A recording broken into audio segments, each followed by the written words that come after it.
Good morning and welcome to Boland Park. This day 4 of this thrilling encounter between Goldrush, Boland and Hollywoodbets Dolphins. Well, who is going to win? That is the big question here, and I think two results is possible. Either win for Boland or it would be the Hollywoodbets who will have to bat well to get that 224. I don't think it's going to be an easy task. It's not likely, improbable. The possibilities there. I think it's a nice dangling carrot as far as I'm concerned. It's just a score that's nervy. They have lost the wicket last night.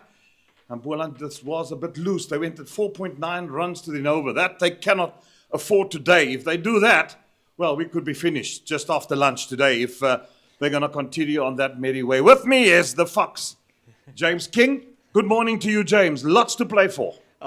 Thank you very much, Jeremy. Yes, it's all to play for. And not just bragging rights, but points on the table. First ball right up there. 2 slips in, gully. That's what you got to have. You got to have the men catching. But the important thing is to get the ball in right areas. I mean, we did see from this end a few exploding. I think Lees was very good from this end. The youngster as he bowled. CSA was good at times, but not consistent enough when he bowled for the Dolphins. I must admit, I was impressed with the Lees fellow. Tristan Lees, strong, big boy. And then Neil Bartman. Do I need to say more? We all know. Exemplary, line length, always there, nagging. Stearman has to do the job. He's got to set the pace with this attack this morning. Because I think everything that gets this team fired ignites from him. Yeah, I couldn't agree with you more, Jeremy. We've seen it last week in that match against the Titans where he was outstanding. 6 in the first innings, 2 in the second. And he really is the man who can prise a batting order open, and they're going to need him to do that this morning as early as possible.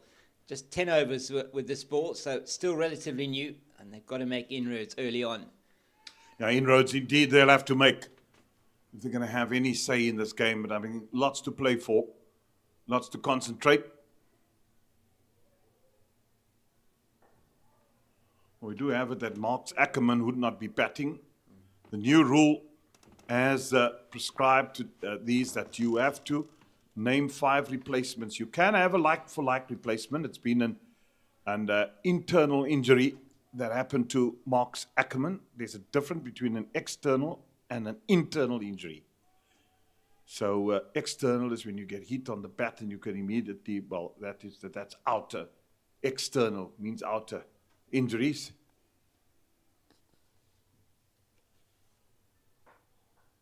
That's driven. That's 4.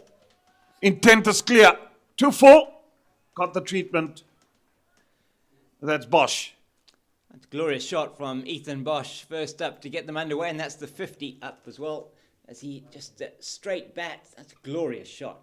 It's a nice foot movement early on and straight through the extra cover region for 4. So they're underway. Just 210 needed. We say just 210. Let's lose a wicket or 2. It could get very nervy out there for the Hollywoodbets Dolphins, but they went into the hut last night on top, you feel, Jeremy, with that drop catch of Ditole. Certainly something Boland may come to regret. That's the important one. When they come your way, you've got to catch them. 2 down, they would have been much more nervous. They'd feel they've got 50 up with that shot driven through the covers for 4. And it was a good shot as well. 50 up. Now they know we got to get it. And they'll be saying to each other that if we bat in pairs here and we bat right, session 1, we get to 120 at lunch. We bat off the 120 between lunch and tea, and then they're there. But you do break it off into half an hour. Some guys like to say, right, let's bat in half an hour. So we get 20 runs, no wicket. The next half an hour, 20 runs, no wicket. All depends how different and what the strategy is. But for Boland, the runs are not what matters. For them, they need 9 more wickets to win this game outright. Yeah, and they need to get amongst this Hollywoodbets Dolphins lineup as early as they possibly can. So be interesting to see exactly what they're going to be doing, and it is going to be Leon Boerter who's going to open from the Drakenstein end. And it was the short pitch bowling that Botha tried again yesterday, even just the one over that he had, and it should have yielded some success. Aviwa Ngajima in that position that he's going to take up now at short leg, grasping a chance that would have certainly put Boland into the hut ahead of the game. So you saw 4 catches dropped by the Dolphins in their innings, and this one could prove to be very expensive for Goldrush Boland. Yeah, so just to explain to our viewers what happens. That's driven. That's your hand got to that. Otherwise, that would have run away for 4. Botha bowling from the stables end, which is more known as the Drakensberg, Drakenstein, Nederburg end, sorry, I beg your pardon. I get so confused. It's Nederburg and Drakenstein's behind us, if I'm correct, James? Drakenstein, yeah. Those are the Drakenstein mountains, and which is also known as the stable end, and That's right, yeah. behind me is the Nederburg end. Yeah. Just got to think of the wine, Nederburg. Yes. Just to explain to our viewers regarding the law of an internal injury, is that players can be replaced, but it's got to be like for like. So at the toss, you give the team sheet with 11 players, and then you got to name 5 reserves that you're going to pick. That's wicketkeeper, all-rounder, batsman, bowler. You give the 5 replacements. They don't all have to necessarily be here. What you can do, when a player gets injured, like Mark Ackerman, you are entitled to fly in a player if he's on the list. You can't pick a player outside of the list. So that's the one thing. When you're replacing like for like, you're looking to replace a batsman with a batsman. If you don't have it, and you have an all-rounder but he can bat, then you can replace him. All depends. But there are procedures to replace a player, like for like, in terms of an internal injury. It's got to be cleared by a medical doctor. There's got to be MR scans with it. And sometimes X-rays are not accepted. Ultrasound, MR scans. And the reason players fake injuries, I mean, that happens. We've seen it happen. I'm not accusing anybody, but Cricket South Africa needs a doctor locally to sign it off with an MR scan and an ultrasound scan. And then the Cricket South Africa doctor, he'd receive it, and on receiving those requests, a player can be replaced. So all the medical terms would be adhered to, and according to that, you can replace. And then immediate replacement, also like for like, is a concussion player. The 5 on the list that you have, if a player gets concussed, you are then entitled to replace him with the player that is mentioned on the list immediately. Concussion with because that would happen immediately. Or that's airborne, it's on the leg side, and it will run away for another boundary. Well, runs are coming at a good rate. 4.6 for the Dolphins. Yeah, straying onto the pads again. Leon Botha hadn't got his line right at all in that over, and goes through for 4. 2 boundaries for Ethan Bosch already this morning, and it's not positive signs first up for Goldrush Boland, but very good for the Hollywoodbets Dolphins. Ethan Bosch moves into to 17 with those 2 boundaries, so 58 for 1, so 205 to win, and 9 wickets for Goldrush Boland. I think we're in for a really good day, Jeremy. Probably a couple of sessions, you feel? Yeah, we're in for a good day, And so I hope it gives you clarity at home in terms of replacement and concussion players. And we saw yesterday at Newlands, Edward Moore, not sure what the injury was there, but was replaced by Joshua van Heerden for that second innings. And here we understand there is going to be a replacement as well.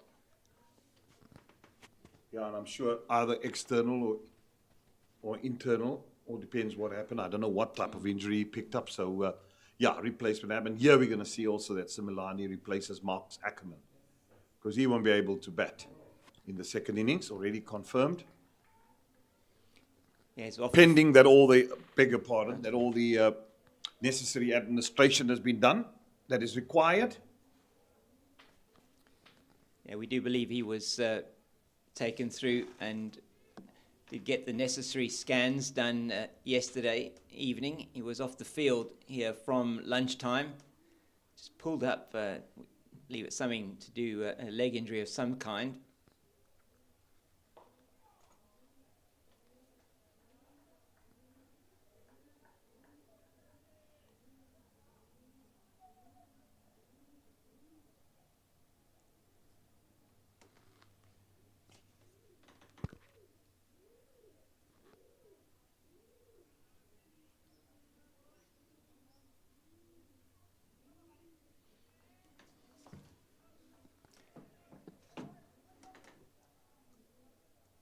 He's around the wicket now to the left-hander.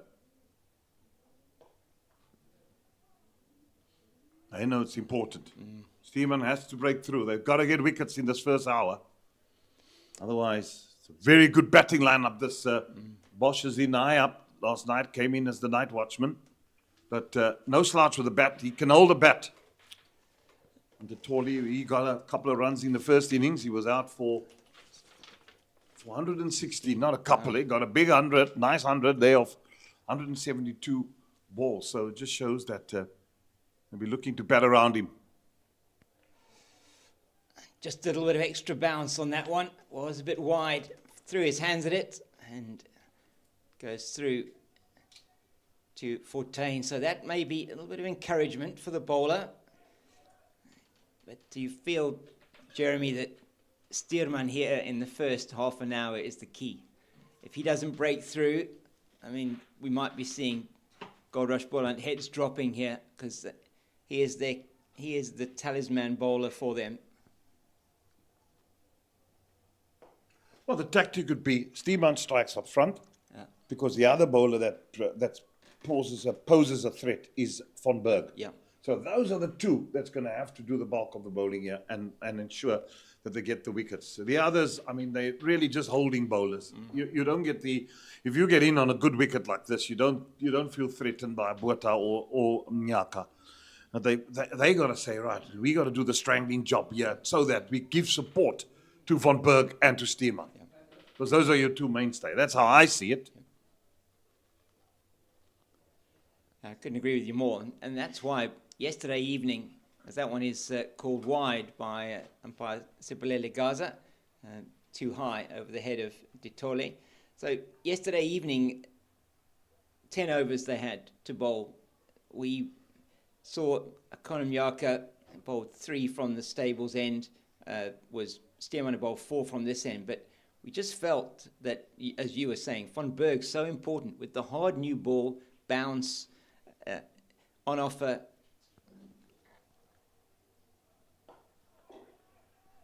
That he was the bowler that you felt they probably should have gone to, even with the new ball maybe, just to change it up, just to get them thinking a little bit, and only gave him 2 overs, and that's very difficult, as we were chatting about it on air last night. He just takes you an over or so from a spin bowler point of view to get into your work, to get yourself, get it going, get everything going in the right direction, and he just didn't have the time to do that and settle against the batters. So we just felt that Goldrush Boland probably missed a trick there. But, Leon Botha has been probably of the other bowlers, other than Steerman and Van Berg, it's probably been the best of the bunch of the other bowlers.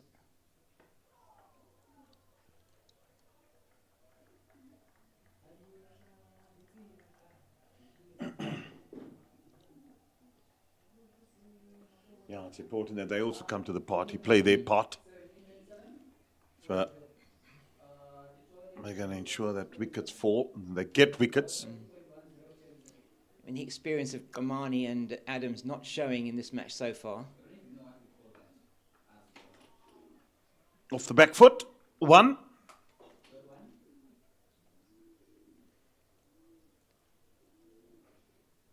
Does look really good, Ethan Bosch, when he's standing up and playing that ball with a straight bat, doesn't he? So technically correct batter. He's averaging just under 24 in first-class cricket. So, as you say, I mean, for player who would normally come in at number 8. He's got a very good average. Yeah, he hails from Hilton College, and they also batted and bowled. That's driven. That's 4. It's wide. It's 4. Thank you very much. Yeah, can't be bowling there. Tepangitole in very good form in this match. Having a look at that, just as Jeremy described. Wide, full, 4. And that brings the required runs to under 200. So Goldrush Boland not started well this morning. It's been a terrible start, must admit. They've leaked runs.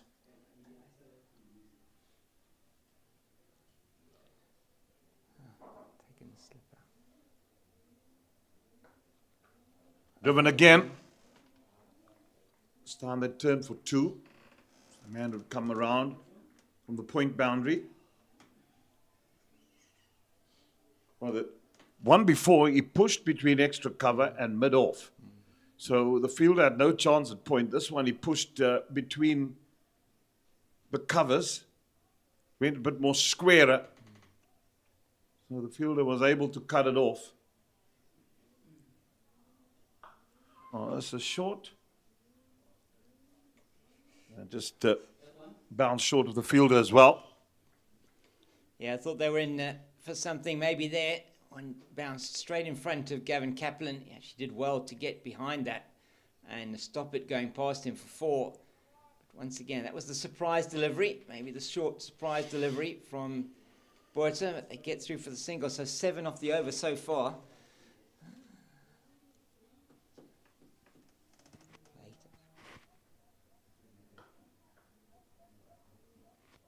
Looking ominous, Bosch, isn't he? Yeah, he is. Middling it. Yeah. The tall is looking good on the other side. Nothing but from the middle of that Ethan Bosch bat so far this morning, and 196 to win. But just 1 wicket makes a big difference. They haven't looked like taking one yet this morning at all. I don't think I've seen any delivery beating the bat. Stearman into his 3rd over now of the morning. I'm going to rely on him. Yeah, nothing's beaten the bat, James. It's all been very straightforward stuff here. So they've got to ignite something.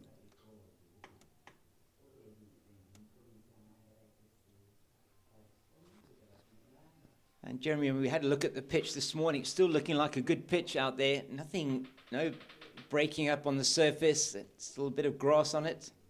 Very good 4-day wicket. No gremlins.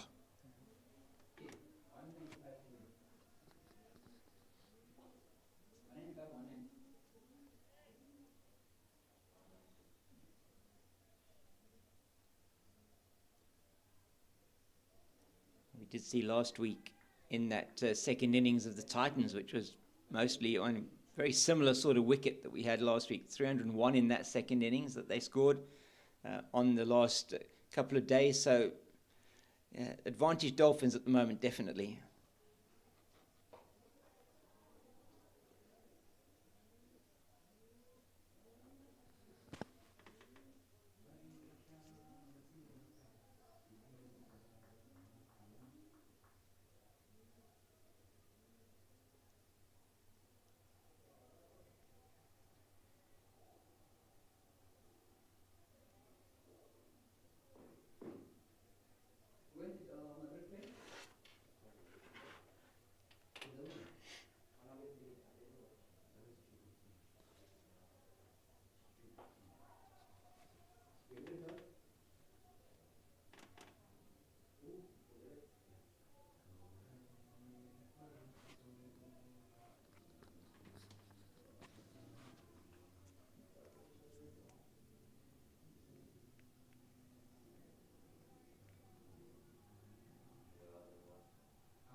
Cut away. Well, there's insurance. Only the single. With that short, wide delivery, which is bowled so often.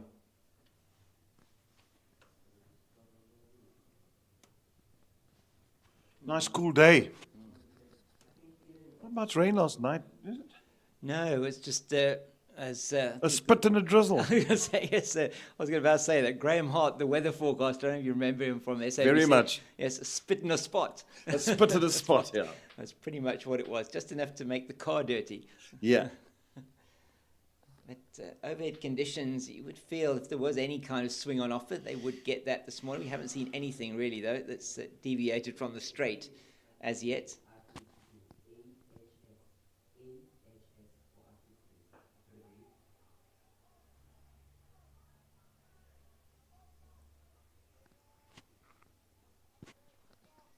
Always enjoyed that. I think it was chatting with Eugene the other day and saying that he used to say, so just so that you all understood how important the weather forecast was, he always used to say, so much for the weather, before he finished off. So much for the weather, yeah.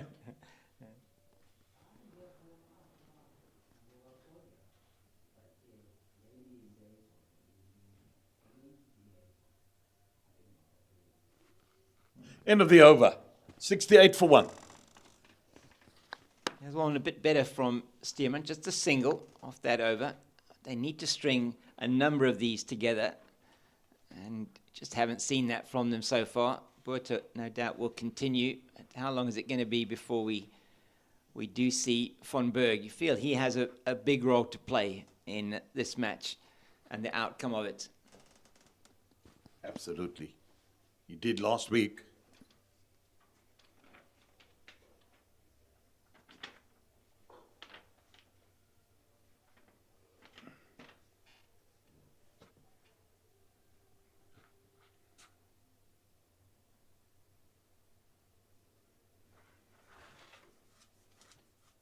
Botha to continue from the Drakensberg Mountains End.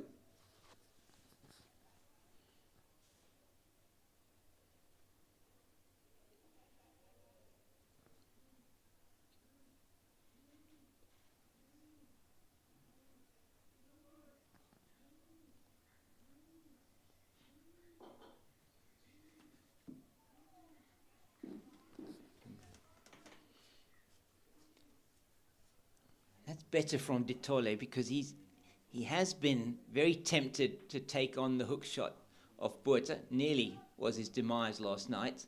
And that catch was dropped by Ngajima at short leg.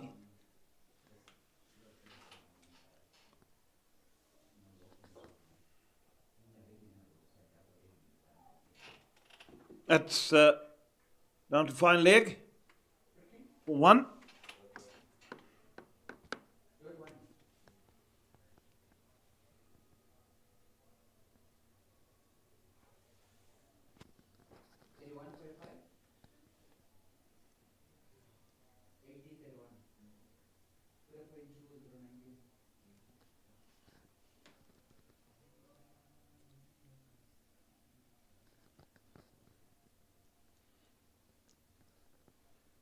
Jeremy, we were just, don't know if you were still here yesterday evening, and we're looking at the Hollywoodbets Pro 50 and Pro 20 series, the match yesterday, the Dolphins getting over the line there in Joburg. No ball called by the umpire. Useful bouncer. Had to get away of it. But no ball. That's the Achilles heel. There's been quite a lot of extras. Yeah, they have. And you just look at that innings of the Dolphins, the bowling innings of the Dolphins as well. I think it was 16 wide, 7 no balls. So a lot of extra deliveries.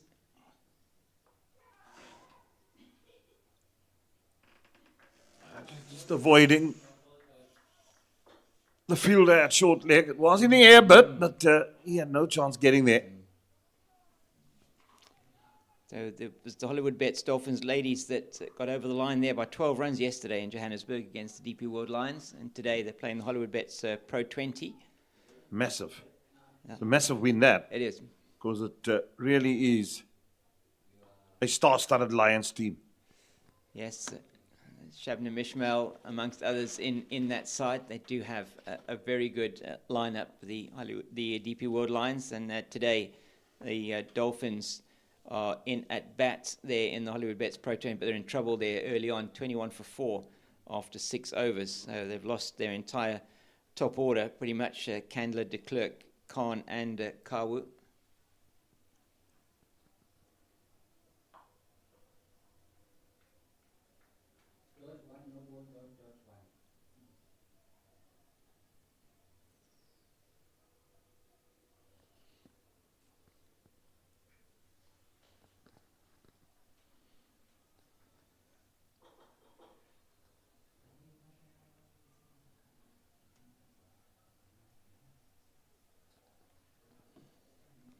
And in that match up at Potchefstroom, the Titans have lost a wicket already this morning, 41 for 3 now. They're in trouble there. They're really staring down the barrel against Northwest, who's been good as well. Game last night at Newlands, that's gone. Western Province suffering their second defeat, massive defeat yesterday. And Titans looking very much, if the weather holds there, unless there's once again a rearguard effort from Luandre Pretorius and perhaps the captain Donovan Ferreira.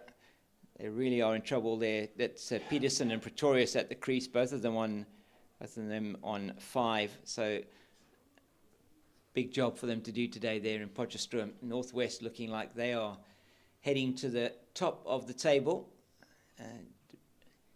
Even if Goldrush Boland get over the line here, it will be in Northwest that have got more bonus points from this particular round of matches. And they won last week. Yeah. Yeah, the thing is this, it's so important your home games that you win to get on top of the log and to stay there. And if you are second, make sure that you're not too far behind. And winning at home is so important because you've got the advantage. And then if you're lucky enough to get 1 or 2 wins away from home, you're certainly sitting in the pound seats in this competition. So Boland's got everything to play for, both sides. Dolphins want to start their campaign because this is their first game. They didn't play last week, so the Lions didn't play last week. So they want to get off the mark.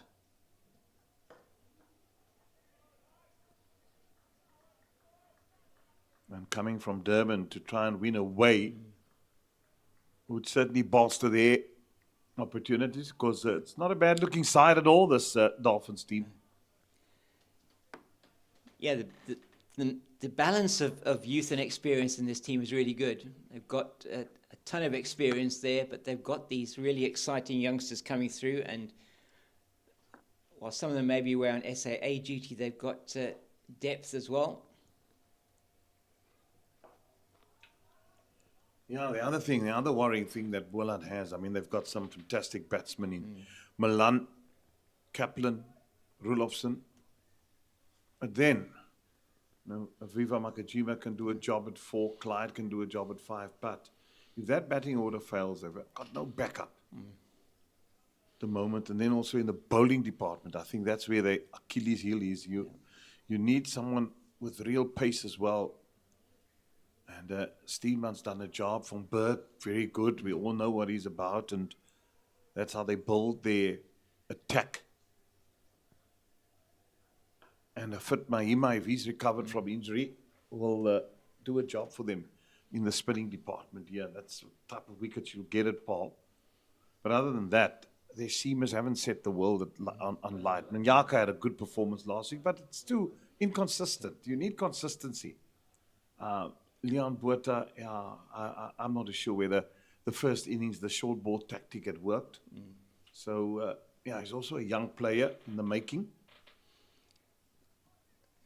And then they had Farisco and Gamani, and they didn't set the world alight bowling.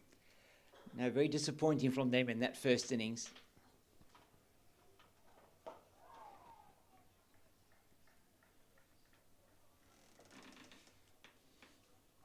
Yeah, Nyaka went for 77 in his 19 overs. Kamani went for 56 in his 10. Adams went for 41 in his 10. Yeah. So they were both wicketless. Kamani got 1.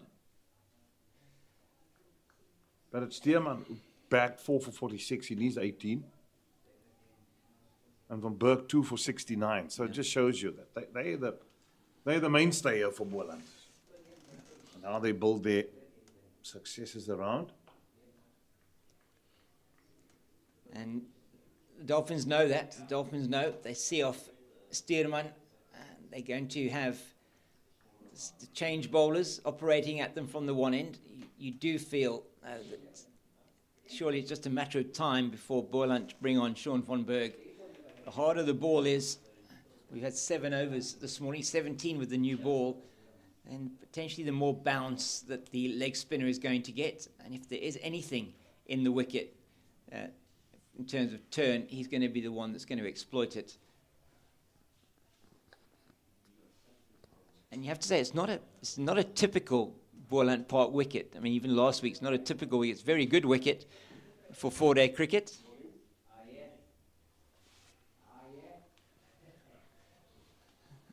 And it's hard. It's got a lot of grass on it. It hasn't deteriorated by any means, and it still looks good from a batting point of view. Yeah, no, it's a great batting wicket. There's nothing wrong with it. It's just the bowlers haven't been on fire. They've just leaked runs, and there's no strangle job being done. And they need wickets. That's the big thing. A wicket or two in the hour, that would change the complexity. Yeah, so first half hour, they've scored 24 runs now for no loss. So, in just over 7 overs.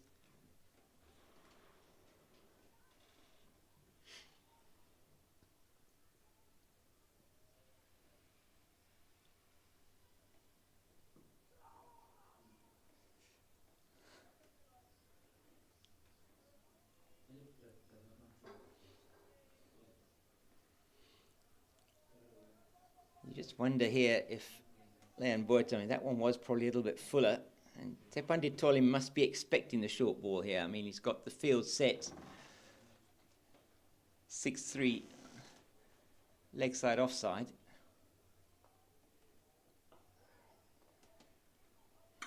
Flicking it around the corner. Sort of catch it, but was nowhere near in sight of Bankajima. It was a little bit uppish. He had no chance of getting to that.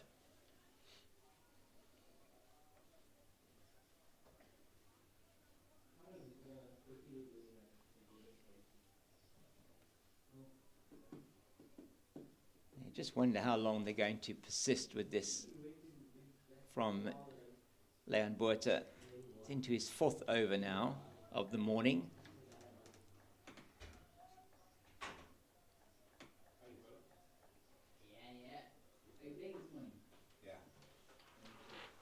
Do you bring me to sister? My first one for the day.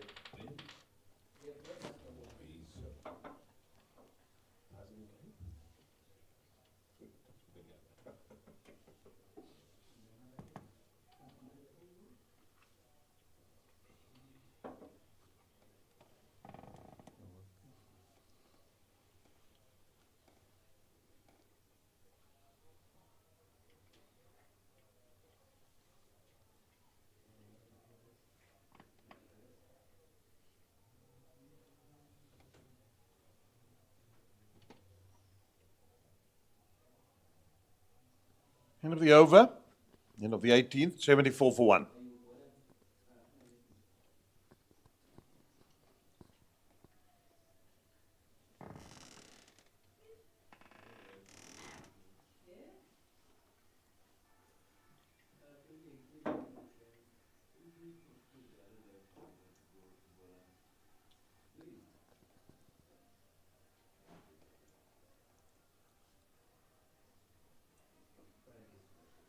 Steve want to continue. Wonder how much longer. He's certainly had his work cut out, and he's carried a heavy workload. Yeah, considering how many overs they bowled last week, considering nearly 200 overs in those 2 innings after they followed on the Titans. That one kept a bit low. Well played in the end by Detoli. So that will encourage the Boland bowlers. We did see a couple of squatting yesterday and a couple that just took off a length. Stearman, as you say, Jeremy, into his 5th over now this morning. And you feel maybe if no success in this, would they take him off? I mean, it's difficult to know what they're going to do after this because you've got, as you say, Kamani or Adams. Probably Kamani would come on.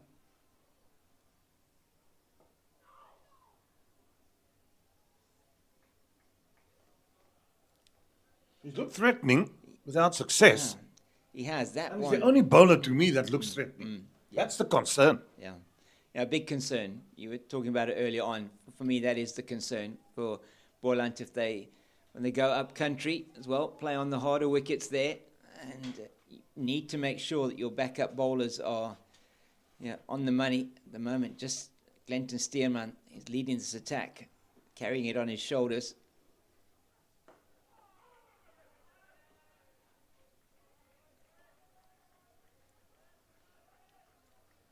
It's been a much better over from him.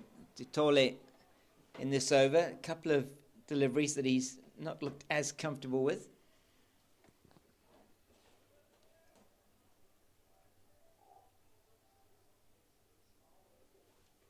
Yeah, but now it's just to make sure you maintain this pressure and try and get him out. That's the key.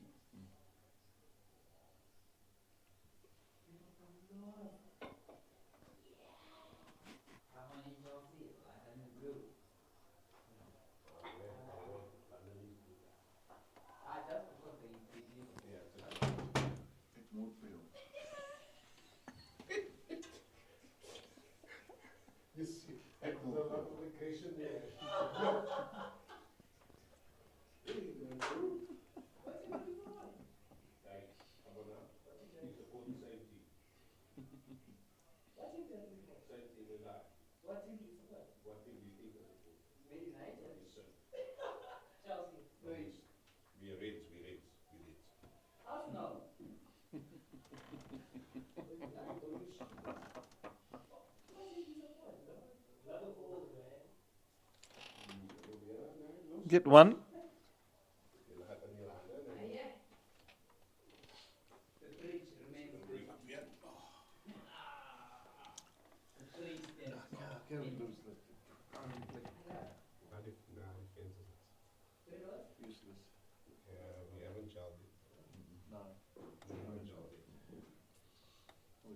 Soon, because otherwise it'll be a long season.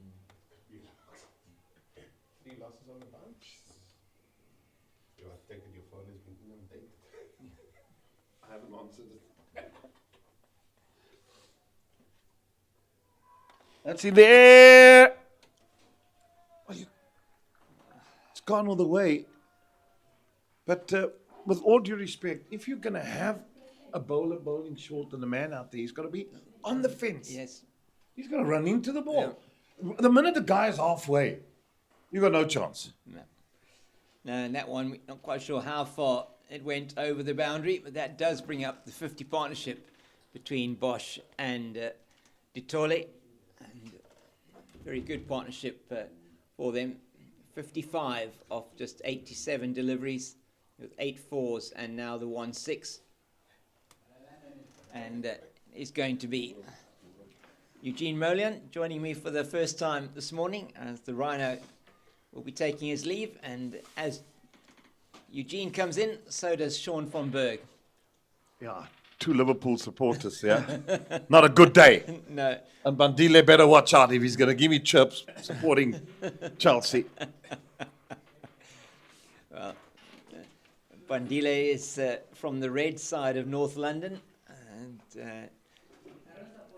And now they are on the top of the log, so that is probably why he has the opportunity to have some bragging rights.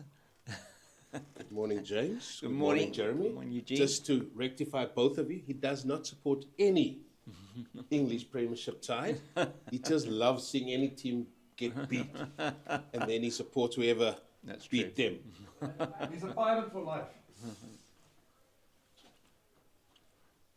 Well, things not going the Goldrush Boland way here this morning, the first 35 minutes.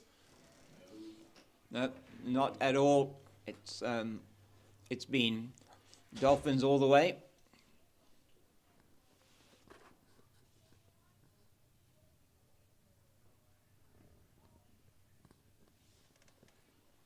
And two men trusted with the ball. They are there.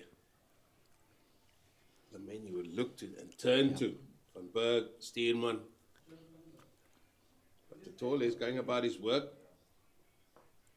very nicely. The shot played very well down the ground. And Ethan Bosch, no mug. He certainly came in as a night watchman, but he's certainly doing a great job here. He is indeed, and he's looking like a very accomplished number 3 is Ethan Bosch. As you say, he is no mug with the bat. He's got a first-class 100 to his name. Oh, yeah.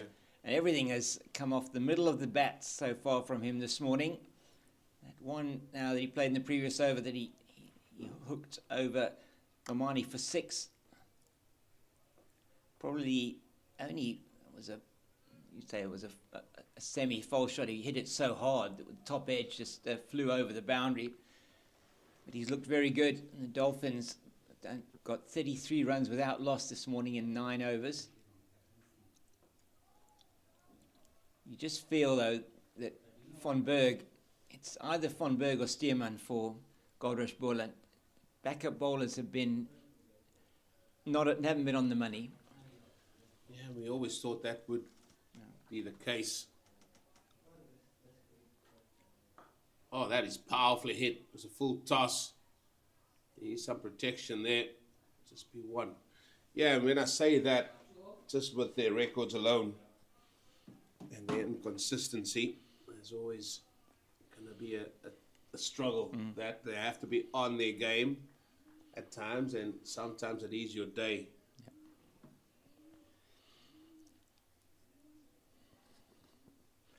As you say, it is. Yeah, sometimes it can be your day, will be your day, and we did see that last week with Akona Mnyaka in that second innings of the Titans, 4 for 62. But here it's going to be Glenton Steerman, probably for what might be his last over of this spell. He's bowled 5 so far this morning. Previous over was probably for me his best. Tepang Ditole keeping low, and the question really is, when the surface, Eugene, we had a look at it this morning, it still looks good for batting. Not too much in it really, no areas that you would feel are broken up with the grass on it, but we have seen a couple keeping low already this morning from this end.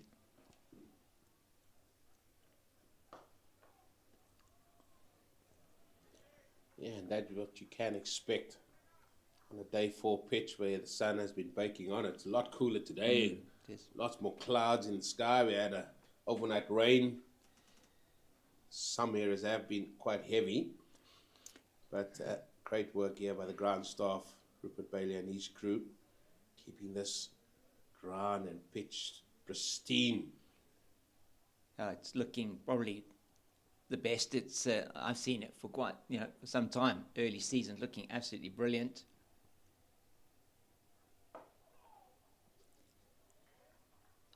And that's where Steerman in the last over to Ditole and now in this over, he's really been good.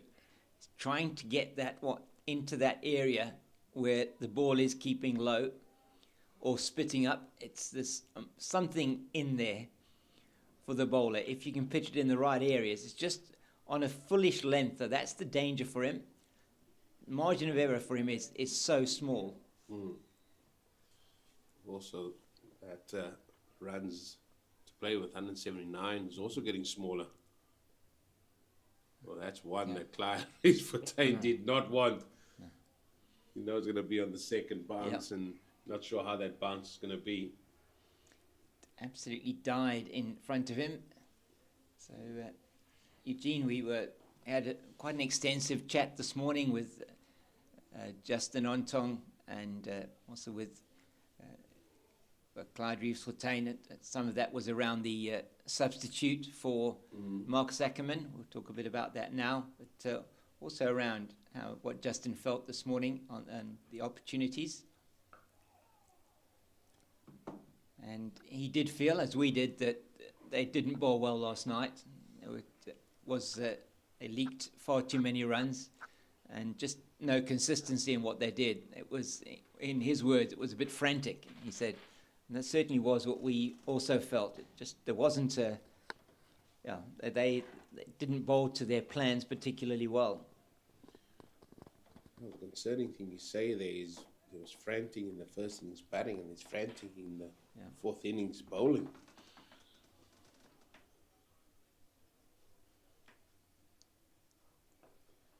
Yeah, from our viewpoint, and like we say, we are just giving our opinions of what we see out there. It just didn't look patient enough. It just didn't look penetrative enough. Maybe decision making on who bowls and where to come. Yeah, I know they got a chance. This man on strike here, Ethan Bosch, was dropped by Viwe Majiba at short leg.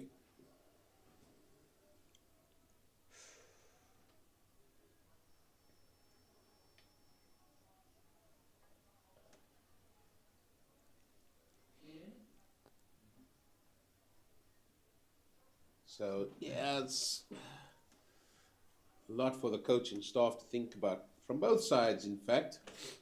I hear that Marcus Ackerman's not going to be batting. No, and he went for scans yesterday evening, and he will be replaced, we understand, by Andile Similani. And so a lot of discussion around that this morning, because Similani is travelling with the squad. They only brought 13 players down for this particular match, and they do have to name 5 replacements, 5 like for like. They have only got 2, so some discussion around that, but in consultation, a match referee and with the powers that be, it is Andile Similani that is going to be replacing him from a batting aspect. He is an all-rounder. They've only got Similani and Aryan Gopalan, the young spinner.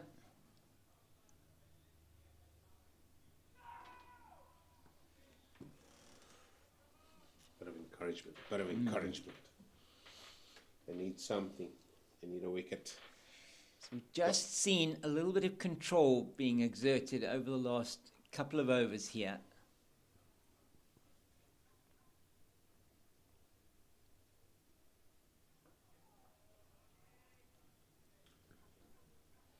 Dolphins know if they just bat, they will get the remaining runs, no problem. As you can see there, 179 runs, 180 to win.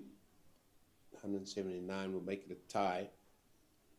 We don't want to be there, do we? No, South we Africans. don't.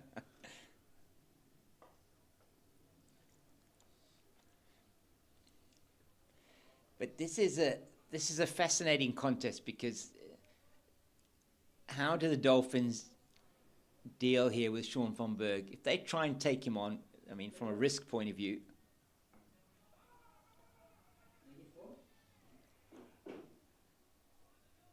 that is, that could be their undoing, depending on how they deal with it. At the moment, they're being quite circumspect against him. I think they're just playing each ball on merit here. Just look at Tole using his feet there in terms of giving himself width. Here's a reverse. So they're trying to play their game still, and looks like that has hit Clyde Rees-Fontaine on the shoulder. I wouldn't do that. No. I wouldn't go for the reverse. I think that if he had got himself out there, I think he should have just carried on walking past the change room and to the team bus. Much better option. Good over from Van Berg, just a single.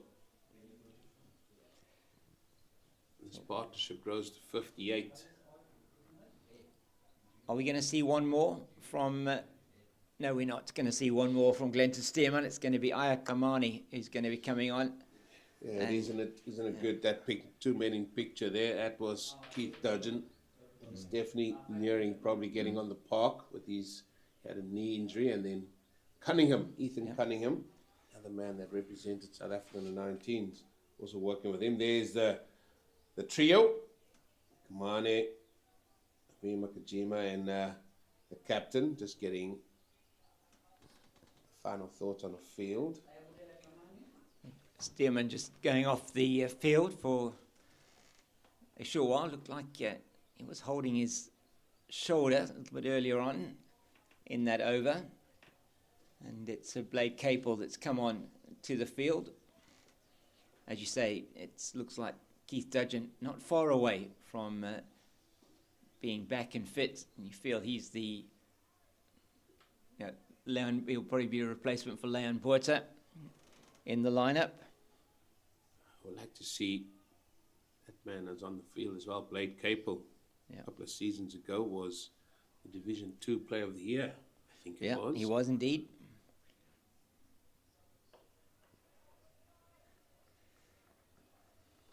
That's a good start for Aya. And that's exactly where he needs to be. And there is still something in terms of the uneven bounce on this at that end. And the last 3 or 4 overs, it's been very good from Goldrush Boland.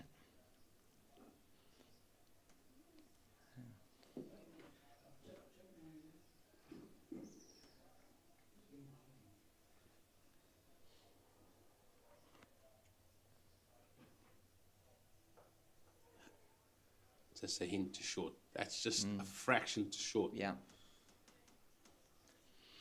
Eugene Titans in all sorts of trouble up in Northwest.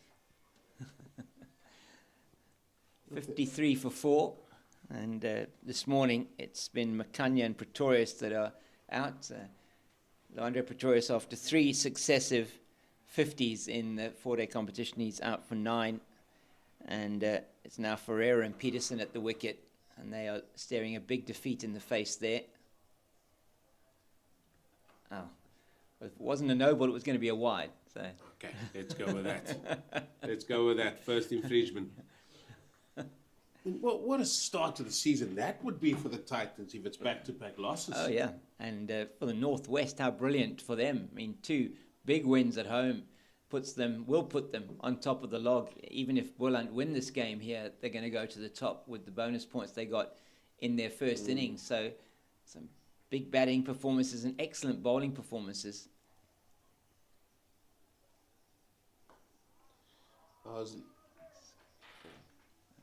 That's a beautiful shot.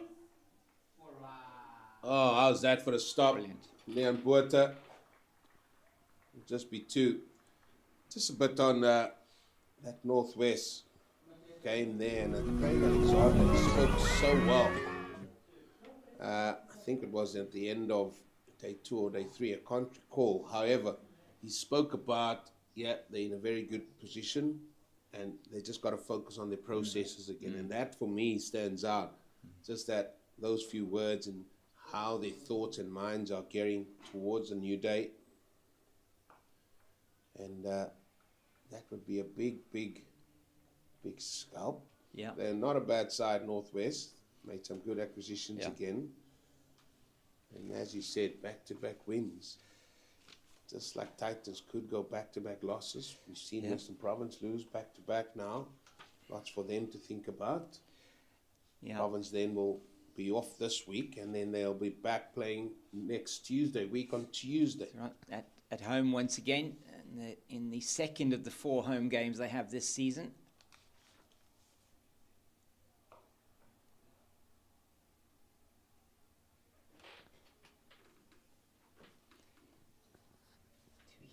More work for Leon Botha.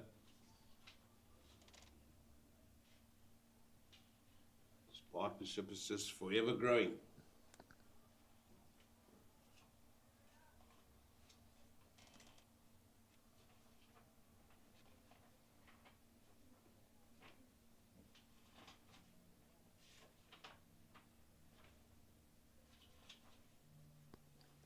Yes, talk about that Northwest squad. They made some big changes this season. 7 players in and 7 players out. But look at the signings they did make. Look like excellent signings.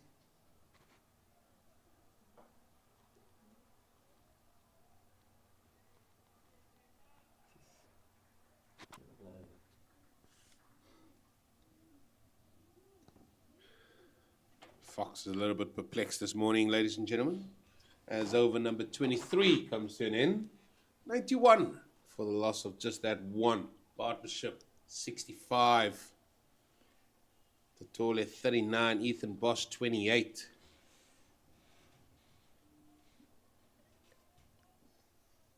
Yeah, it's really looking ominous at this stage for the men from Goldrush Boland. They need a breakthrough here.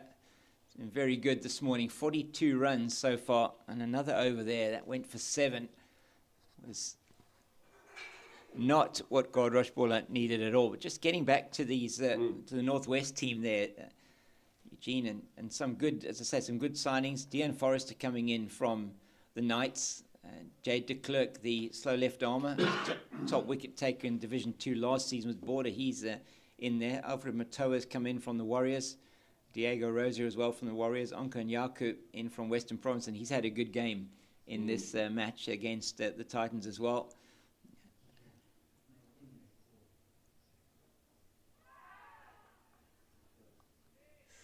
Here's one that turned. Just missing that out, that off stump, one from Von Berg. And Neelan van Heerden's moved up from the Warriors. And Tobila Tlatuka, an all-rounders in from Border, youngster there coming through. So it's interesting. The signing's really good. They did lose a few players. Oof. He ran the wrong way to start.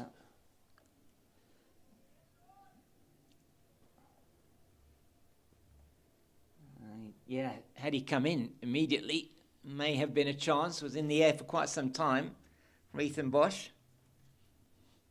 So something happening here with Sean von Berg into his second over.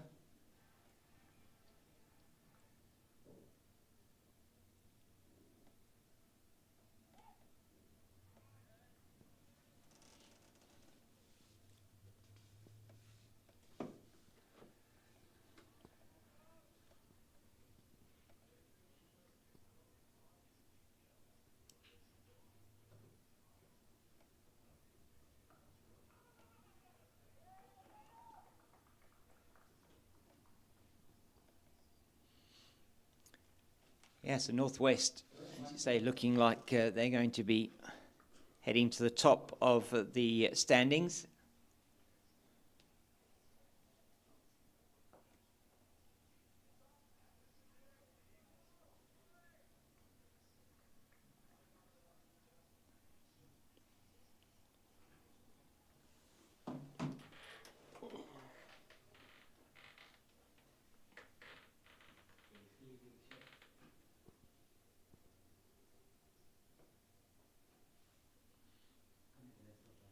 When's the first Hollywoodbets series games for Western Province? That will be next weekend, but not at Newlands. That they have a trip out to Oudtshoorn, their first match of the season. First matches of the season next week at the recreation ground there against the Garden Route Badgers.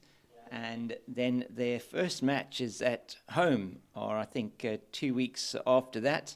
So 25th and 26th is their first outing at home, and that'll be against the Titans women in at Newlands. And then they have games on the 15th and 16th. And 16th, it looks like it's going to be a television doubleheader, and they're playing the Dolphins in the morning, and then Western Province are playing T20 match, the men, against the Dolphins in the afternoon. Oh, so double Dolphins for the for World Sports Betting Western Province on that weekend. I think that's good. Good. Getting both the male and female on the T20 on the same day, potentially on the same pitch. Yeah, we'll be on the same pitch, and no doubt. And yeah, 15th, 16th of November, so mark that in your diary. That's going to be a very interesting weekend with the Hollywoodbets Dolphins women getting over the line against the DP World Lions in Johannesburg yesterday. That was a good victory for them.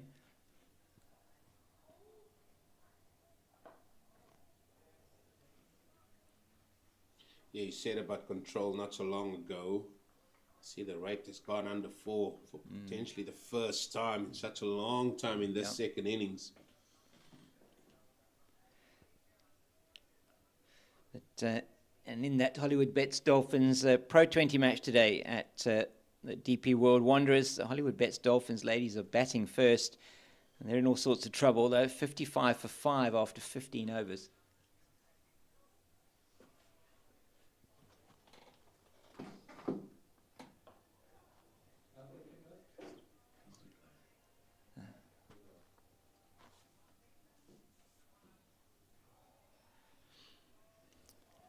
So all kinds of trouble there. Top order was dismissed. Top 4 were dismissed with the score. In fact, the top 5, just 25 runs on the board only. And a bit of a rebuild now from Courtney Gounden and Michaela Andrews. Michaela Andrews doing well yesterday. She's been signed from the Garden Route Badgers. Her and Asaka Nyavani made the trip to Durban.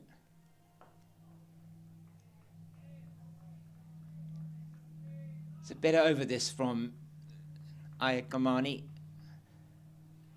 And what we have seen, we saw one keep low in this over so far, Eugene. You just got to be gun barrel straight. Yeah. Something will happen. Hit one of those indentations, you never know. Could go Kazanda. Yeah. Could pop. Yeah, just one wicket. That's what they'll say to themselves. One wicket could bring more. New batter's got to get in on the surface.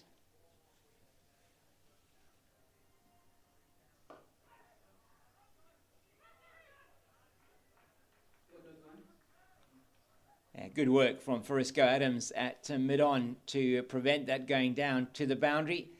I don't think, well, I won't mind if Ethan Bosch is facing up to Sean van Berg at the beginning of the next over, but it is going to be Tole to be on strike for the last ball of this Kamani over. Even with the overhead conditions a little bit cloudy, I haven't seen any movement really from this ball at all. No. None. Only move we have seen is in different bounds. Yep. About it. Yep.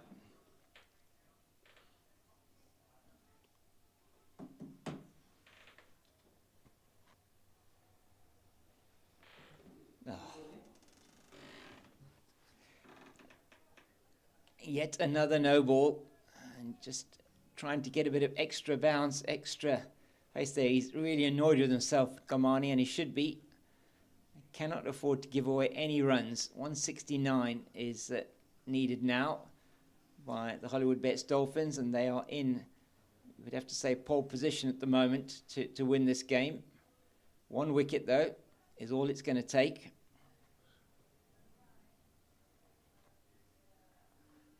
They're not going to get it like that, though. Tole will play those down to fine leg all day. With ease. With absolute ease. 168 still needed for victory for the men from KwaZulu-Natal, the Hollywoodbets Dolphins. 9 magical deliveries needed by Goldrush Boland if they were to be victorious in this one.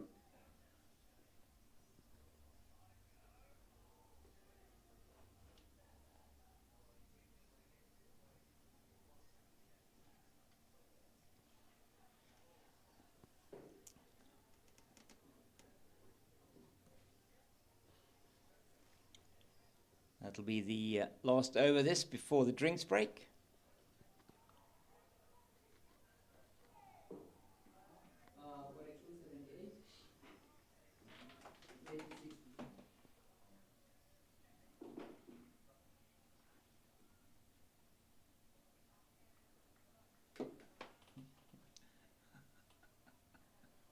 Trying to discuss cricket with Bandile is tough.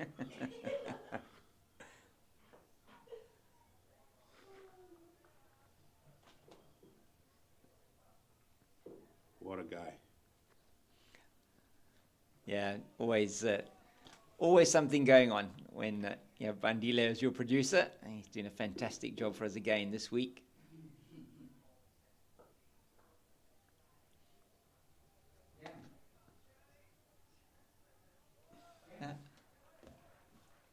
And that one is straight down the ground and goes to the boundary for 4. An excellent shot from Sepang Tole. And you have to say, Akona Mnyaka there should have cut that one off. Don't know, it wasn't running almost directly at the ball. And that is, he used his feet nicely. You have to compliment him. He's on 46 now and heading towards a half century.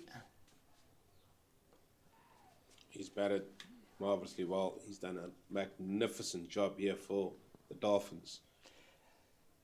Yeah. Good use of his feet, previous delivery, hitting it, the areas he's hitting it into is, for me, is just great stuff. Presenting the full face.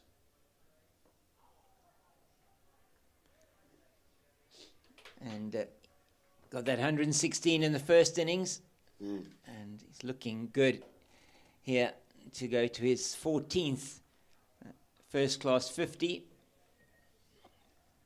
And he really has been 2 very important innings for his team.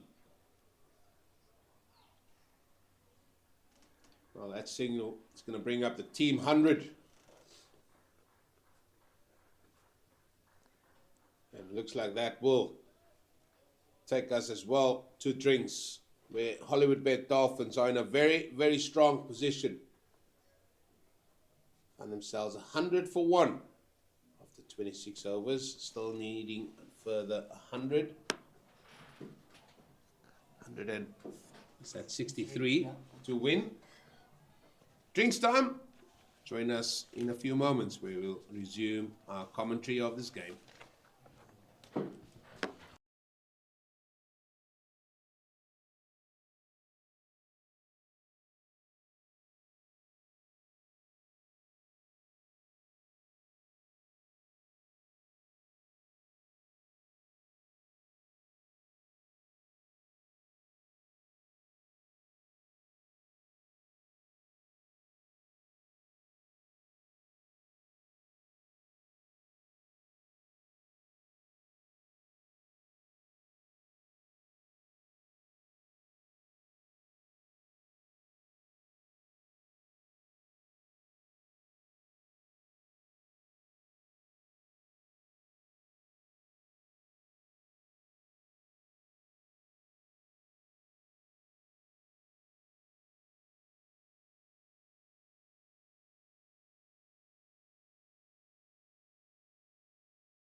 drinks, yeah. I don't know where it's 100 up for the men from the Dolphins. They'll be happy with that. Bosch has done the job. Came in as night watchman last night, and he's certainly done an excellent job. But I just look, where's Boland going to get the wicket that they so desperately need this morning? We've had the first hour gone. They've moved from 49. They scored 51 runs in this first hour. They'd have worked out their margins. Another single to the Tole. He's had a good game as well thus far, getting 100 in the first innings. The scoreboard, I don't know what the score is now, Eugene, but I think we need that screen up to actually help us along the way. The scoreboard is terrible. I'll just pull it up here. Thank you. Not sure who's going to be the golden arm, but they need a few. If you're a Goldrush Boland supporter.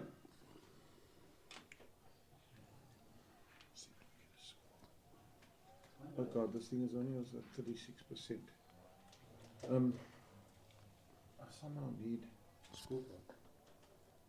What do you need? No, I want to get that cricket so that we can.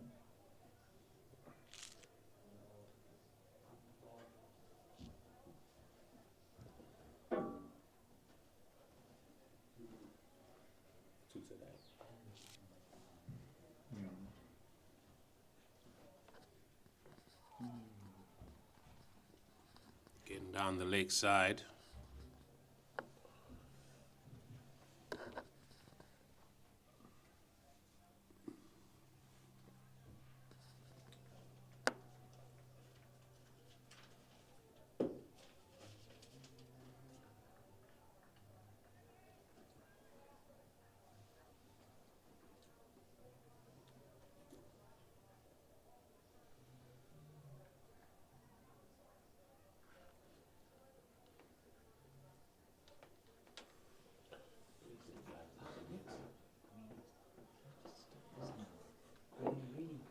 What's this?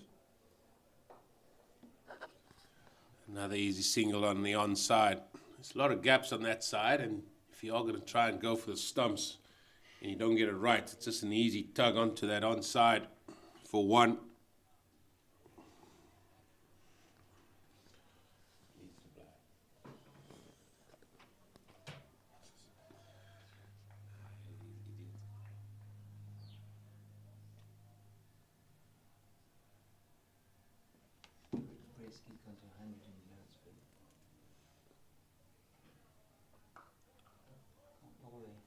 Cut away powerfully. Will just be one. It just shows how he is in prime form. The toilet, one away from a 50.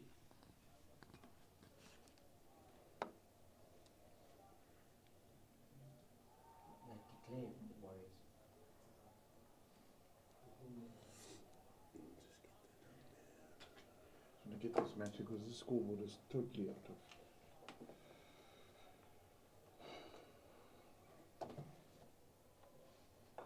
What will BBC for the scorecard? Day 4, man, you idiots.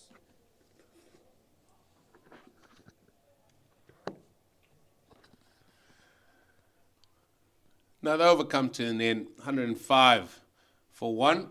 And things are just going swimmingly here for the Dolphins. The Warriors, 269 for 6 against the Tuskers. Tuskers will need that 225 for victory, as the Warriors have declared. And Matthew Brett's here getting some runs there as well, going to 100 and then declaring.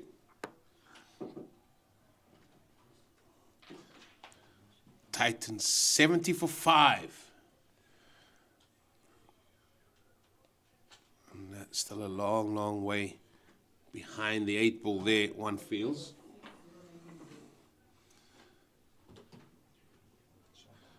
Looks like the Rhinos, Mpumalanga Rhinos, might be heading for victory there, just requiring a further 3 wickets.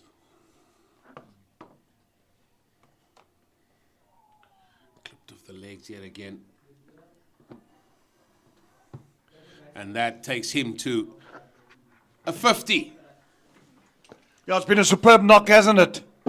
He's got 116. He's really earned his salary.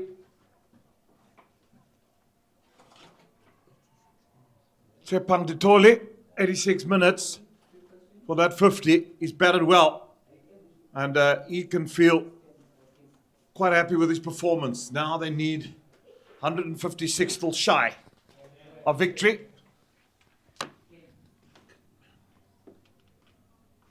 Swept. Turn that into a full toss. Did Ethan Bosch, just for one.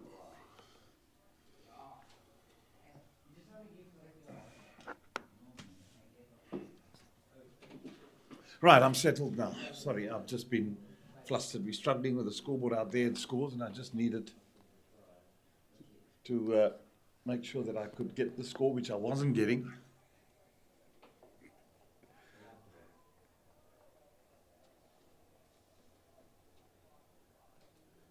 And I forgot I'm sitting with the screen in front of me, and I kept looking at the scoreboard on the outer side of the field.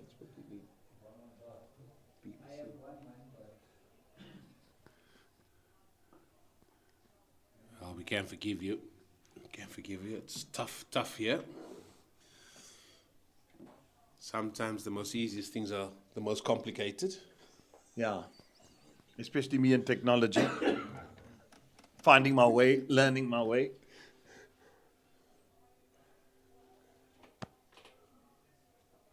Well, actually, Jeremy, I've got more questions than answers at the minute as to what you were doing.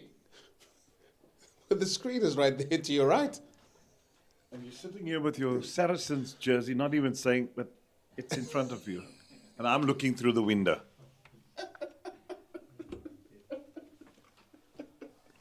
It's a sign of age.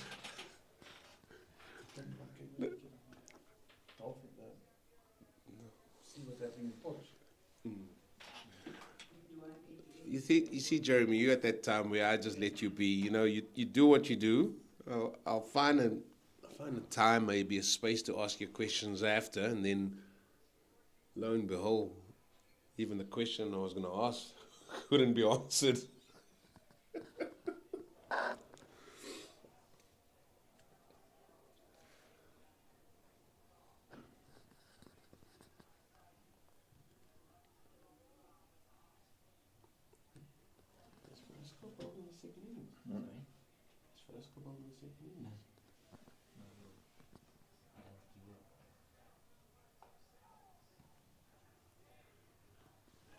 And ours, but yet again that ball just off the inside, half of the bat down to deep square. Haven't seen Frisco Adams yet with ball in hand. Not sure if we will. It's a case in point maybe to throw to Aviwe Makajima. Yeah. He certainly has been a little bit of a golden arm for them.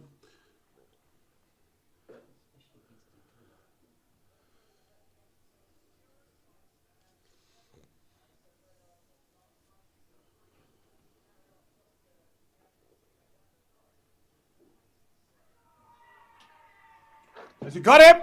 Yes, yes. Given him the wicket they needed. And he's given him, and he doesn't look happy at all. Ethan Bosch. Well, we'll have to have a look at this again. But he doesn't look happy. He stood for a long time. The umpire's now conferring. Down the leg side. And given. Some say strangled, I'll say burgled down the leg side. Ethan Bosch was not happy at all, but he has to depart the scene here. The decision has been made. And is that a little bit of a lifeline thrown here to Goldrush Boland? Aya Kamane with the breakthrough. 109 for 2.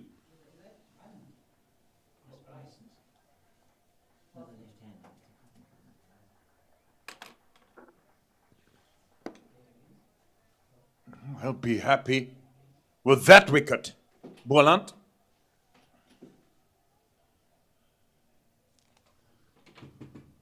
Can you slow it down and show it again, like slowly?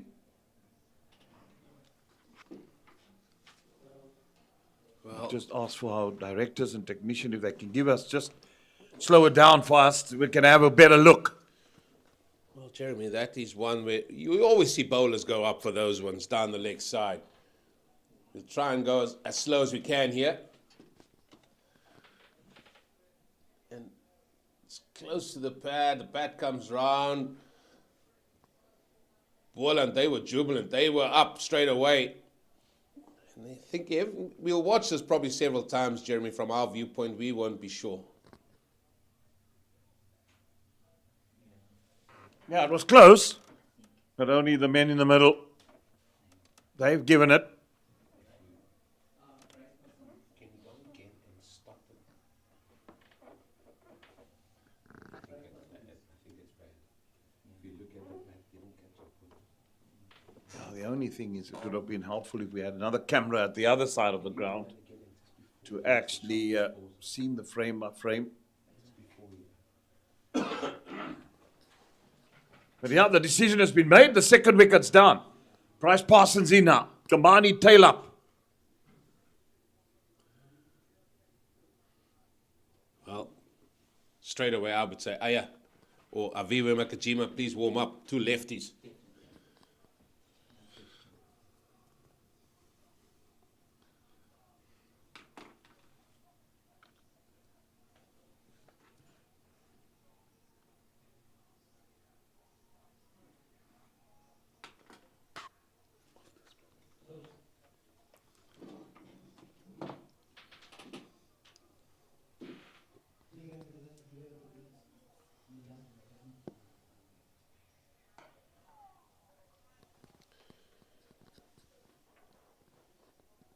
Well, let's have a closer look at this and let's just see, just at that point, if you just go back slightly there, it's almost like the bat was trying to catch up on it. I think they might have got away with one here, Goldrush Boland, because I think that just flicks the pad there. You can see the ball just goes past the bat, then the bat is almost trying to catch up. It's not the most easiest decisions. Let's just say that as well. The umpire, they have only got one look at it. They don't have all these replays, and we've had to look at this several times. If you just look at how this bat is trying to catch up, boom, ball is gone already, it's trying to catch up. Yeah, that's not easy. As I said, umpires only have one look at it.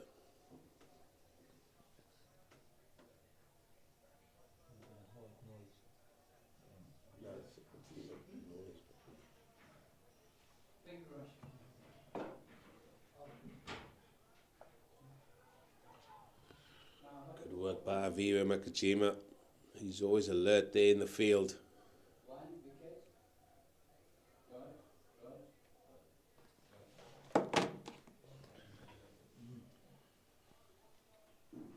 Do you need some help, Mr. Fredericks? I'm good.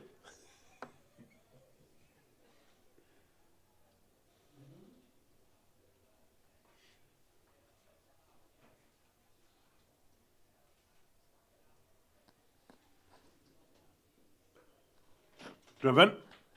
That will be for. Oh, it's just cut it off. In time. Back for two. Nelson now for two.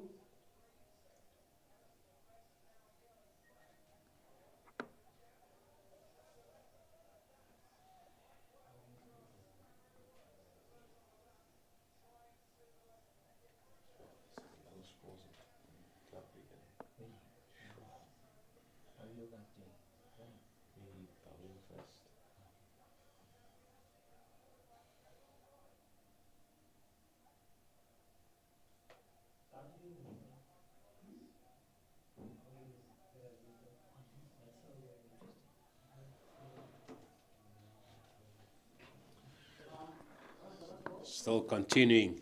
Sean von Berg. Can he now prize another wicket here? They need to be at least 4 down, the Dolphins. If you're a Goldrush Boland supporter.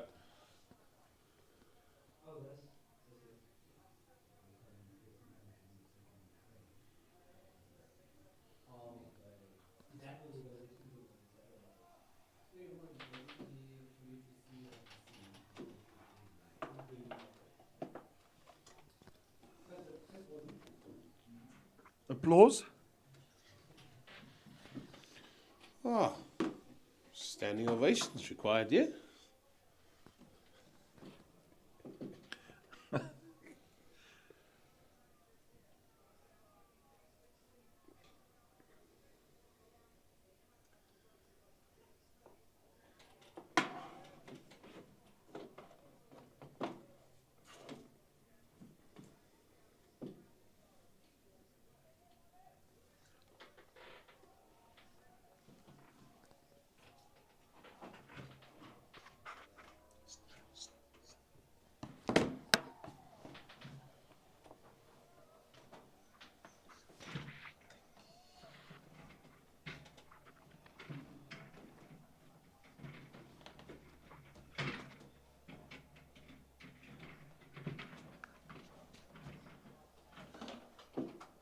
Thank you. Eugene just having to make sure that the wiring gets properly. He's been entangling it in his seat. It's big frame, big unit he is. Leave my unitness out of it. You're not all big fella. I am. I didn't say you're fat, I said you're big. I'm looking at what your whole contraption is here. Well, you can see that. It's need to be on target. 88 for 5 is the Titans now. They're in all sorts of trouble there at Potchefstroom. Dragons have done well.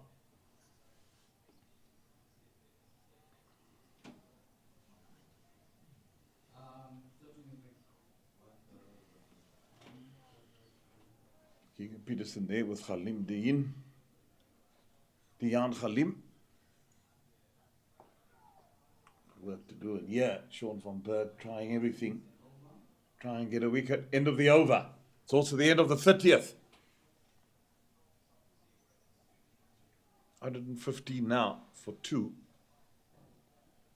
Tolly has moved to 54. 4 to Bryce Parsons.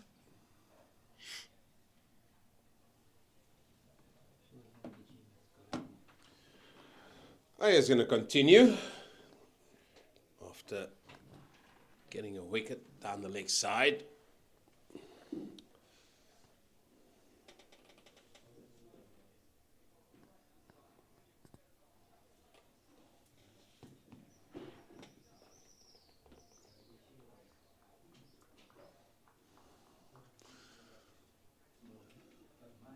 He comes back on. Sean van Berg goes off. Well, the umpire's just making sure.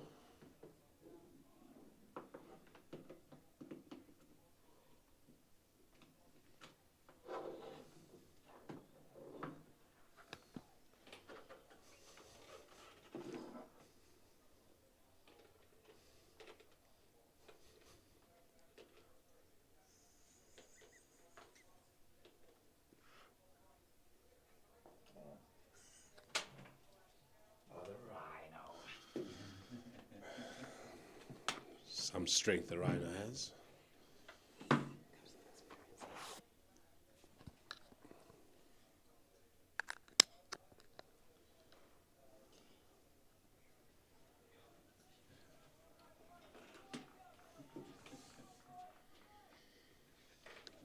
Chelsea supporters.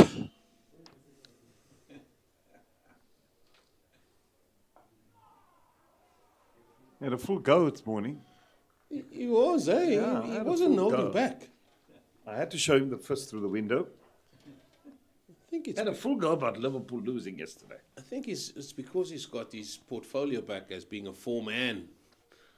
He's got his troops here. He was multitasking for the last 2 days. Now somebody's back. Now he's... Look at him. Smiles, standing around, doesn't have to do a thing. Flustered yesterday with a bit of pressure that he had to undergo.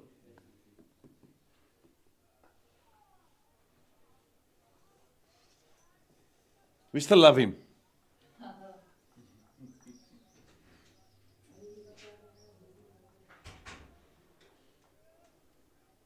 Nice cool day, isn't it? It's a bowling day. Wouldn't you have beautiful. managed to be running in here 6'6", just belting it down at throat level? I keep telling James a story when he used to come here and Super Juice Academy with Eddie Barlow Yeah. and Western Province played Boland. We always seem to play here with the heat haze at its absolute best.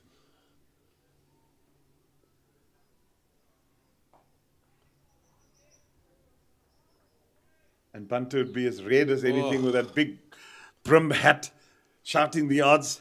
Could just still see him, Eddie Barlow. No, he What was a man. He was brilliant.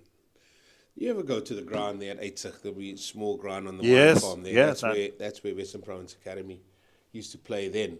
Such a lovely ground. And, Lovely. And we always got the people in because it was mostly games on the Sunday. But Bunter Barlow was there and his wife as well. Kelly. Yeah.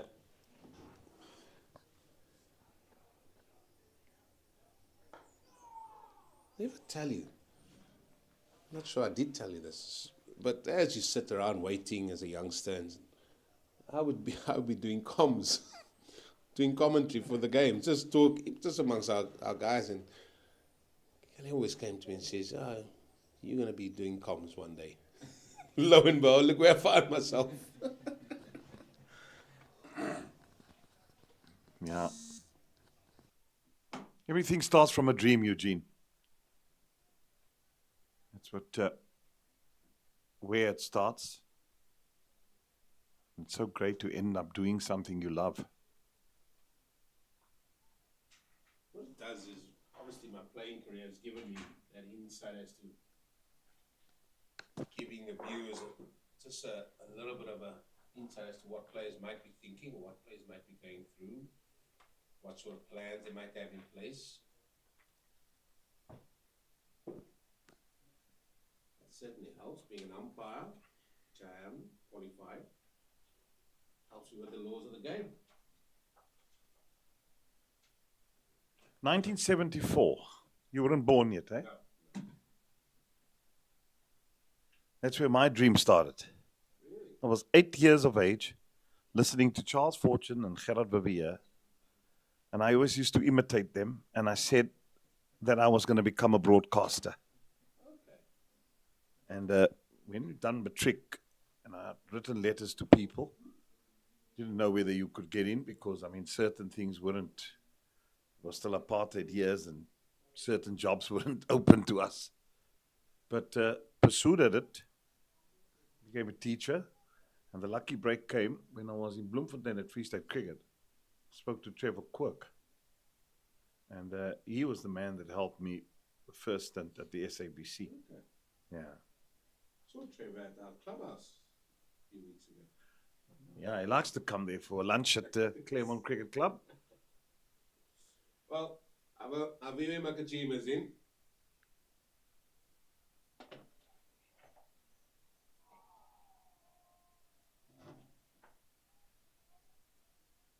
So yeah, everybody has dreams, and when you get there eventually, 30 years later, unbelievable privilege.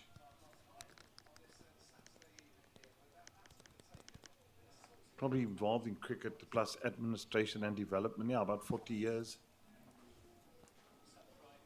And 30 years as a broadcaster. Of that 40, really been blessed, honored, and still love it as what it started on day one. No, I just think what shines through, and I'm not trying to be biased at all, and I'm not trying to be kind because you're sitting next to me. Just that first involvement where we were, that Somerset West game stands out, where the first time I ran into the Rhino, just his love for the game and everything else. The thing that stands out, Rhino, and this is what most of these guys, we keep talking about, and we hope. I spoke about Craig Alexander not so long ago, and how he's focusing on the process. You weren't there saying to us, now we must win the game. It's in the air! And chance of catch it. And how close was this? Well, you guys said, bring on Makajima, and there are two deliveries that have certainly troubled batsmen.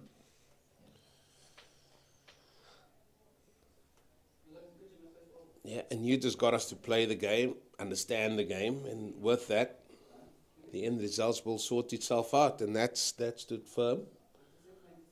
Really enjoyed those days. There you can see the clouds that's around here today. A lot cooler. Today I can venture up there, guys. Today, a lot cooler. Snakes won't come out today. They'll be hibernating, that's for sure. I just found one stray one who's just waiting for you. It's got your name on it. Hopefully it's just a little twakrolikkie. One that won't bite, will just go past you.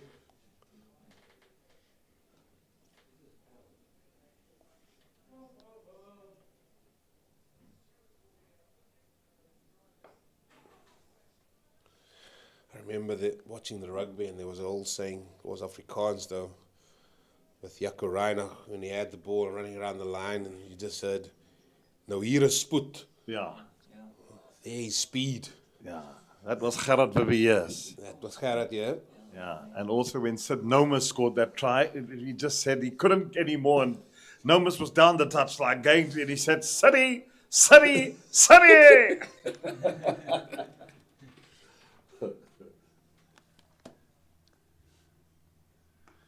I had the privilege of meeting him, and then he had throat cancer.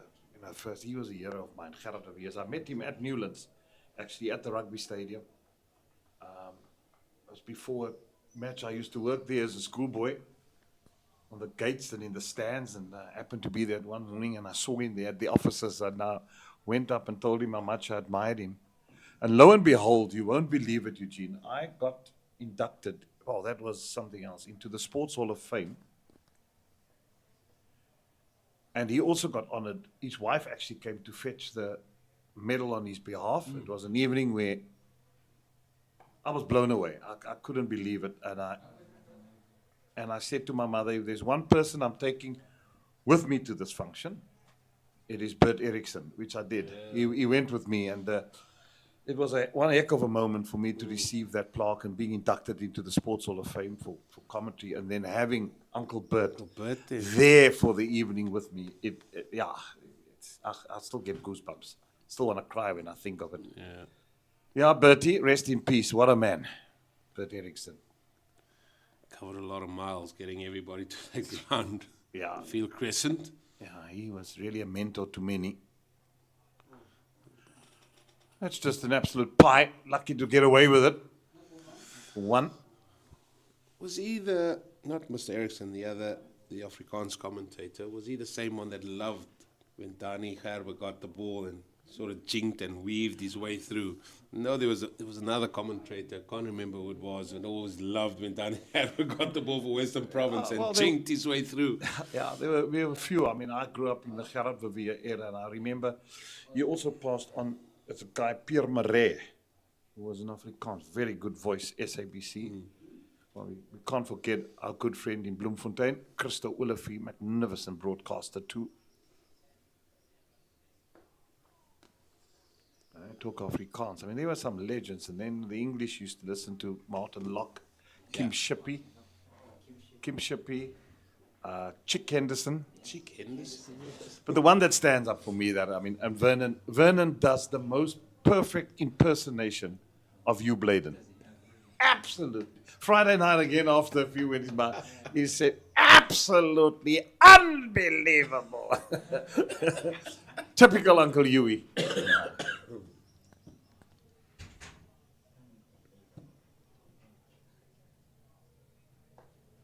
Well, and how haven't this country produced magnificent broadcasters? I mean, Robin Jackman, right at the top of the list, Quirky. You look at Quirky Groevier. I worked with the likes of Mike de Villiers. You seem to be working with a lot of mics these days. Mike Hazeman. Mikey Holding. What a ledge. Absolute legend.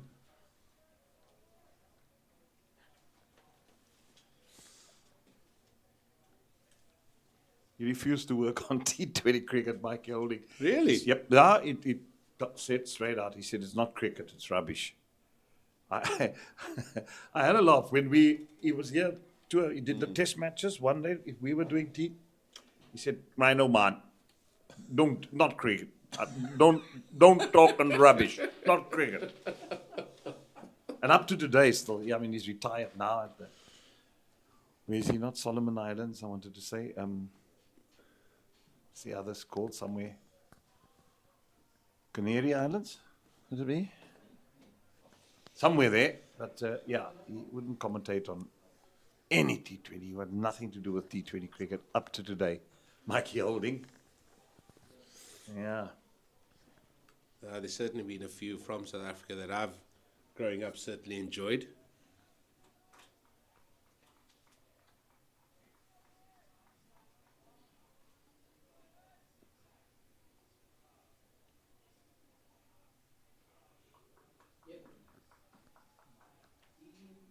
.143 required. 8 wickets. That's what Boland want. Reckon there's a twist? I hope there's going to be a twist. Yeah. The ebbs and flows of cricket. There's been a twist all 3 days up to now. I mean, the Dolphins are on top at the moment. There's no doubt about it. But like a bit more ebbs and flows and just a nice tight finish here. Either way, whether it's a Boland victory or Dolphins, it's just like the nerves to go a little bit. Just ignite something. Well, the draw is out the window. No. You can take away and throw away as far as you can go. Yeah, we could say that last night already, end of the day's play, that there was only going to be likely 2 winners here. The draw is gone now. And just go back. You look at day 2, there was only 1 winner. Then Boland came into bat. And then you said, all right, a draw's a probability. Yeah. When they were batting so long. 100%. And 3/4 way last night, towards the innings, you would say, well, Boland's got a lead of 240, it's going to 250. They end with a chance to win. So, the great thing is about that, the debate and where the game has gone, it's just created so much ebbs and flows already, which has just made it. I thoroughly enjoyed the 4 days here so far. I must admit, it's been riveting. It has been. It's good advert for 4-day cricket.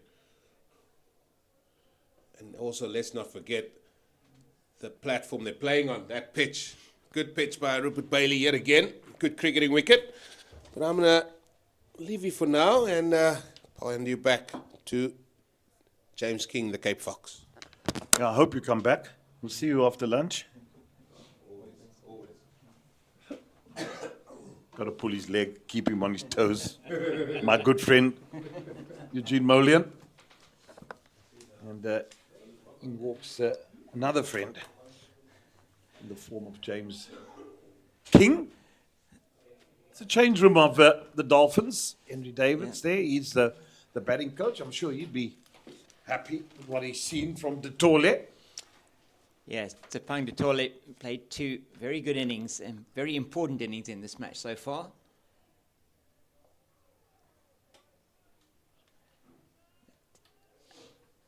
Just a little bit of control being exerted here by Goldrush Boland since the loss of that wicket, Jeremy. Haven't we asked for it since Yeah. yesterday already? Control, strangle. Even when they were bowling to the Italians in their first innings, Yeah. to the Dolphins. Yeah. I mean, the short ball tactic, we strangle for a moment. Success does come when you keep the batting side quiet. Yeah, Batsmen like to score freely when they get in, but it's the hard grind. But De Tole has showed signs that he can bat for long periods, and that's good to see. That he's been patient. He's got 56. That's going to be 4. Nicely glided by Bryce Parsons. Just finding the gap. And just opening the face of the bat. Running it down. really well played by Parsons. You say just waiting for it outside the off stump and just getting it in that gap. Absolutely no worries at all for him.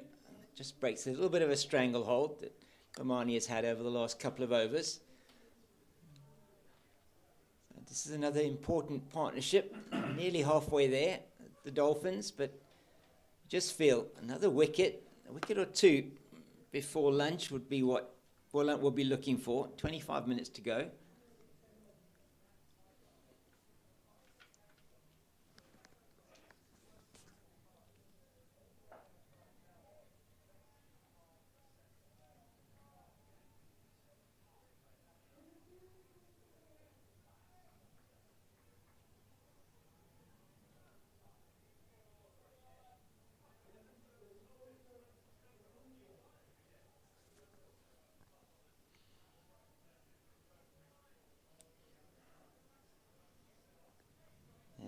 Jeremy, in Johannesburg, the Wanderers, the Hollywoodbets Dolphins ladies were bowled out for 77 in their T20 match against the Lions. The Lions are struggling in reply as well, 13 for 2 after 3 overs.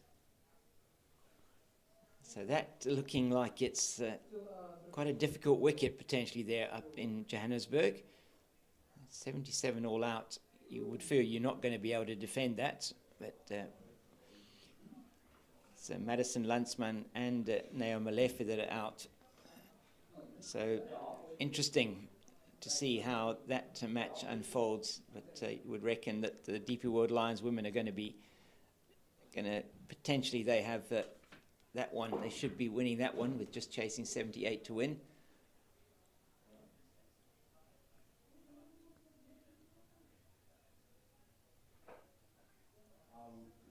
Oh, it's beautifully played by Parsons through the offside. It's going to beat Frisco Adams, go down to the boundary for 4. So 2 boundaries in this over. And they're just breaking the shackles here. May well be the last over from Ayat Kamani in this spell. So very good shot. Just lent into the drive through the offside. No chance for Frisco Adams. And given himself a couple of overs to get in Bryce Parsons. And Yeah, he's a good young player. He does certainly make sure that he gets in. He bowled well yesterday, ball in hand. So he'll want to do really put in a good all-round performance here in the second innings. Cut away again.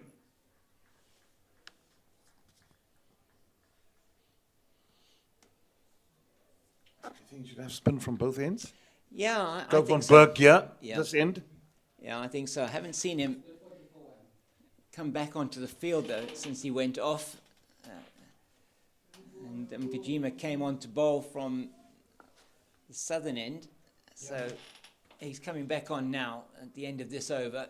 So, Yeah, if he's been off more than 8 minutes, then he'll have to wait for the minutes that he was off beyond the 8. Gone for treatment. So to bowl again, unless he can bowl immediately afterwards, if he's gone less than 8 minutes. You reckon it was less than 8 minutes? I don't know, because he went off before I came on for the commentary stint, and that was probably about 10 6 minutes, or 7 7 minutes minutes ago. Yeah. So we'll wait and see. But I would think with the 2 left-handers, certainly keep Ngajima on. He seems to have been able to exert some kind of control, and I would be making sure that von Berg is the man that I put on at the other end. I think spin here is going to be the only way, really, as it looks like, unless you've got Stearman that's going to come in for a bit of a spell before the lunch break, that you're going to be able to exert that control. So von Berg goes immediately to slip. It's cut away, and lots of ground to be made, but not made, as the ball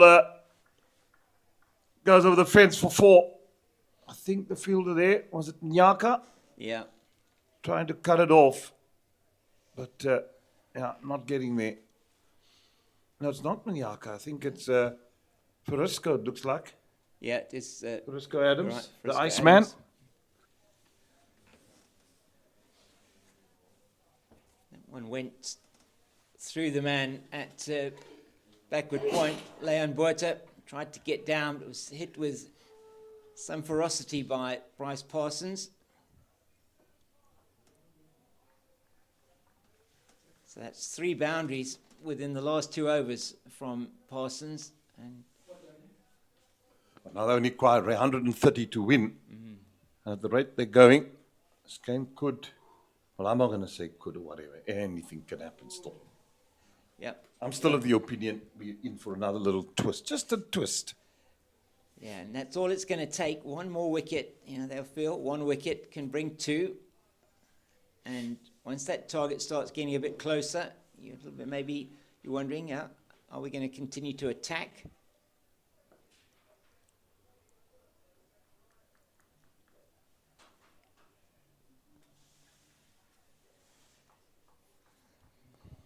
It just takes say, one good ball or one mistake from the batter.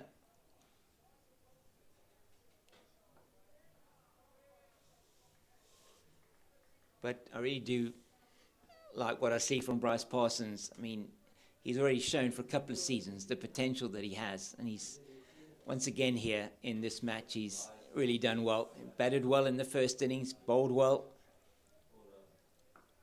Down the ground he goes. That'll go for 4. Yeah, a couple of hops and skips. No. Well, fielder's done well to cut that off. I thought it had the begging of going. Nyaka's the fielder this time. But just to get back to your point, isn't it just marvelous to see? You look at the competitions around the country and the amount of young players now getting opportunity. And this is exactly what you've got the national team on duty, going away, touring. This gives opportunity for players that people probably haven't seen. I mean, we're so involved with the game that we know who comes through from under 19 level. We've seen some of the boys there at an early stage, like Leas and Bryce Parsons in a couple of years got by, he's 24. But what I'm saying is, we saw them at the Cubs week, we saw them at the Cokes week. They played SA under 19 and some of these players. So they're getting an opportunity now. And to watch Leas bowl at 19 years old showed a lot of strength, guile, and liked what I saw. Yeah, very much so. As Leon Buerta comes on to bowl from this end, replacing Ayat Kamani. But yeah, it really is good to see them. Jorik van Skalkwyk making his first-class debut for the Titans this weekend. Didn't quite go as he would have hoped but in that match, but another really good prospect from a batting point of view. The first player at under 19 level to get a double hundred in an under 19 youth international. So a lot of players coming through, both from the batting point of view, all-rounders. We've got a whole host of really good wicket keepers. If you look at, Luandre Pretorius is just one of those wicket keeper batters that are coming through, and it's just really exciting to see that. The future of South African cricket, you just feel, is in really good shape with the players that are coming through. Well, even look, Gavin Kaplan, young player. Look what strides he has made. But that is because he's got opportunity to play. And my point is this, when you're coaching at this level, I think your aim is to try and produce, I always believe, to try and produce players to play for South Africa. Yeah. The trophy cabinet will look after itself. Yeah. It's not a matter of just winning trophies. Because when you invest in a young player, it's not just a magic wand that you switch a flick on and off, and suddenly this player must now be form and he must be top. Cricket is a game. It takes time. So for me, if you take the time, develop the player, he comes through, you're going to lose them going through the A. Make sure that you also have reserve stock that you're developing. That's the unions that become successful, in my opinion, eventually. It might take 2 years, it might take 3 years to win a trophy, but if you're producing, because your first and primary objective is to produce players to play for South Africa. I believe in that. And then the trophy cabinet looks after itself. Yeah, I couldn't agree with you more. And you see that it's so important. You look at this Dolphins lineup, and it's the Dolphins lineup. You look at the Warriors lineup. It's something that always sticks with me. Last year, chatting with Robbie Pete when they were playing in one of the 2 matches, I don't know whether it was here or it was at Newlands, just talking about the average age of his team on the field. And, saying that, his average age is 24 of the team that's on the field. And so you just look at that and you look at that pipeline and just those young players that are coming through. We even talk about Matthew Britsky. He's, also in his mid-20s. What an impact he's made in one-day international level. And so much so that he's now been picked to captain that South African team in Pakistan. Tristan Stubbs. Yeah. I just believe he's maybe just a little bit off the boil currently, but nothing prevents him from coming back and playing at Eastern Province or playing at the Warriors. getting into form and getting back into the national team. Well, I mean, I don't know what the plans moving forward. Donovan Ferreira is having a good time, so I'm sure the selectors are looking. He's captaining the team to Namibia as well in a T20. They're opening those grounds there in Windhoek. What a marvelous opportunity and a marvelous way for Namibian cricket that that ground is going to be open, and they thoroughly deserve it because most people really work night and day there to try and make a success of Namibian cricket. And Namibia and Zimbabwe, the two teams from the African qualifiers that will be going forward for the next round of qualifiers for that T20 World Cup next year. So fantastic for them. Even ahead of that World Cup, they've already shown that they are investing in the future for Namibian cricket, and really is good for them, the opportunity to potentially get into that tournament next year. And it's going to be, should be an interesting competition, that, the T20 World Cup. Yeah, it's going to be interesting. Couldn't agree with you more. South Africa, you say Shukri Conrad now in charge of the white ball setup as well, and he's looking at the future. Where's that gone? Pulled away for 4 through mid-wicket.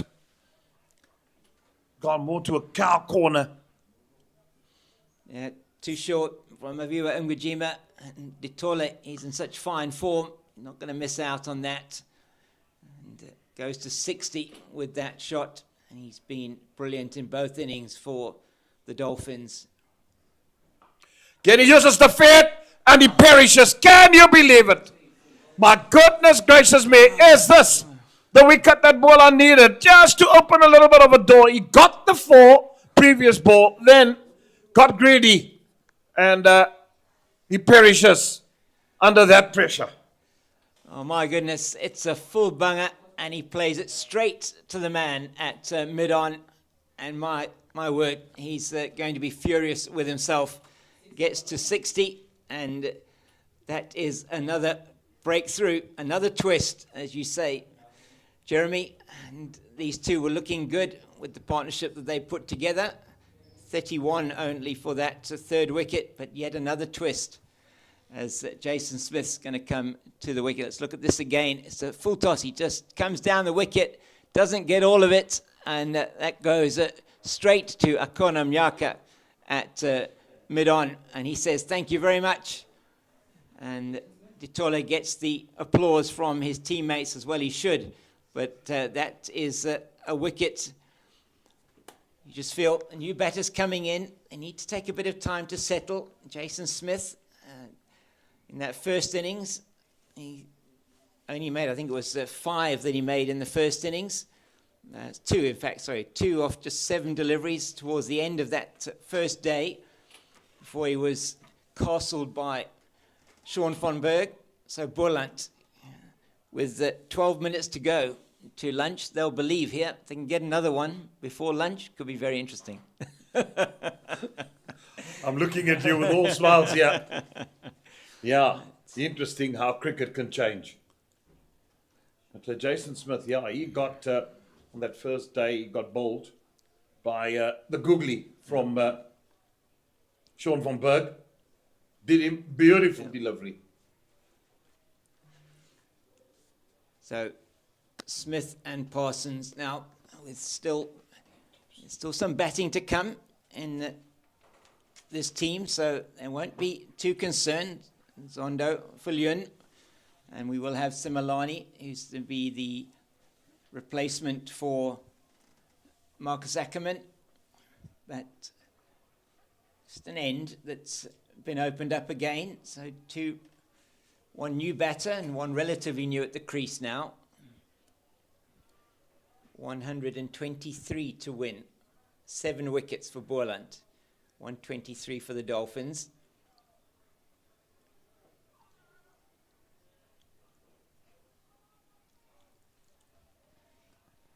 We love 4-day cricket, don't we? I mean, this has been a really good match. I mean, last week was also excellent. This week's been, once again, a fantastic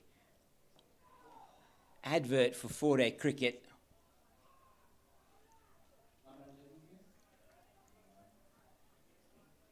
we're seeing that throughout the country. That game yesterday at Newlands was a resounding victory for the DP World Lions, but up there in Potchefstroom, it's going to require a rearguard action from the Titans. There's still 5 down there. Diane Khalim and Keegan Peterson at the crease, and it's lunchtime up in Maritzburg, where they've been set 225 to win the Tuskers.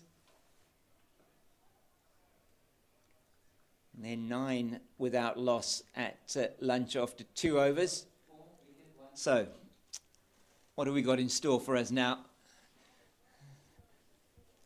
Maybe a change of attack potentially from Leon Boerton. I don't know. Stefan de Tolle now is out, so he's got the left-handed Bryce Parsons, right-handed Jason Smith on strike.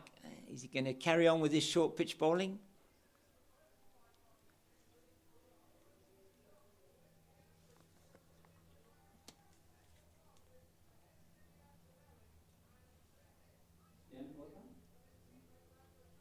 Porter to continue. He's still got his boundary riders out. He's got 1, 2, 3 men on the leg side. You're only allowed 2 square on the leg side. You got the man on the fence, in front of square, behind square, and a fine leg. Yeah, so Point boundary, short leg. Got a very shallow mid on and mid off.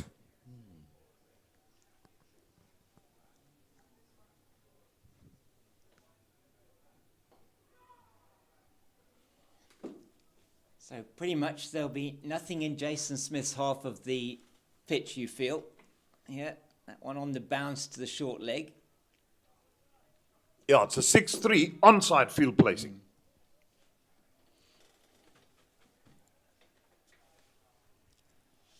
You know what's coming if you're Jason Smith.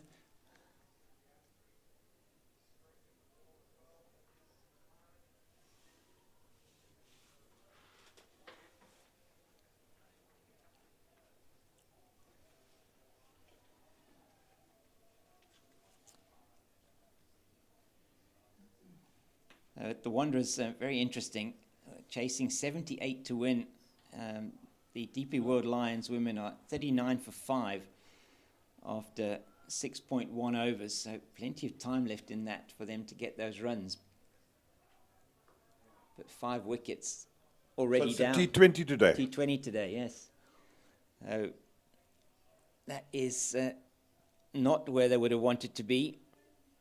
Still 39 needed to win, with 5 wickets down, and wickets there for Ayanda Khlubi. Jade de Figueiredo is a very good left-arm spinner, and Zintle Mali.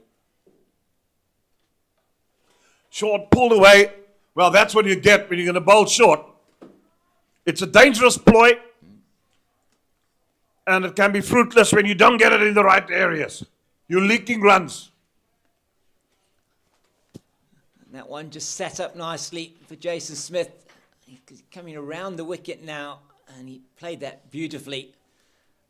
You have to question now this tactic with Smith on strike, thinking, yeah, perhaps Von Berg not able to bowl. Maybe he'll be bowling after lunch, but don't want to leak more runs.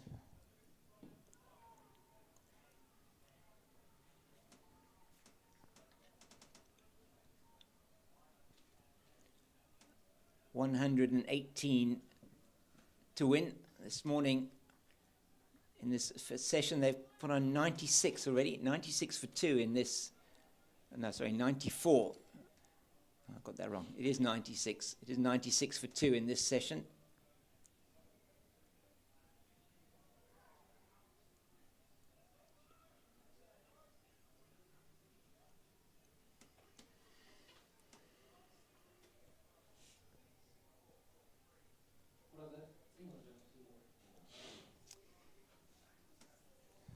The end of the Boerter over. Smith will be on strike, and Ngajima's going to continue. We'll probably have 2 more overs before lunch. Jeremy, they've bowled 29 so far in the session. They should end on 31. Well, the one thing that they've done since this morning in that session to bring that run rate, which was at 4.9, down to 3.7. I'd like to see it come down to under 3 and then put on the pressure. Because you haven't got a lot of runs to play with, 117 required for victory. So if you can bring that down to 3, under 3, and just bar the pressure. But as you said, I question the tactic with the short ball. Especially if you're not getting it properly directed and you're leaking runs. Yeah, especially we know on this wicket, if you're not executing it properly, it can just sit up beautifully for you to be able to play it through the leg side.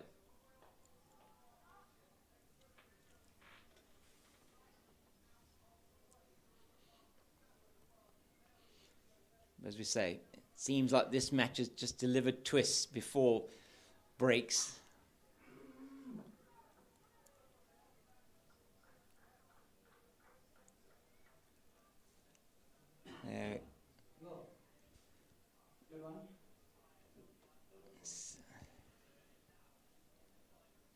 So can Ngajima get the breakthrough? He's got the 1 wicket of Ditole.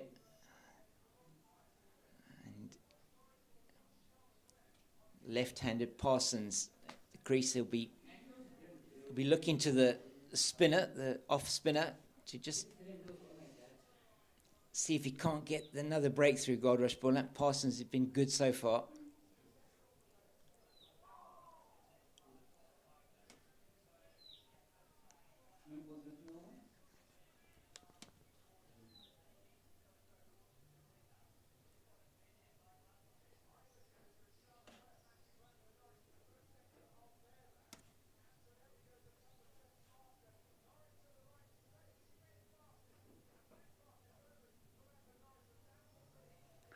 Driven firmly, but no run.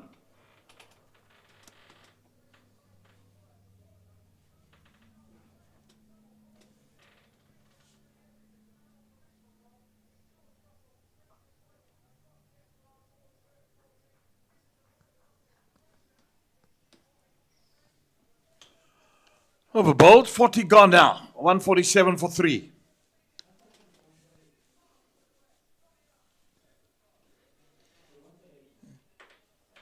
And Ngajima has been good in his 5 overs so far, 1 for 17. He has exerted a reasonable amount of control. Haven't been able to get on top of him necessarily.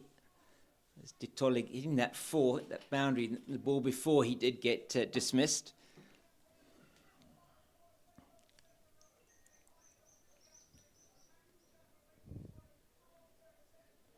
The last over now before we're going to be going to lunch. Leon Buerta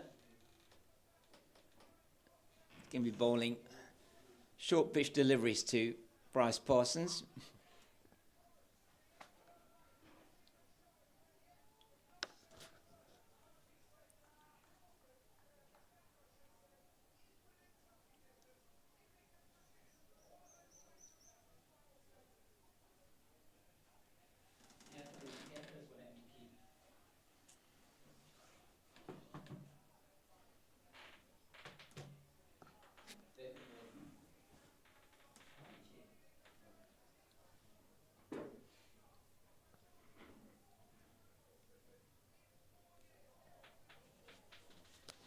Oh, and that has gone straight through the legs of Clyde Reeves-Fontaine. It bounced in front of him and went straight through the legs, and that's 4 runs, 4 byes that they can ill afford to concede as the 150 comes up for the Dolphins with that error by the wicket-keeper.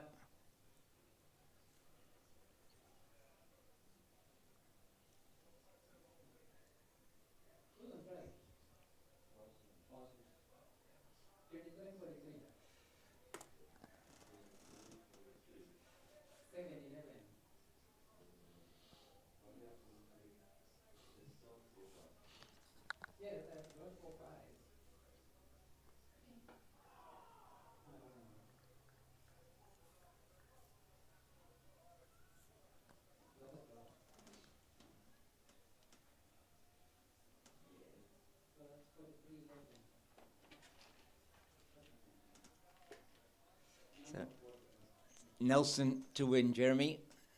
That could that be something that the Boland superstition? Boland will be looking at. Well, they'll be looking at the last 3 balls of this over, won't they? And saying, if we can just nip Bryce Parsons out now, take them into lunch, and they'll feel they're probably, they've got a sniff.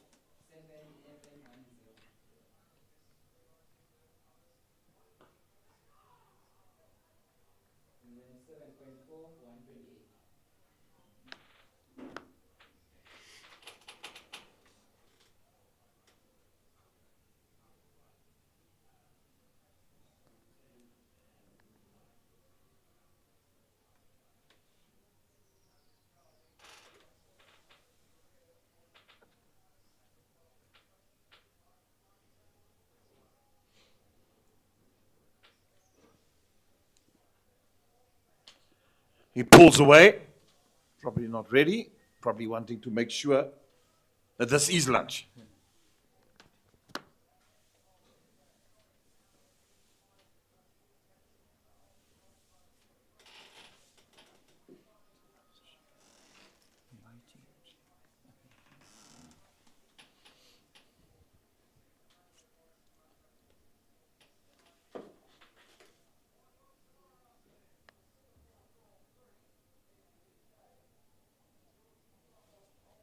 One more delivery to come. You'd have to say, Jeremy, with 103 runs for the 2 wickets in the morning session, that certainly the session belongs to the Dolphins. Yeah, I just think too many runs leaked. That was the issue. If you'd say 70 and you got 2, would have called the session even. Yeah. But it is the Dolphins all the way, yeah.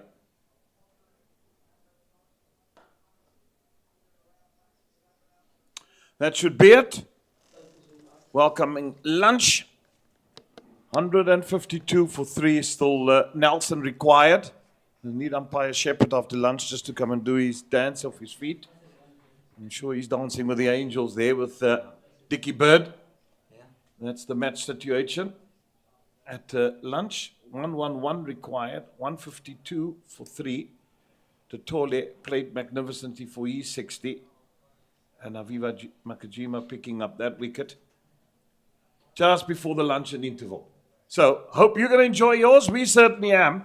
And maybe another twist after lunch. See you later.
James.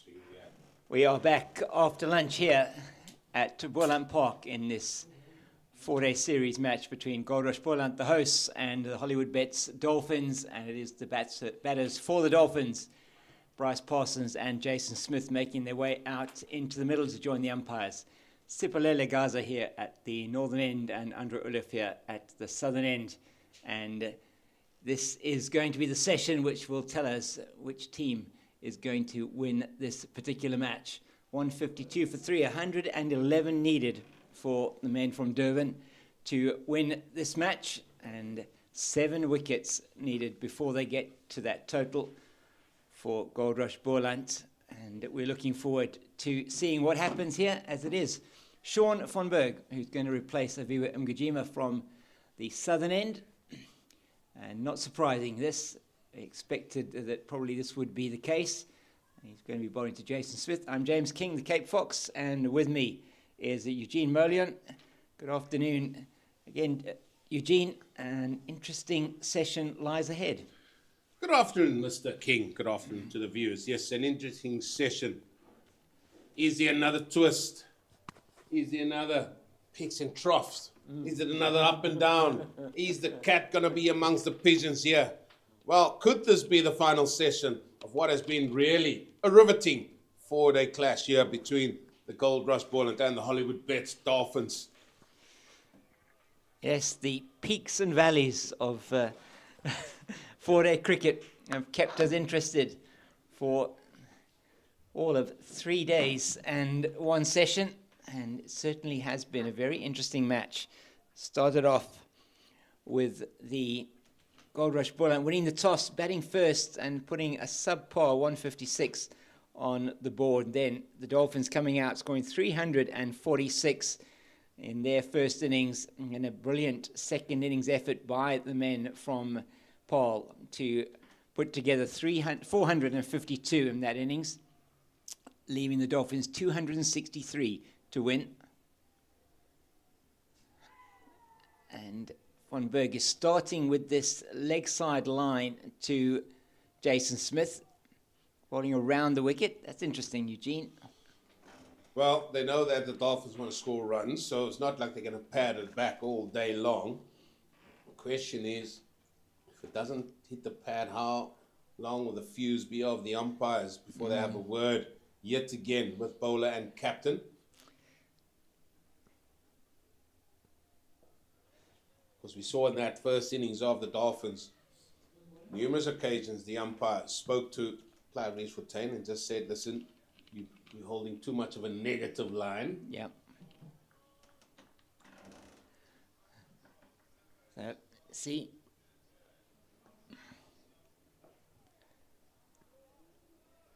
he is using it really as more of an attacking line at the moment into the pads. He's just asking Jason Smith to try and take him on down the leg side. He's got the field set for that.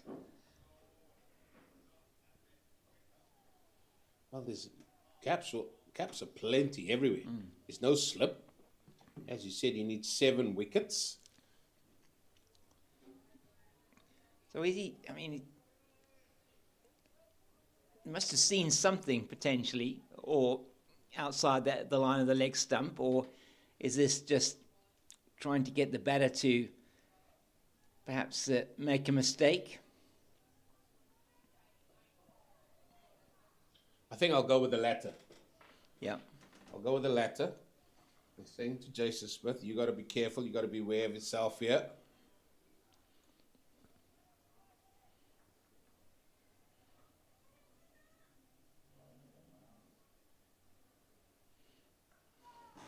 Well, if you bowl like that, it's going to get put away onto the banks.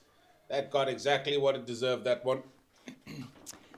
Yeah, dropped it in short, and he cannot do that to a batter of Jason Smith's quality, and gets the treatment it deserved. And now they need 105, do the men from the Hollywoodbets Dolphins, to win this match. And you have to say, it is advantage Dolphins at this particular moment. There's some discussion going on here.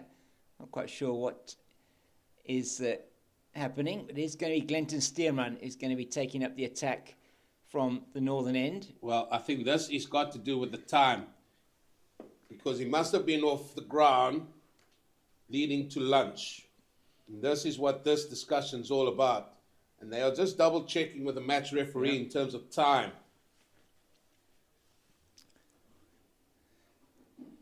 And Cliffy Isaacs, he is very, very smart when it comes to these things, and they are just double checking to see if his time has gone or has come for him to bowl.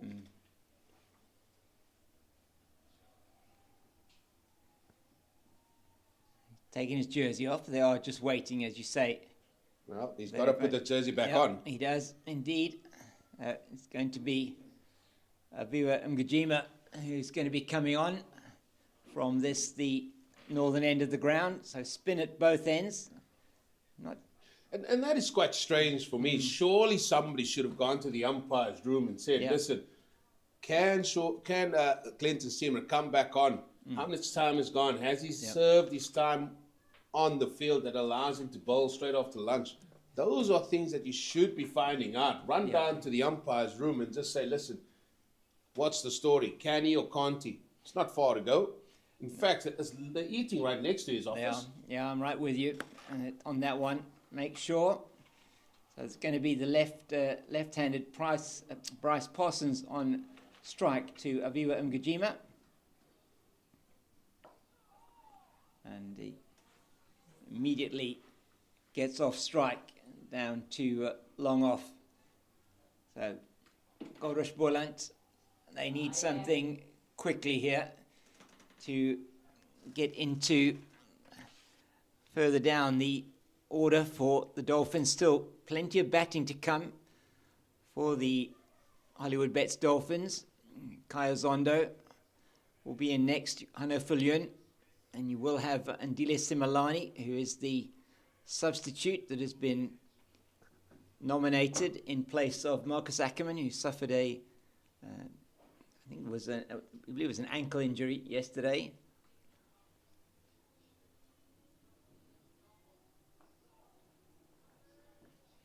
Good delivery from Mgijima.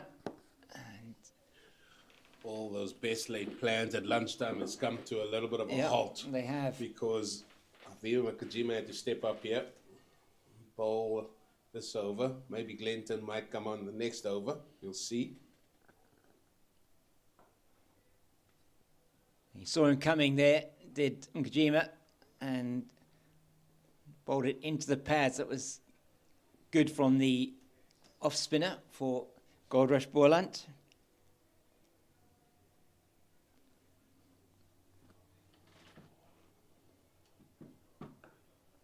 That's beautifully played by Jason Smith through the offside. He gave himself room and just opens up the offside inside out through that extra cover region. Widest of mid-off for 4. Glorious shot. Good use of the feet. Just coming down to the leg side of the ball, frees the arms up, and he caressed that through the offside, through extra cover for 4. Brilliant shot. Maybe that's the intent here from the Dolphins to just keep going on this partnership now with 23. It's come off just 5 overs. So lost that wicket after 37.3 overs. That of Ditole, who was caught by Mnyaka off the bowling of Mgijima. It's too much leg side-ish, just defended.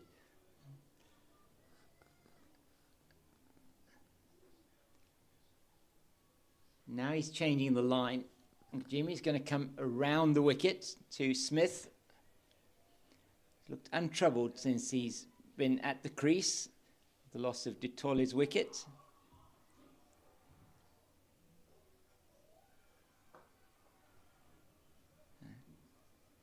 Once again, good use of the feet. It's the end of the Mgijima over and goes for 6, which is not what Goldrush Boland would have been looking for.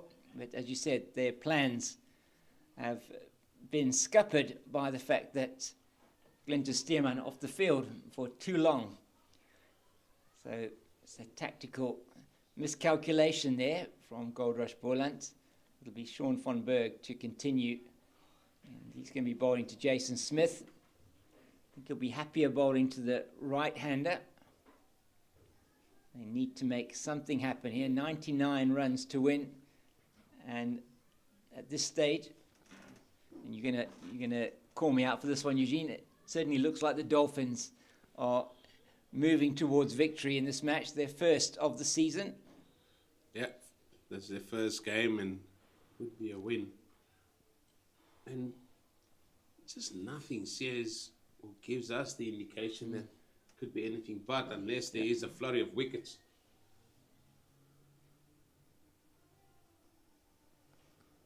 No catches in place, you need wickets, no slip in place. It doesn't matter really in many ways. If they are going to take the risks to try and hit the runs, that's fine. But I do think they haven't been anywhere near as attacking as we would have expected them to be, Goldrush Boland. Nowhere near. And they need to take wickets. So this is slightly bemused by the tactics here.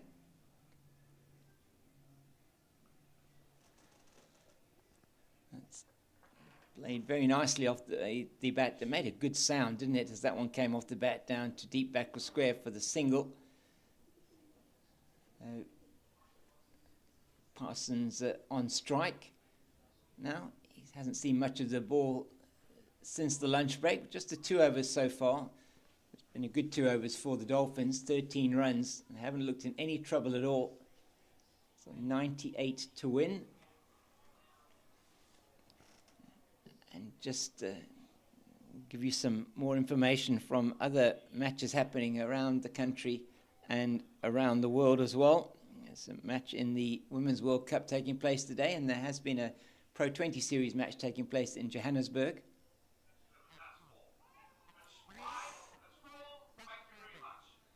And that, had there been a slip, it would have been down his throat.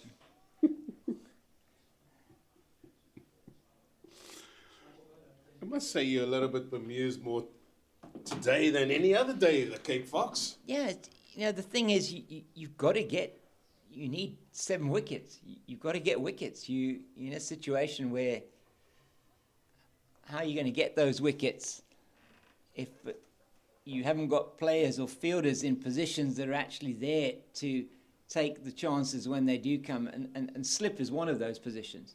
For Sean von Berg, even if you're going to give runs away in the outfield, I wouldn't have him bowling without a slip. I can't agree with you more on that point.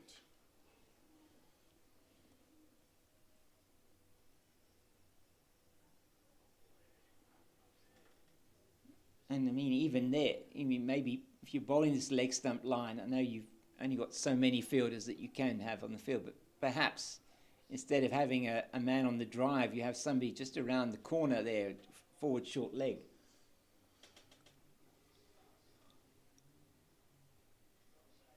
He'll probably get caught now at short mid-on.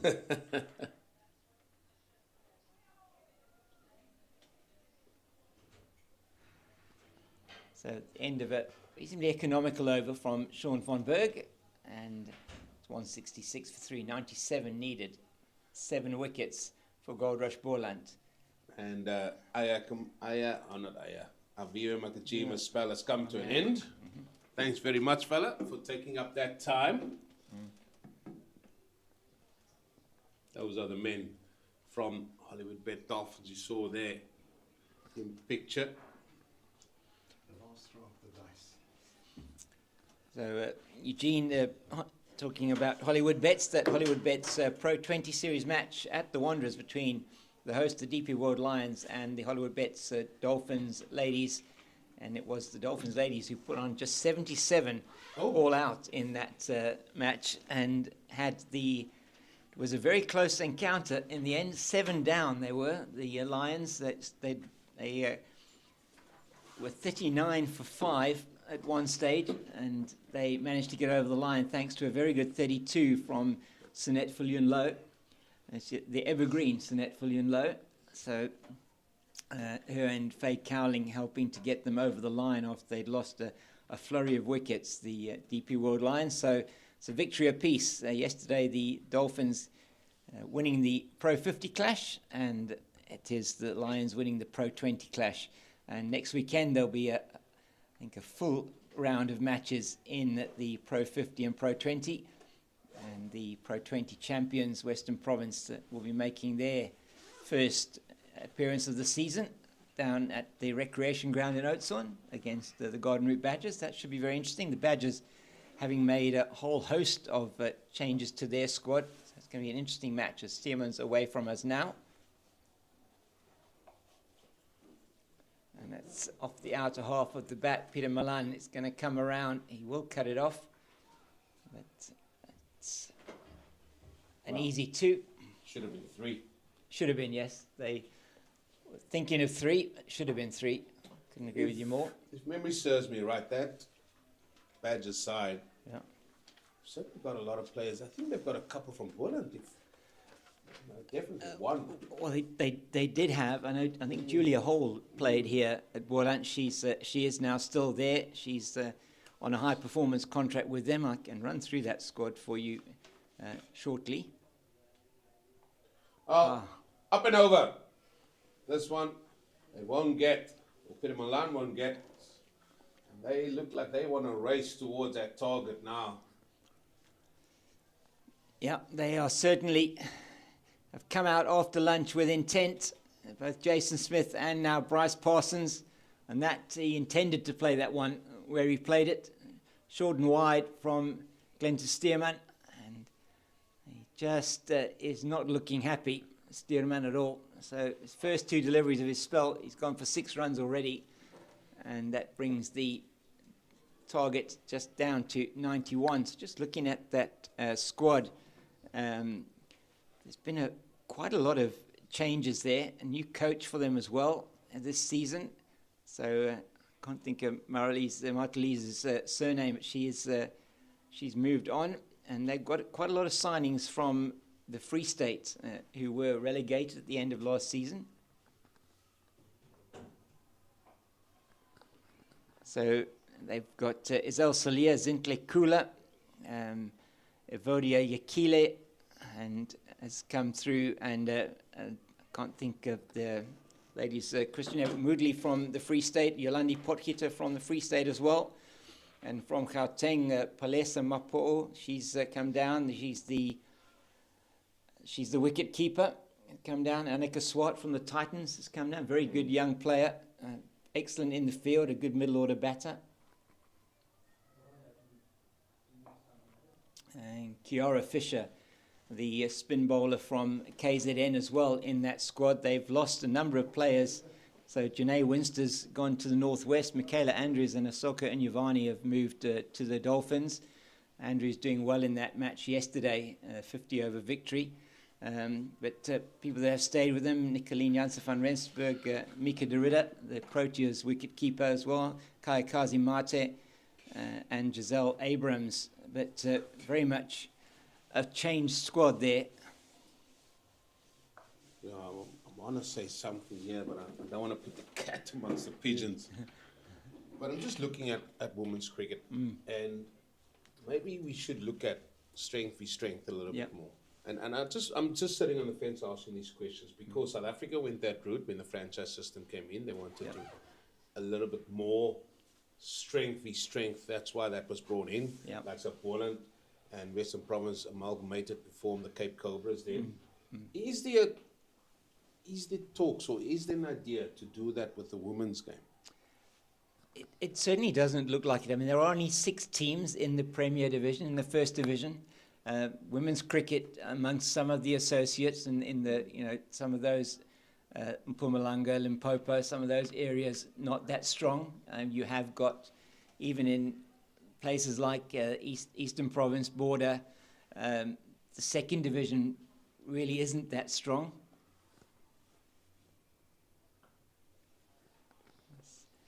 And so if it's not that strong, can't you do something like that where you can open themselves, those players, to better training facilities, better training, and then obviously better when it comes to the game, the actual game of it. yes, the women's game is growing, and don't, please, I'm not trying to say, look here, let's take away more opportunities. No. I'm looking at it from a strength World Cup, because that's where we're going. Yeah. The women's game is so important, and if you do get the call up to the Proteas, you want to just know that you're going to perform as well. That's all I'm asking. It's just a question. No, I think your point's well taken. I mean, my view is, I mean, there is still, I think in the women's game, the gap between even the first division and Proteas level is greater than you see in the men's game. I mean, the men's game, you have quite a broad selection of players that, even in maybe in white ball format, definitely they play at domestic level. That step up is, for some of them, is not as great to that on the white ball side. From a test level, it may be slightly different. But in the women's game, there is certainly a big step up to national level from where we are at the moment. And that will improve as the standard does get better at domestic level. But there again, you don't have that many national players playing at domestic level. So difficult for them to bring that experience to bear.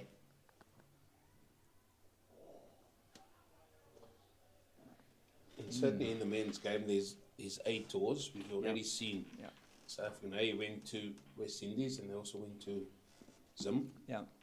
Or New Zealand came here, apologies. New Zealand A came here. These were emerging tours as well in the men's. And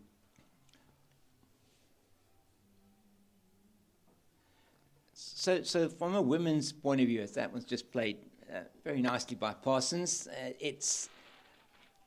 they've had emerging tours. That there's no A structure necessarily. You've got the under-19s that, under the tutelage of Dinesha Devnarayan, that really you do have a very good structure in place there. They've already done a number of camps, looked at the potential for the next under-19 World Cup. So that is in progress in terms of the development. The emerging tours, the strength that the people or the teams they're playing against, not necessarily the kind of strength that you would want to stretch the ladies in that particular level. So there is a lot of progress being made. I think it is that work in progress. yeah, it is a good work in progress as well, with the result that the Dolphins beat the Lions yesterday. I know, as I always say, these are only good conversations to have, and these are only opinions, all in the interest of cricket. Absolutely. I think, promotion relegation just came into force last season, over 2 seasons. And I do like here, just getting back to the match in front of us here, that they have put the short leg in. It's something that we spoke about in the last over from Van Berg. It means that Smith can't just necessarily lunge forward and be happy that it could go in the air in the leg side.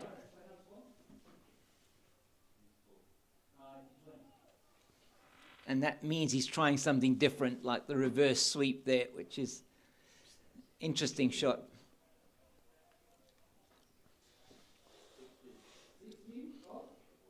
I know some of us probably would have just gone the old route and just say, listen, if you get the runs, you get the runs, but we want to get wickets. You always got to try and find a way to get wickets. Time is definitely not an issue. No. But that win percentage radar is definitely in favour of the Dolphins. That's played very, very well once again by Jason Smith. Just rocks back to that one short from Sean Van Berg, and can tell he's not happy the way he takes his hat from umpire Andre Olivier. Yet another maximum for Jason Smith. As we look at Sepang Ditole's innings, look at the 6 again. It's just too short, and down the leg side and put away with disdain. Look at Sepang Ditole's innings, look at his boundaries. Played some really glorious shots, came in at a difficult time, the openers did, and he played really well in that innings of 60, 116 in the first innings, Eugene. What I like about it is his head position, nice and still when the bowler delivers the ball. And, I mean, he just batted really exceptionally well in both innings. Look at that, hands through the ball. Beautiful execution of an extra cover drive. He played spin well. He uses his feet. He can also punch it down the ground like that. Again, those hands through the ball. He's just got so many varieties. There's the use of the feet, but that's him perishing. But certainly, he definitely put his team right on top here. As indeed, 116 in the first, 60 in the second.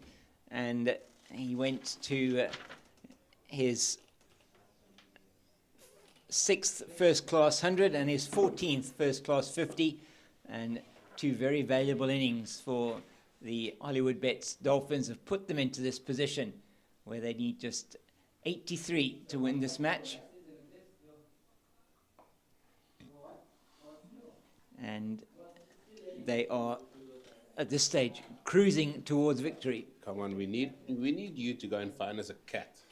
And then go throw it amongst the pigeons, Cape Fox, because this game needs something. It does, because yes. it's slowly but surely getting away from the home side here.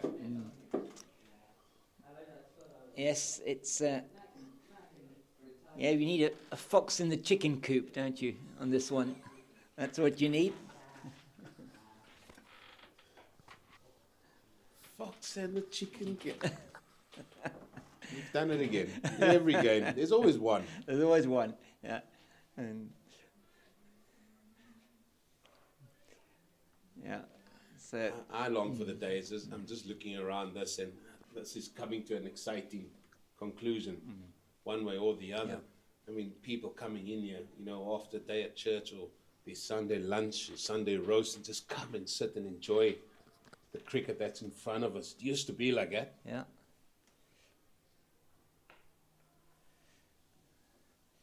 I remember going to the old Willows at Newlands, and Yeah. people bringing their skottel, and they had breakfast, sun, cracker, egg on that. And then late afternoon was the braai, and you get the smell coming across that Newlands Lovely, ground. yeah. You as a player just think, oh, is it really? Really? You're doing that?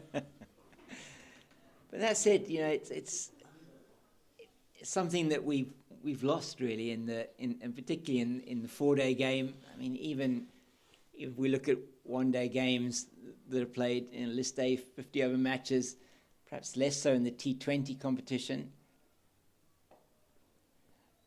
But yeah, it's good cricket here that people can come out and watch. It's a beautiful venue here and facilities all here for somebody to come over and really enjoy watching and trying to just re-emphasize the heroes, the local heroes that you have here. Yeah, Jeremy keeps talking about the Mzansi League that the Paarl Rocks won here, and the one thing he stood out was them going out in the communities, going out there. People knew they had an identity. Nicely clipped off the legs by Jason Smith. He's playing a very good knock here. Yes. He talked about that, having that identity, and people can relate to that identity. And if you mentioned a couple of things there, if T20 is what people want to watch, T20 is what, 3 hours, 3.5 hours. Yeah. Why not just bring your family for 3.5 hours and watch this, and then you can sort of go if you're not interested, because there's still a lot of cricket, still a lot of learnings that's out there for any cricketer to take on. Yeah, and I think it is what you say. It's about taking cricket back to the people. I mean, I've got a bit of a saying which is probably sounds a bit cliche, but I mean, I sort of, one thing that I'd like to see is that, take cricket to the people so you can bring the people back to cricket. And that's something that, is I think the SA20's done that particularly well. And it's got the marketing support, it's the money behind it. It's, the franchises have certainly put their money in to get there, but at a domestic level, at a provincial level or franchise level, whichever one you might, the provinces and associate provinces, it's very important that people understand that your players like your Glenton Stearmans, that your Sean von Bergs, your Clyde Reeves-Fontaines, these players here are the heart and soul of Goldrush Boland, of Boland cricket. Yeah, and you mentioned there the SA20, and I think people just wanted to see the likes of Luandre Pretorius play here. Mr. Miller, he comes in here. Yeah. Joe Root. Yeah. They wanted to see those names back then. That's how it was. Yeah. You know, we weren't in the international frame, and we had to go and see these players live, and I think that probably brought them out. I, as a youngster, loved going to Newlands, just watching the likes of Adrian Caper, Garth LaRue, Jeffries, and all those men. Kojak standing there in the willows shouting to Ricey, who's standing in the slips as Adrian Caper makes his way to the middle, and Kojak says, Caper, first ball, hit him out the ground. And I'm just thinking, please. This is professional cricket. No man is going to go out there and stand and hit Ricey over the top for 6. Lo and behold, he did it. Complete legend of the game in the Western Cape, Adrian Caper. But those were the atmosphere around, and we need to find a way. Yeah, the Mzansi League is doing it, but I think they're more there. Yeah. Correct me if I'm wrong, for the razzmatazz that goes around with it. There's a whole lot of things that goes with it. Yeah, there is part and parcel the cricket on the field as well, and it's been good cricket. It's been really good to watch.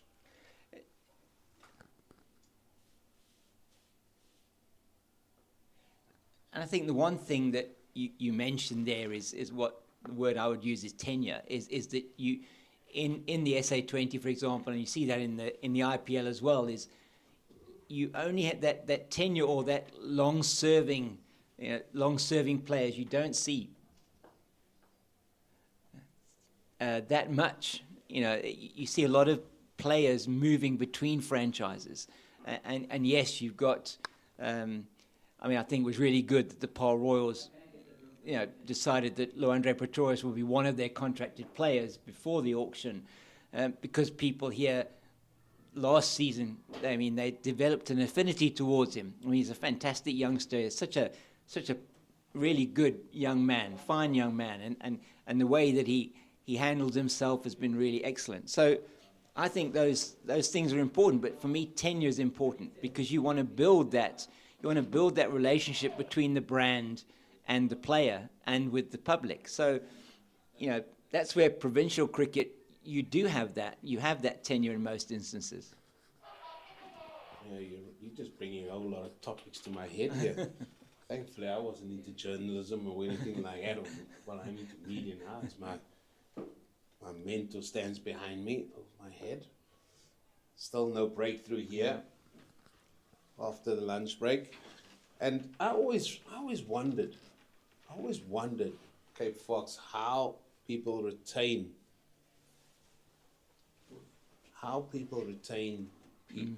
or our companies retain people to come in. The likes of, I don't want to be an advertising agency here like Virgin Active or anything like that, and they all, because I heard about these things, and they say we need to retain members. Yes. Right? How are you going to do that? It's easy to say.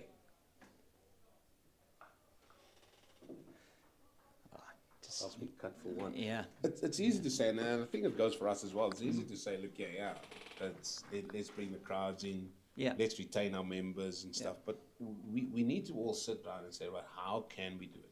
Yes. How we best see getting cricket back to the people. Yes. So that the people can come back to cricket. Absolutely. And enjoy that. And for me, it's very much around, and yes, from my sort of experience, mostly in the corporate world, in retail. And from that point of view, if you're talking about, you really talk about what's your product, what are you selling? What are you selling to the public? What's your unique proposition for the product of your product? So what are you delivering? So what is it? What do we have as cricket? What do we have? What's our product? And our product is our people. Our product is our players. That's our product. That's what we're selling. Almost we're selling this. It is entertainment, yes, but it's who provides that entertainment is what's so important. Playing a miss for the first sort of time we've seen from Jason Smith, and Clinton Steerman. He's generally been pretty good in this spell. Yeah, he has, but we have to give kudos to Cliffy Isaacs for identifying that. Yes. Listen, you cannot bowl that over yet, young man. You've got to wait. You've got to serve your time. And he served his time for 1 over, and then he had to come on. And But they're struggling. If your 2 spearheads can't get you wickets, well, who do you turn to? I'd say the Titans are definitely knuckling down there in Potch as well. Got the right man at the crease there, Keegan Peterson, Diane Khalim. We know what he did here last week as well.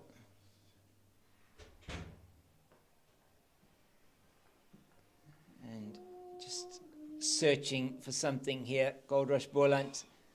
And they'll look back at that first innings and they'll say that that's where we potentially lost this match if that was going to be the case. And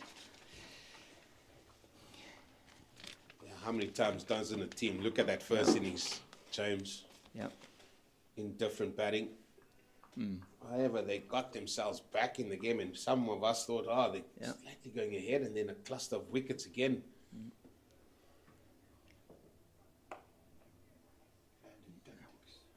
And make no mistake, I mean, a target of 263, not an easy target. I mean, it'll be, I think, the 4th highest, 4th innings total here at Boland Park. But that's me for the moment. And Eugene, thank you very much.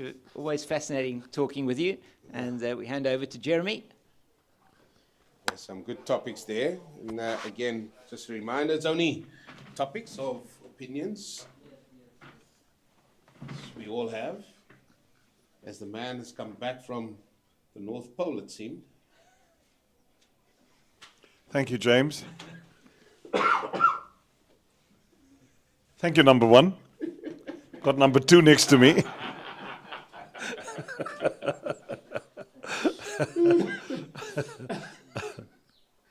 Bond.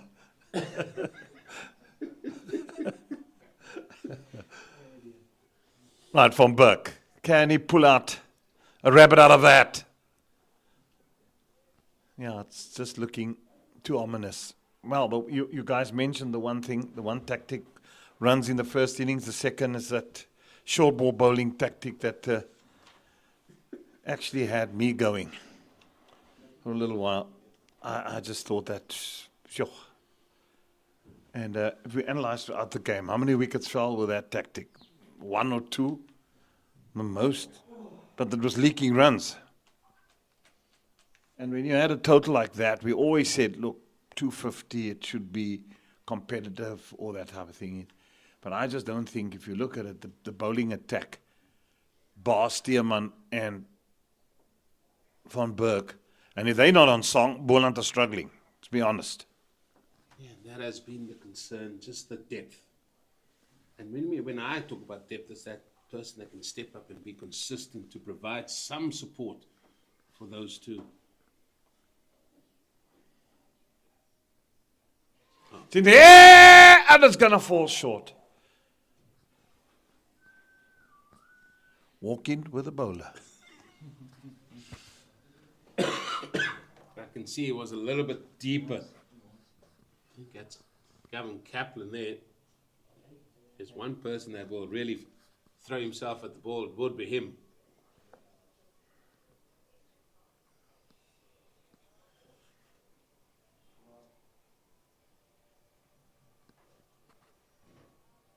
.77 needed for victory. 7 wickets needed by Goldrush Boland.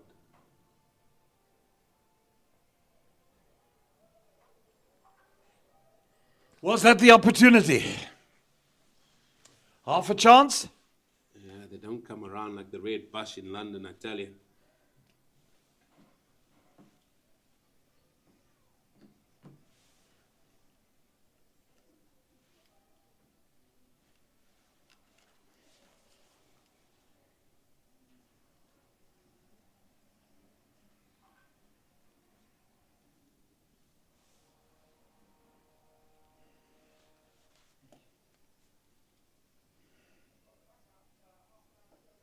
Flighted.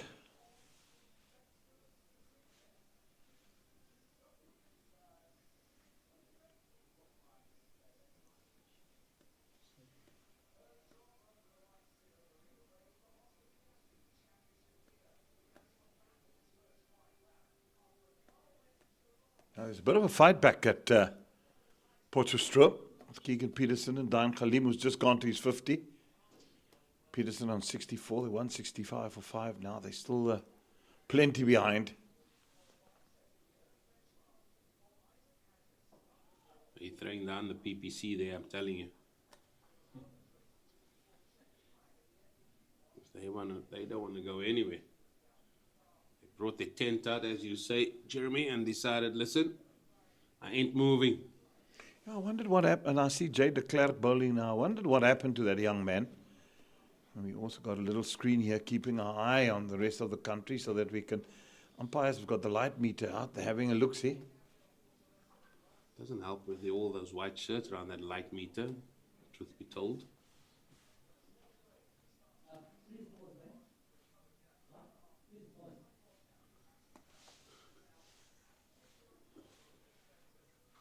Pause. Oh. These two have gone on nicely. Parsons on 37, Smith on 29. Smith looks, he's a good player. That's why that wicket was so crucial to have tried to have got that catch. He's come with that experience, played for South Africa, Jason Smith. And best thing he did for his career, now's a bowling change for Risco Adams. It's now a desperation stage for Boland. Try and get the wicket. Can the Iceman bag one?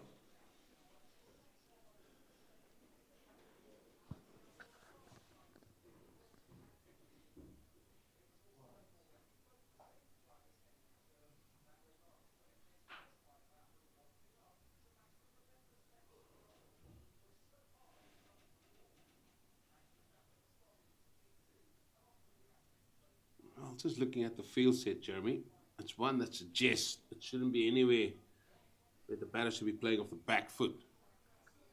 It should be bringing forward and the bowler trying to hit those 3 stumps or the white pad. Because they've got a short cover catching, they've even got a mid-wicket catching. Feels set fairly straight. Those men in front of the wickets.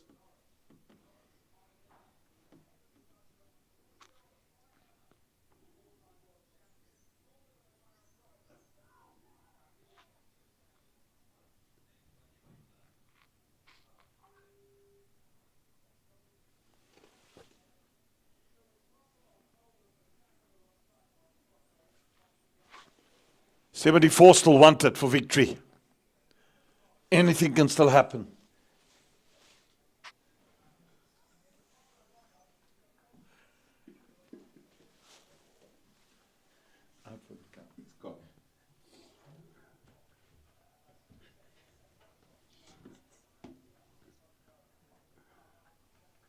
Lunch must have been good for some.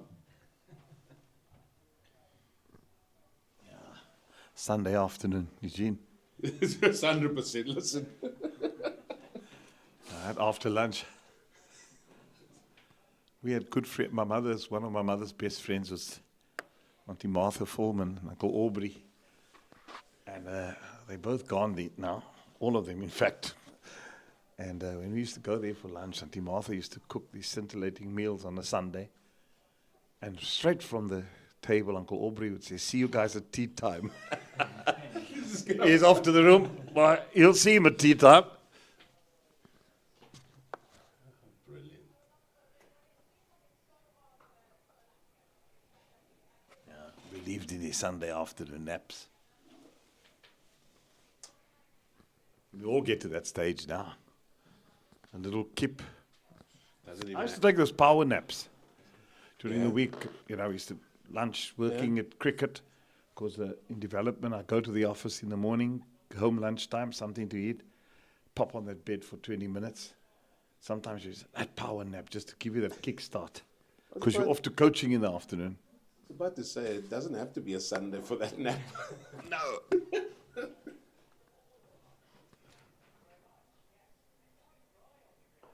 You know how hot it gets in Kimberley and in the Bloemfontein during summer. So you need a power nap. Power nap and a cold shower.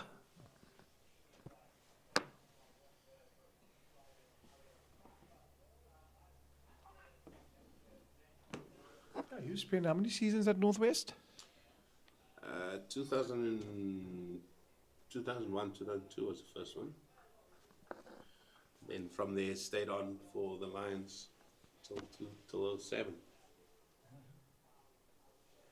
So you could say up until then, but one standout feature is, I don't know whose bright idea it was, Jeremy, that during a 4-day game they should bring steaks for lunch for the players. I'm not sure whose bright idea that was. As a bowler, you just had to pack it nicely and put it on top where you're sitting and wait and wait till later. Because I tell you what, you eat that, you could be sleeping on the field. Well, you could be dragging your feet with all the steak stuck there. Yeah, those are the lunches that players normally eat. It'd be very light: chicken, pasta, fish. Nothing beats tea time in the UK. Ah, go there again. I love our sisters, but let me tell you.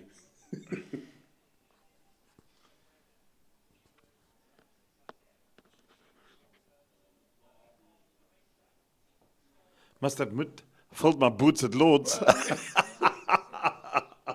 In that media center, my wood goodness. Hey, just whatever you could think of was there. I just thought, wow, here's tea time.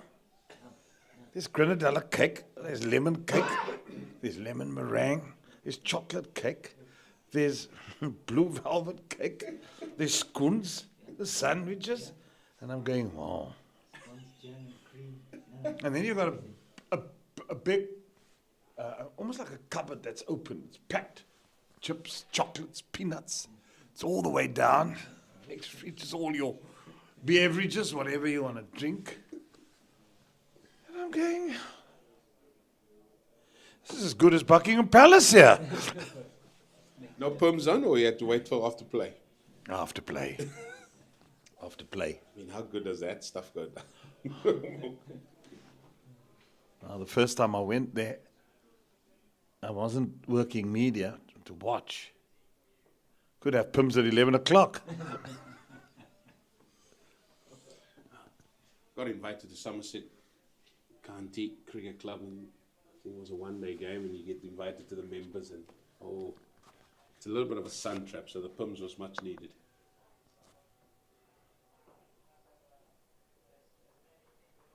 But even grounds like Edgbaston, been there, Yeah. and at the Oval, well entertained. And Cardiff. Right, Jeremy, give us some of you've watched a lot of cricket. Where to here for Goldrush Boland? Well, they've got from Burgon, they got to get wickets. To me, if I look at it, it's one-way traffic at the moment. Yeah. I can't see Boland getting out the jaws of life here. The way it's going, these two batsmen are set. They need to break this partnership. And as I said to James, they need it after lunch to go bang, bang. It's the only way you're going to win. Now, I'm afraid it's looking ominous. I just get the feeling, just looking around, the players tend to look that way as well.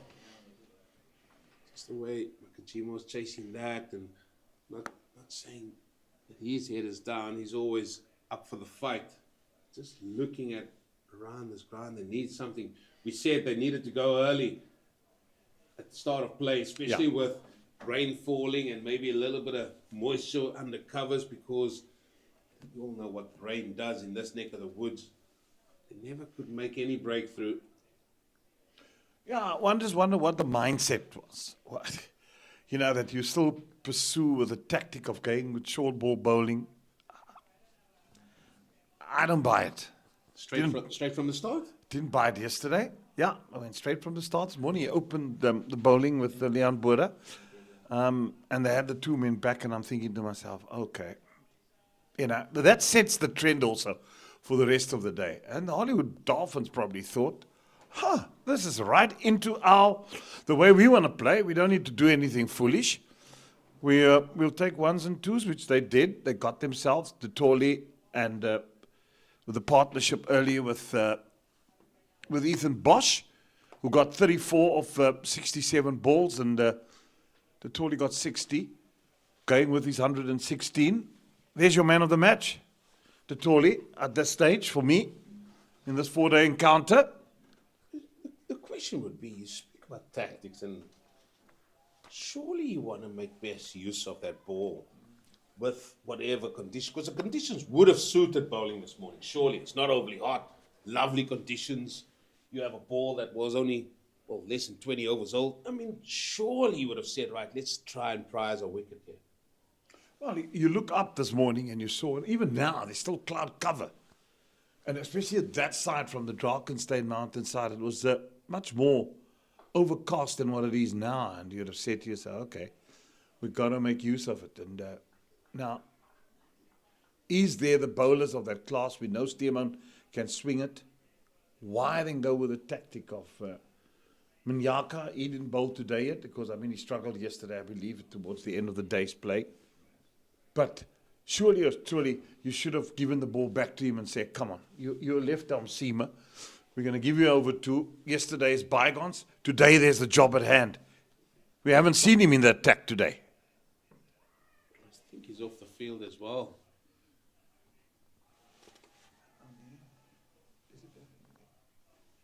Has he come back on? I know he ran off the field. That's what I'm saying. It's that consistent person you're looking for, just to back up the likes of Van Berg and Stearman a little bit.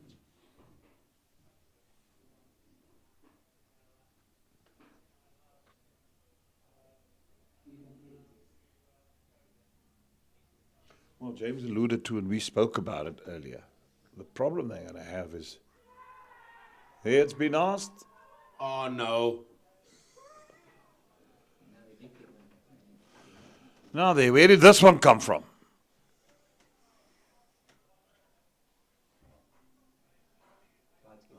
First thing is, as a captain, you can't throw the ball like that. Yeah, you better watch out. He's going to get a warning.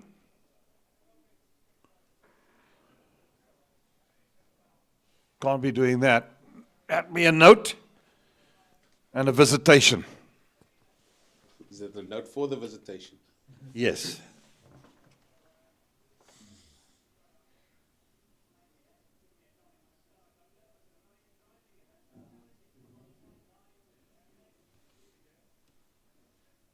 Well, we thought maybe Boland got away with one early on, also strangled down the leg side.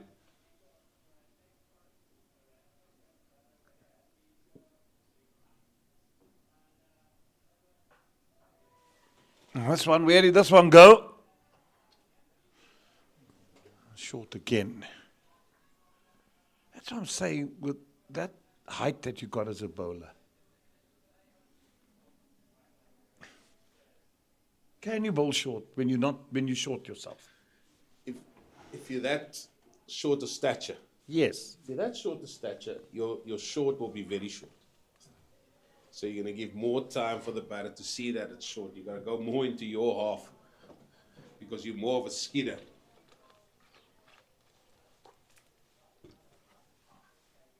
With that, what you want to be doing, try and skid it on and try and get the LBW in play.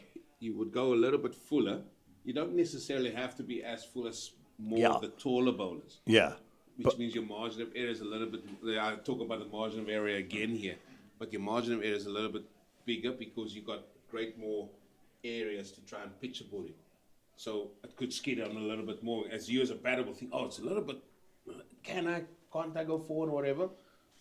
You want the batsman stretching and yeah. I always thought you could get away with it with bowlers of this stature.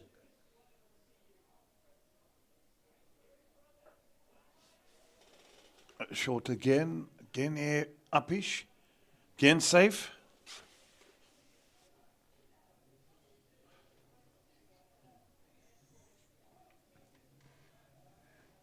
$64 now wanted. Partnership is worth 59, so it's very good at the moment.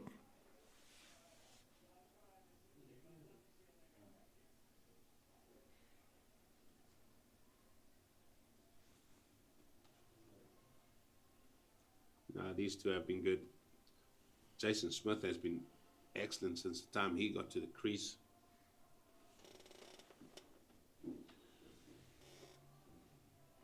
So, Eugene, a Yes, note sir. would have been made with that incident, Yes. but it's up to the umpires because they're in charge of the game. The game, it's to report that to the match referee. But I'm sure the match referee would say, what is your take on that? Yeah, but if the umpire feels that it needs to be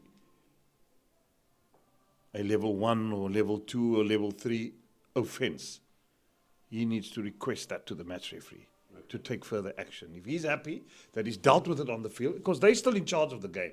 Remember that. Match referees are there as overseers or whatever. The umpires are still in charge. They decide they determine decisions. They're still in charge. So you can't be coming and telling them what to do. Okay, so you can't say, for argument's sake, in the situation that happened there, okay, I want to call, you the match referee, I want to call him. Still the umpires. The You can umpire. suggest it to the umpires to make a report. It's the But umpire. they are the sole judges of the game. Okay, cool. So that's the space. It's a line that you've got to be careful to overstep the mark of umpires. They're still in charge of the game, and it's up to them to report it to you to take further action. And sometimes there's things that happen out in the middle. You might be sitting here and thinking, but they handle the game. It's up to them. They're still in charge, and you've got to respect that. And if they feel, listen, some things are not even worth, because what's going to happen, you're going to give a guy a warning and off he goes. You know what I'm saying? It's really, and I know umpires, when the offense really becomes terrible. So if he does it 3 times or 2, that justifies a different cause. But there are some umpires that will feel that's not on. You're showing dissent. He can report it. More than likely, with drinks approaching, they probably will have another quiet word with it, and then that probably will be that. You can still make a note in your notes. You can say, umpire happy, dealt with the situation efficiently, and he feels, you still note that down, but that report will just go as noted. If he doesn't want him to be fined on a level 1 basis or a level 2 basis. So what you're saying to the public there is you don't just bring on the drinks at drinks time for the umpires, you make other notes as well. I know where you're going with this. Not falling into your traps.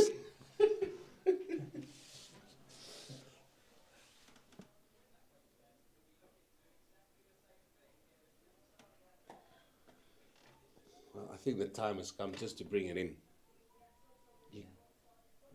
You've got to make it a little bit more difficult to get runs. Yeah, I can understand the logic. It's got to be a little bit more difficult than this.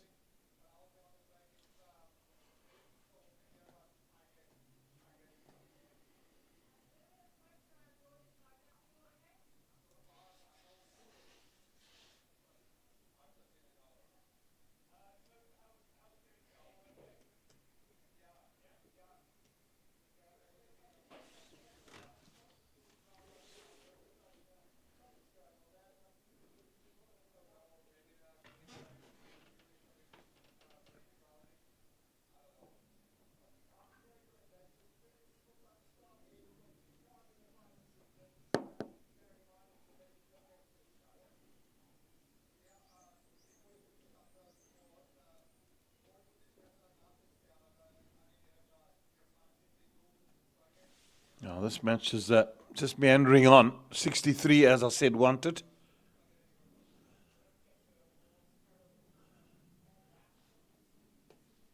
$203 for 3. Parsons on 45. He's edging closer to his 50.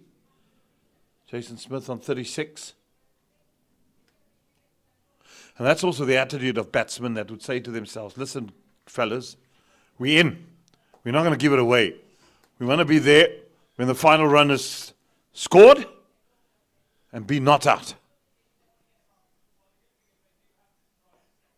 Just having a look at young Bryce Parsons there, I think he wanted gloves to come on, and one of the umpires, if not both of them, said, no, hold on, drinks was about 10 minutes away. You can have him then. And he's not happy, and you can see him gesturing there as well.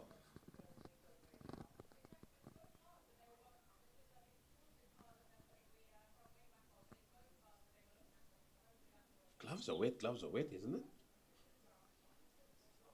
I don't know what the situation is. No, because he was definitely looking to get something brought on. And then the 12th was standing on the rope there, and then he said, he sort of gestured to him, just go away, and then he threw his gloves back on in the sun.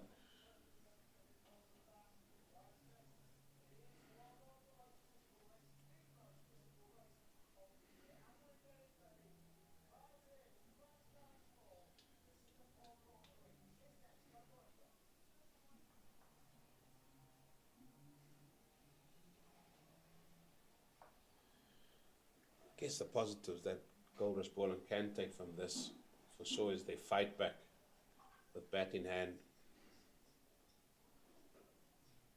Because in that first innings, it was below par, if that.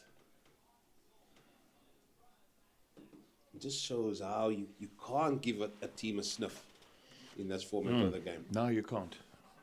There we go. Once teams get on top, good sides don't relent once they're in command.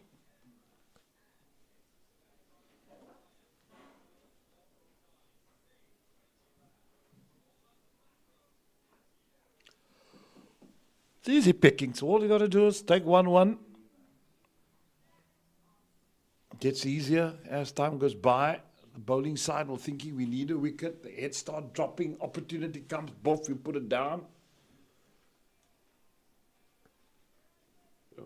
You don't hear guys encouraging each other. Come on, chaps, head up. Let's get one more year. I've heard nothing. It's flat. It's flat out there.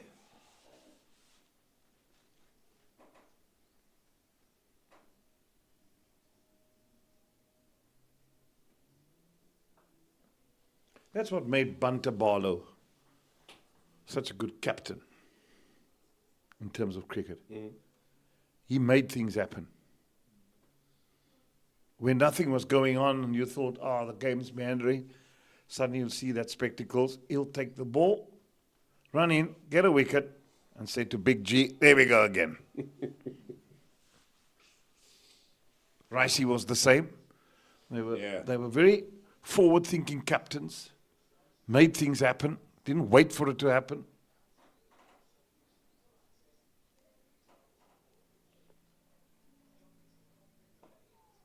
Soft-spoken man was Clive Rice from the time at the academy. I mean, you would listen to him. Spoke well. Eddie Barlow spoke exceptionally well, especially as a youngster coming through the ranks. I mean, he's seen everything, surely. Well, he saw everything, Eddie Barlow. And then you had Hilton Ackerman, who just had such a magnificent cricket brain, didn't he? The stories. Hilton. Monday morning lectures at the National Academy was brilliant. I mean, there's never a Monday short of a story. And he applied what he saw at the weekend to his knowledge of the game. Yeah.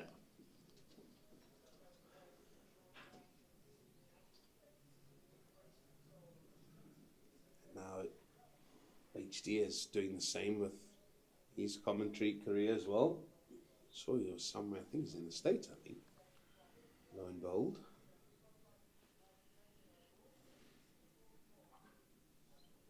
The most nervous number 4 batsman I've ever seen in my life.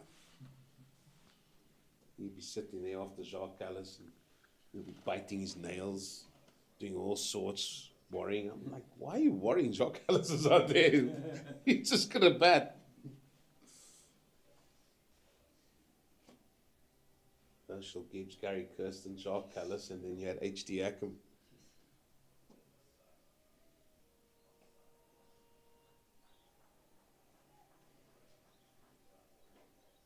Really some interesting folks in that Western Province side, Jeremy. Flew with John Cummins to Zimbabwe. Talk about white knuckle fever. His nails was in the seat in front of him. He hates flying. Hates flying. And then as we come into Zimbabwe, there's a little bit of turbulence. Oh dear. Didn't enjoy that. Yeah, neither did my friend the Silver Fox, Robin Jackman. He also had the terrors when a plane used to, just a little jerk and he'd be, because we always had the two aisle seats opposite each other. And he sits there with he's got his puzzle, be working out his Sudoku, he'll sit there, and if we're flying home and we've done working, glass of wine, yeah, and I'd have mine, and he'll be, and the next thing, the plane would just jerk, and I'd just see a look from the glasses across. And the next time the plane goes, and you'll be like this, and you go, my dear Rainer, not pleasant at all, is it? Oh, God. Yeah, I still see him. And if the plane has a couple of them, he's just hands in front of him and holding on and head down. Doesn't look left or right. Yeah. I also don't like the jerking most of the time, so I try and stay calm. I'll have my hands on my seats, just clutching tightly.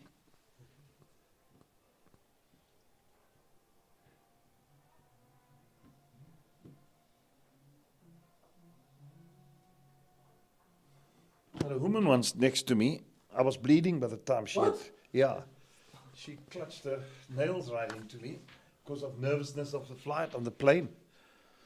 And so next thing I just had to get a bit of attention from her because she clutched the claws into me. Is that the reason for the thick jacket? You know, my claws are not going to go in your arm, fella. Yeah, you get. And I didn't know from a past, so but I could see clearly that she was so nervous of flying.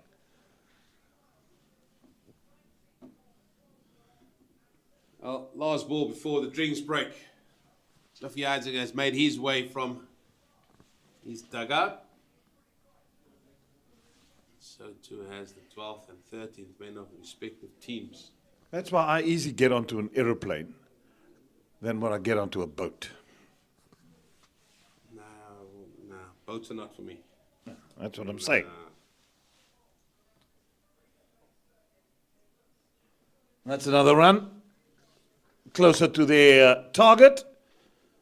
Drinks is being taken. Now he can change his gloves. 210 for 3. And still another 53 required for victory.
So we just missed the one delivery after the drinks break. It's Frisco Adams continuing from the Niederberg end.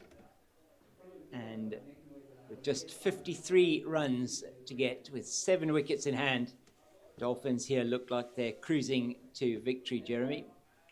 Yeah, it's just looking far too easy at the moment, and they've dispatched the bad ball for 4, and then they've taken their singles at regular intervals. Like there, that'll be 4 off the thigh pads. I mean, off the pads. No. Yes. Yeah, it is indeed.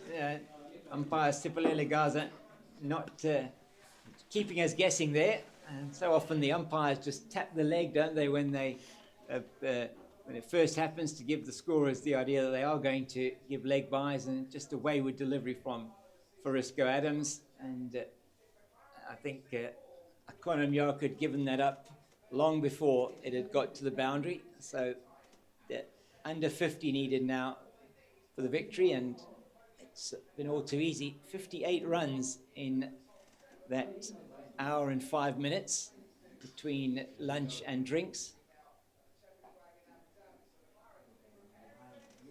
And that off just 15 overs. So they were going at nearly 4 and over once again. They're batting at 3.8 to the over of the Dolphins, and they're making it look very easy. It has been a good batting wicket, but yeah, from up here, just you have to say, Goldrush Boland, right from the outset of this innings, not able to exert any pressure and not able to take wickets.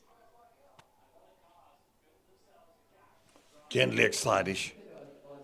That doesn't look like wicket-taking balls to me. No. You can't even do a holding job now because there's just too little runs to.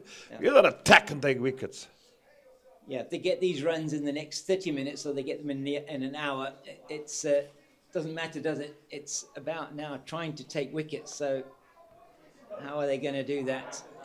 They haven't been able to do that in the 56 overs they've bowled already. The one chance they did have, it went to hand last night, put down by Ngajima at short leg.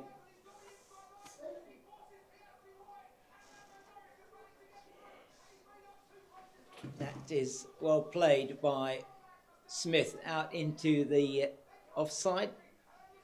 Just too easy. Frisco Adams, just absolutely nothing for him in this spell at all. Hasn't been incisive. He's not been accurate enough. Has not created any kind of pressure. None whatsoever. That was the sad part. The backup bowlers weren't, I think all of them practically, to be quite honest with you, weren't on the mark. Because if your key mainstay is Van Berg and Steeman, you need to support them. They can only do so much, but they need the support of your backup bowlers. And I thought that's where Boland was lacking quite a bit in this game.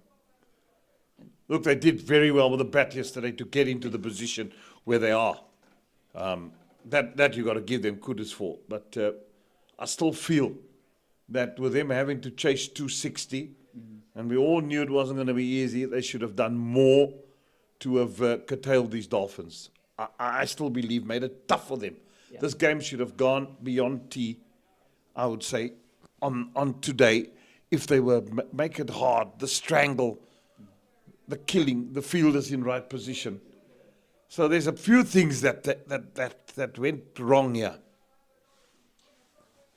And it's around sticking to those disciplines. You know, we just haven't seen that from the Goldrush Boland bowlers. And you're saying it's the backup bowlers that have been the ones that have struggled in that first innings. I mean, you talk about Adams going for over 40.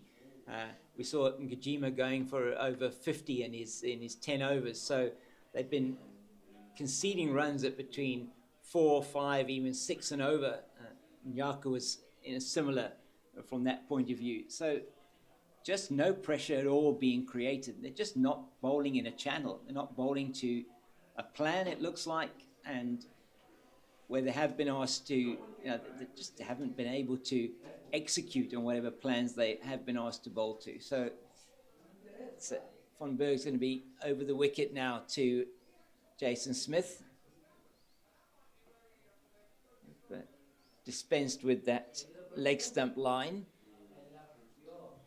which was in itself not delivering anything. You feel he should have been over the wicket. For me, he should have been over the wicket all the time, but hindsight's always an exact science, but best chance of him getting a wicket is over the wicket.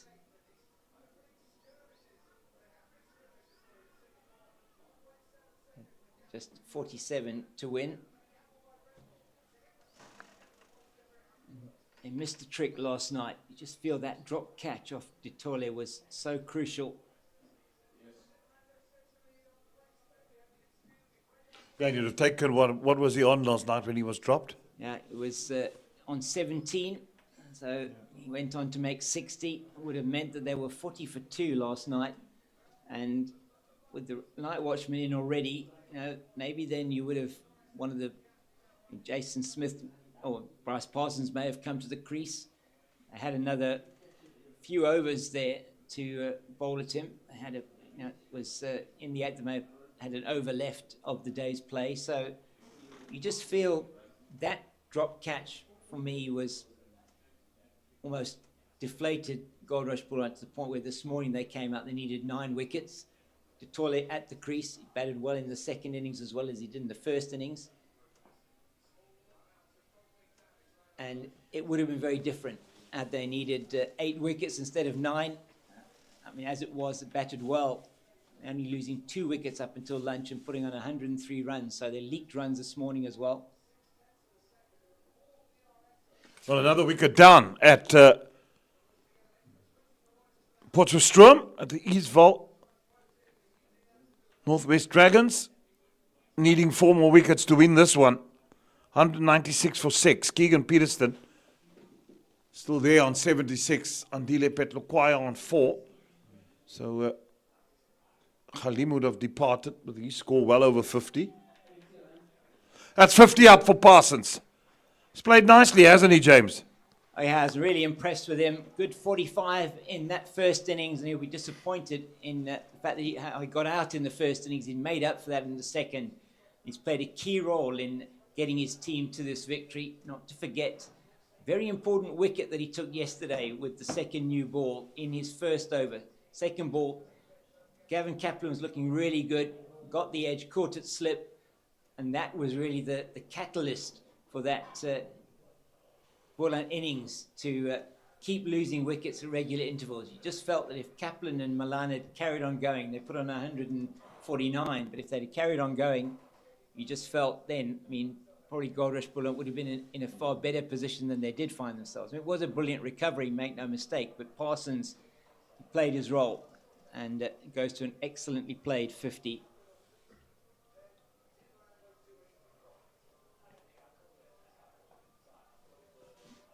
Adams continues with his wayward bowling down the leg side, easy single.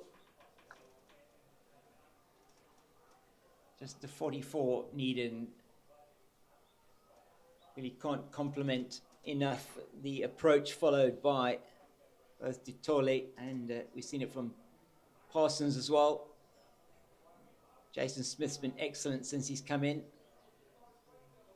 Survived a confident appeal down the leg side off off Adams, should I say, not given.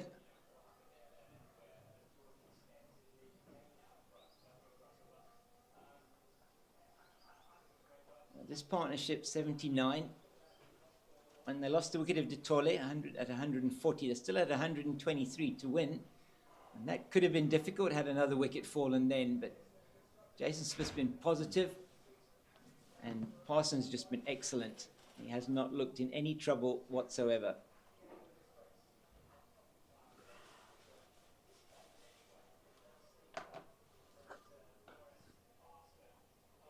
Yeah, and he's been well supported by Jason Smith, who's also moved along quickly to 42 of only 76 deliveries. So he's played well as well.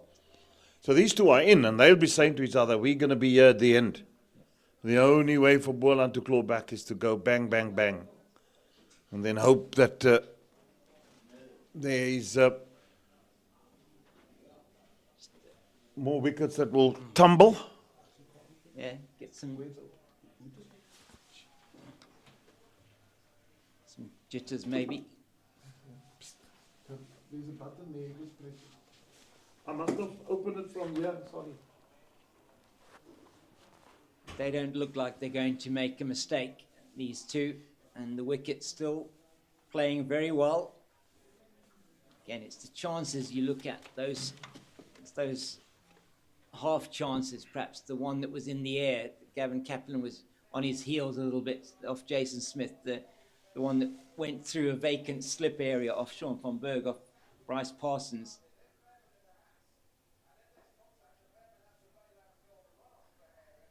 But the important thing is that just virtually no opportunities have been created. Even with the second new ball, very few balls that were played and missed. Not really much movement, nothing much on offer, but they weren't bowling in the right channels.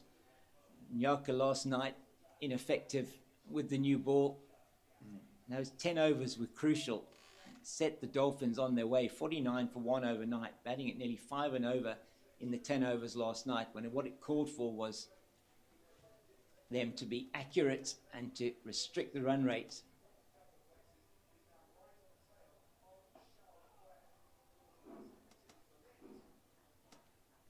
Every run, rightly so, being applauded by the Dolphins dressing room as the target gets lower and lower.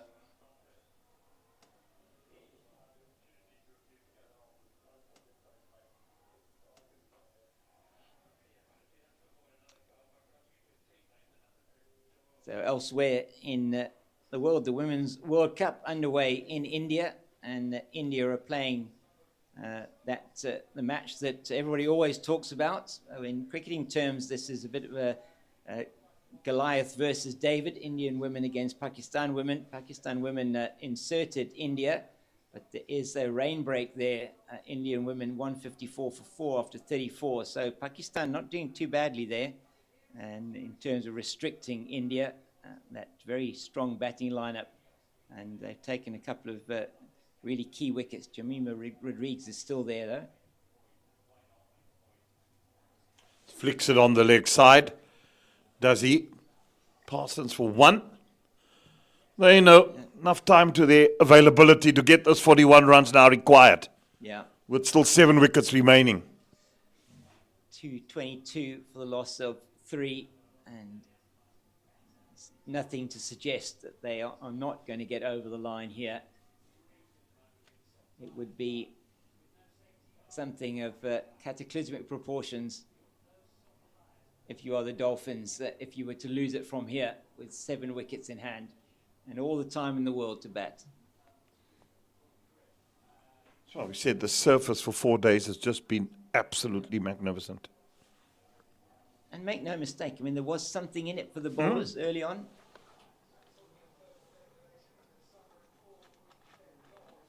Reaches for that and reaches well as Smith once again out into the covers.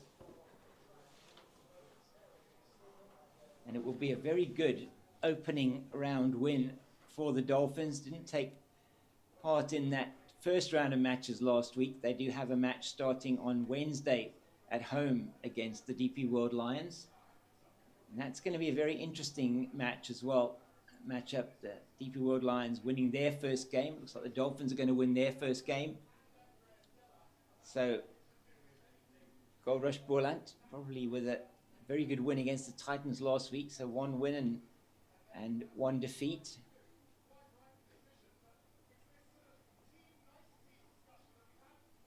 And if the Northwest Dragons, which looks more likely, are about to win there, they will move to the top of the table because they had a victory last week as well. They will indeed, as it looks like that match in Maritzburg. That light stop play. Well, it's 89 for 2, the Tuskers. They need 136 with 8 wickets remaining, with just over a session to play. So not batting that quickly there, batting at about 3 and over. Sporting declaration from the Warriors, trying to give themselves time to bowl them out. But that looks like that's heading for a draw. So the Tuskers will be with a defeat and a draw, and the Warriors a win and a draw. And here, Boland looks like they're heading for a defeat in their second match after that excellent win against the Titans last week. So does seem, as we head towards the final last rites, should I say, of this particular match, that table's going to be very interesting. If the Titans do end up not holding out there, it is going to be both Titans and Western Province after 2 rounds not having a win against their names, and with not very many bonus points either. So this year's 4-day competition is already taking on an interesting shape with only 7 matches played in the competition per team. First 2 matches, if you don't get a win or a draw, makes it very difficult for you. That's driven, James. And that will be 4. Well, it's a good shot. Very good shot. It's just over pitched. In fact, he played it on the up, really, Jason Smith, and he's seeing the ball so well. Full face of the blade for Risco Adams. I just think he's been on for a number of overs too long here. Anyway, they've given up. It looks like Goldrush Boland. Might be easy to say that, but just 34 needed, 7 wickets in hand. Risco Adams is into his 6th over of this spell, and it really hasn't been effective at all.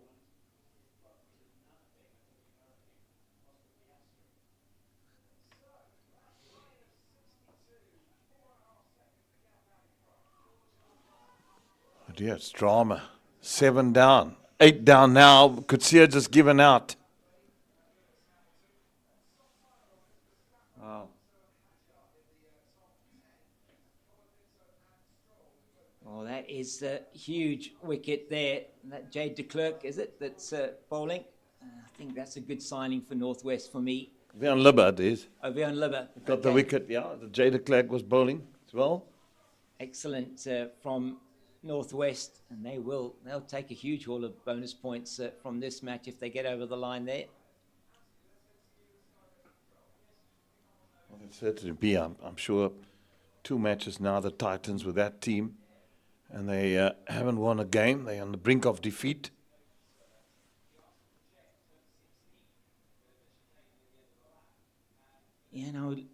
Looking at their squad, I did a bit of a preview of the season with CS Chiwanza for his podcast, and I was saying I thought the Titans and the Lions, for me, looked like they have the 2 strongest squads, but they were the ones in pole position again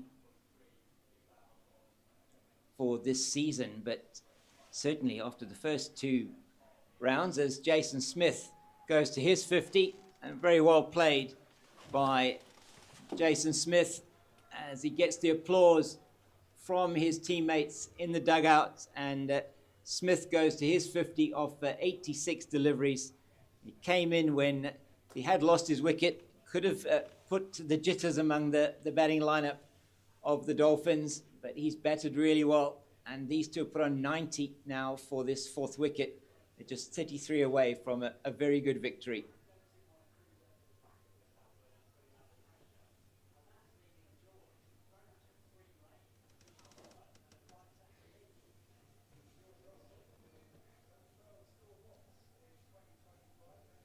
Now only 32 wanted, so it's looking all that much easier now for these teams, both in their 50s, and they don't look troubled whatsoever. No, not at all. Backup bowlers, as you say, from Boland, just not been able to do anything, as that's a full toss, and it's played with disdain down the ground for 4. Really was a gimme. That's called that's a buffet ball, isn't it? That one.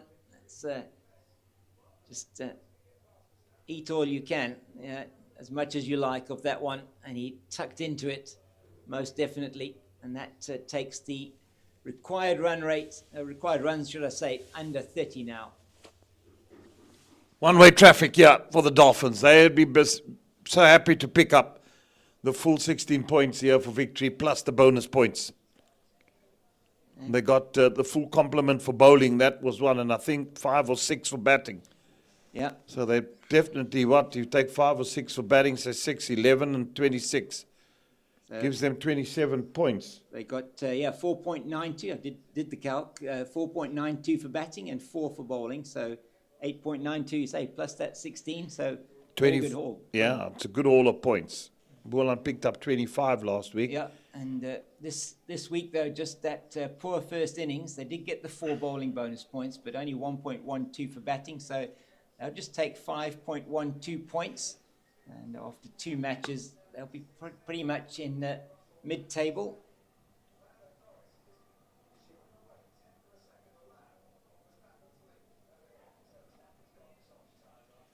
So as much as they would have been very happy with that performance last week, they'll reflect on that first innings here, and that was really the difference between the 2 teams.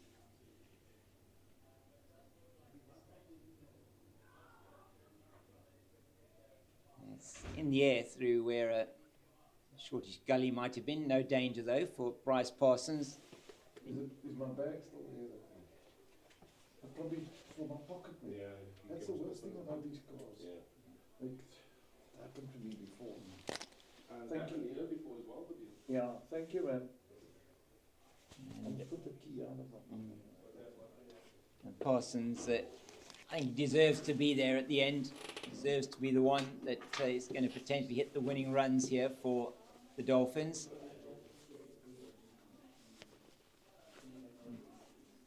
For his sake, don't want him to give it away now. Yeah, you want to be there at the end. Once you cashed in like this, you got to make sure, because a wicket that falls could just cause a bit of damage. Although be it as less as in the 20s to win, you want to be there at the end. Yeah. That's the trademark of a good player who says, I'll see it through to the end. Not out. Proves the averages as well, James. Yeah, most definitely. You want that asterisk next to your name. And it's a point that I'll say that after this ball. It's a point that Aidan Markram made so eloquently at the World Test Championship final, after that final. And he said in that press conference, he said that he was absolutely gutted at that T20 World Cup. He said that he didn't see it through. As the captain, he didn't see it through, that he felt that he had let the team down, that it was the opportunity for them to go on, and he didn't see it through. And he said that's why the innings that he had at the Oval was so important, and was very few runs left for them to get when, in fact, he was dismissed, and then they went on to get that victory. So it was really very, very important, as we see that we know now that Boland have completely given up because Peter Malan's coming on to bowl.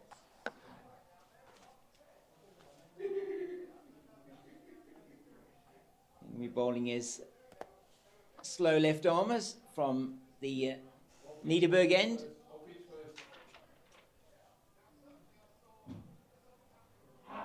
And in his first class career, he's bowled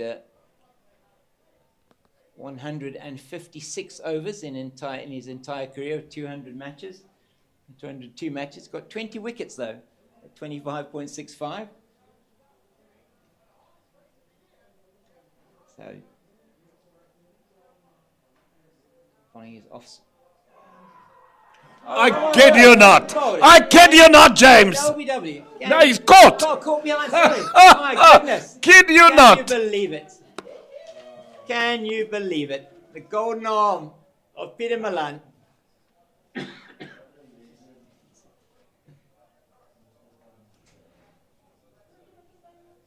And it's just going through my head here now, sitting next to you, thinking, I wonder now if he gets a wicket. What everybody said, where's he been all day? And bingo! There we go. Just the faintest of edges through to Clyde Reeves-Fortain, and the 4th wicket falls. And there we go. There's me saying they've given up. Meantime, they're actually they're attacking with Peter Malan. Yeah, indeed they are. A very good innings from Jason Smith. He will be absolutely mortified with himself that he's got out there with his score on 54. But, a wicket for Peter Malan. He's 21st in first-class cricket.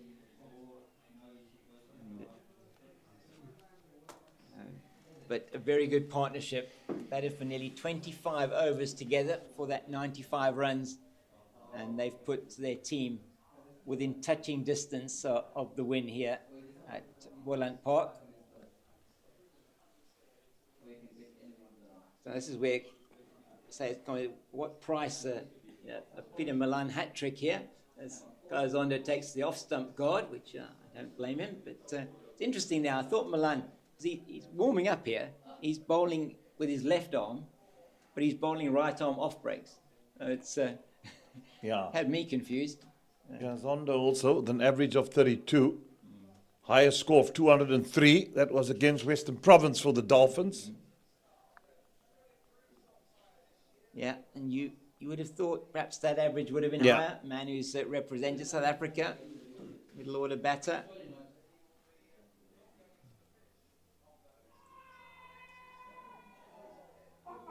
That one. Just a good old laugh there. And that one he does bowl left arm. So he bowled the first one right arm, off break.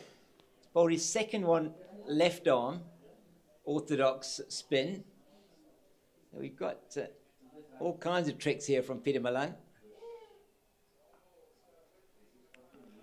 Yeah, just toss that one up for Zondo just to drive. Yeah, it's a mixed bag we're getting here. It is indeed. It's licorice all sorts at the moment. It's,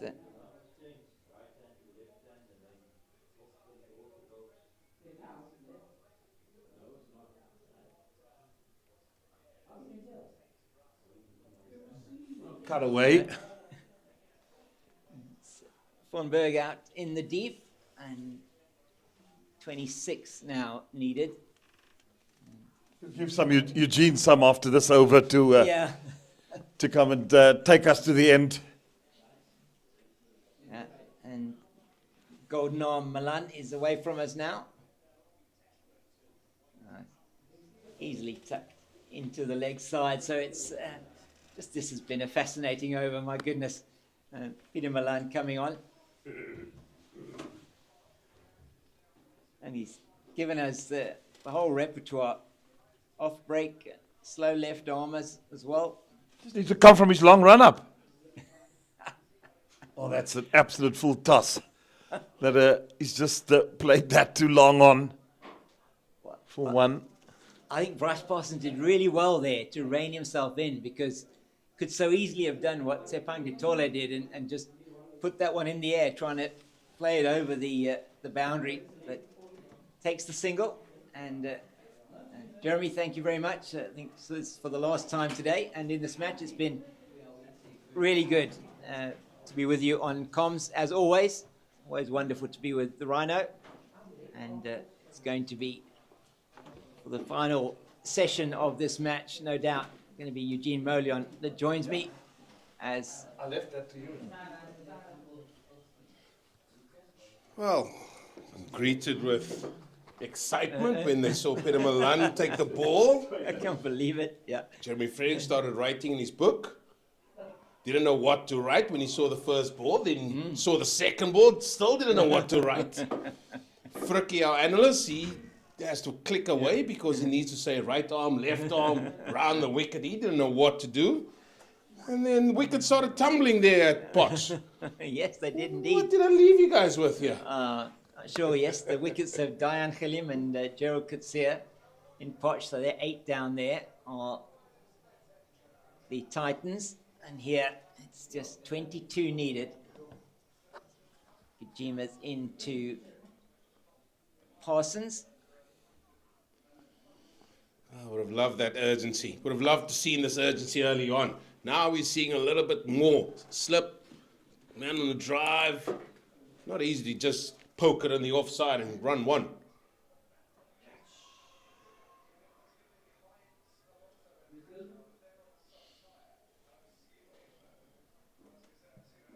Yeah, you just wonder. I mean, yeah, maybe it's something that, I know it is something that Coach Justin Ontong will no doubt be going into in some detail with the team, but just felt they'd missed a trick in terms of how they haven't attacked and didn't have a slip in when they perhaps could have had a slip in. Now they've got this leg slip in. It goes where a conventional slip would have been, and would have been a catch. So it's all happening with only 20 to win. And, oh, yes, danger. could have been, had that gone to the bowler's end, I think Kaya Zondo would have been struggling.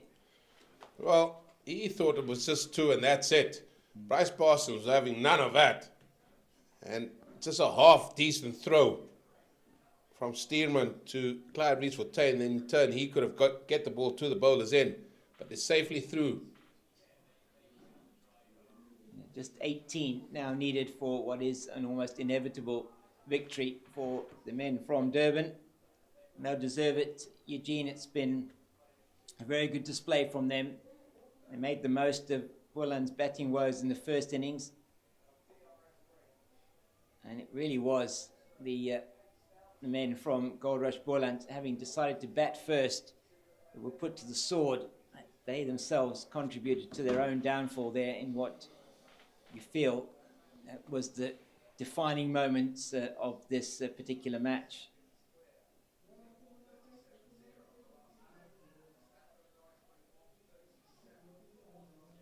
No, he's been hit on the knee. Ow.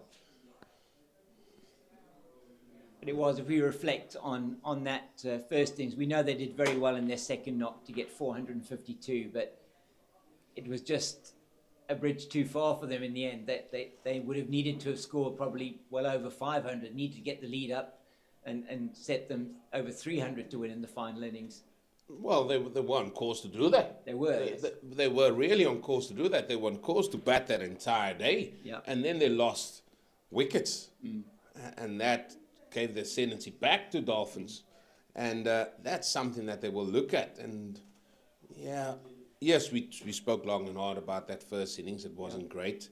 And they did well to restrict to the Dolphin side. But then the way they came out and batted that second innings was brilliant. It started off as a rear guard innings, then ended up being something where they can really dictate matters as well, as they're going to come through for a quick single yet again. But then when they were again in a good position, it's just memories just keep flooding back to last year, the nights where they were swimmingly going along. Yeah. And then after lunch, they just lost wickets. And this time round, it was after tea that they just lost wickets and they lost their way. Well, it was. I mean, you look at those partnerships, and I'll take you through those as well. 141 for the first, 149 for the second. And then it really was a question of missed opportunity, as it's played down to long leg. And 45 between Milan and Ngajima. 5 then when between Reeves Fontaine and Milan. 40, 13, 25, 5, 27 and 2. So no partnerships built. And that, as you say, has meant that they didn't maximize that second innings opportunity. From 290, you could say 290 for 1. They were all out for 452. Well, Peter Malone seemed to be the most dangerous man here. Maybe it's a point where the batters don't want to get out to him. Yeah. Not sure how much bowling he has done. Well, he's got 20 first-class wickets at an average of 25.65. Well, he's got another one now. Yeah, so he's now got 21. And his average will be improving.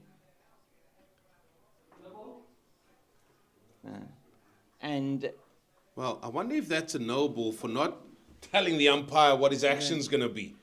I don't know. Maybe for height, I don't know. It's definitely not height. Maybe it's a casing point where Peter Malone forgot to tell the umpire, listen, I'm going to be bowling off spin now. Right arm. Could be. It's the end of another Milan over. Just 12 needed now for the Dolphins. And, there will be key points in this match that they will look back to, Goldrush, Boland, and realise that they should have done better. And they had the opportunity to put Dolphins under pressure. They did. We thought 250 was not going to be easy. No. But we definitely thought that they were going to bat out till the close of play. Yeah. That didn't happen. No. Because that resulted in those wickets falling, and that gave the ascendancy with the way the Dolphins, and credit to them as well, they came out and batted in that second innings. Yeah. And this second innings was saying going at over 4 runs to the over.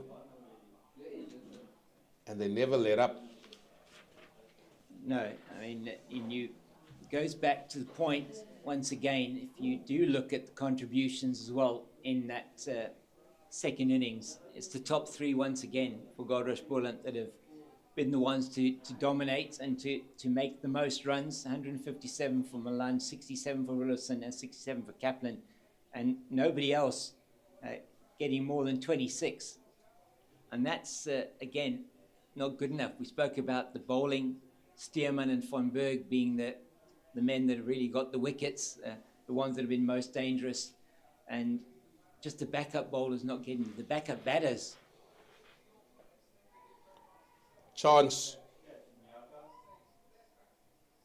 And he's given it away as Bryce Parsons and Aviva Ngajima gets the wicket, and he should be furious with himself because there's absolutely no need to play that shot.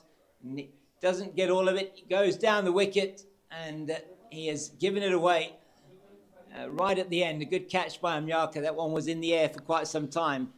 But with only 11 runs to get to win the match, and he's on 63, Bryce Parsons, he must be seething as he's walking off the field. Well, he got there so early. Probably the lack of pace done him. So when he got there so early, he's done all the work with his feet and he's in that position. And then he just decided, listen, let me just go through it. And he did go through with it, but just held that long off. But just to come back to your point. Just to come back to your point, James. What Boland need to really focus on, especially when they're going to play up, I think they play the Lions up there in their place. They've got Potch, they've got the yeah. Warriors next, and then the Tuskers away now. Is what the Titans did to them. They bowled to them. Yeah. That's what we saw last week. Yes. And that allowed the Boland players just to play. Because Boland have got batters that love to feel bat on ball. Rulofsson is an attacking opening batter. And the like. So they've got all these men that love the ball to be in their area. What the Dolphins did very well in this first innings was they took them out of their area. Yeah. Bowled at fourth, fifth stump, and if you look at the fall of wickets then, it was all around that sort of stumps, and even some that sort of stretched for it from fifth stump played on. Yeah.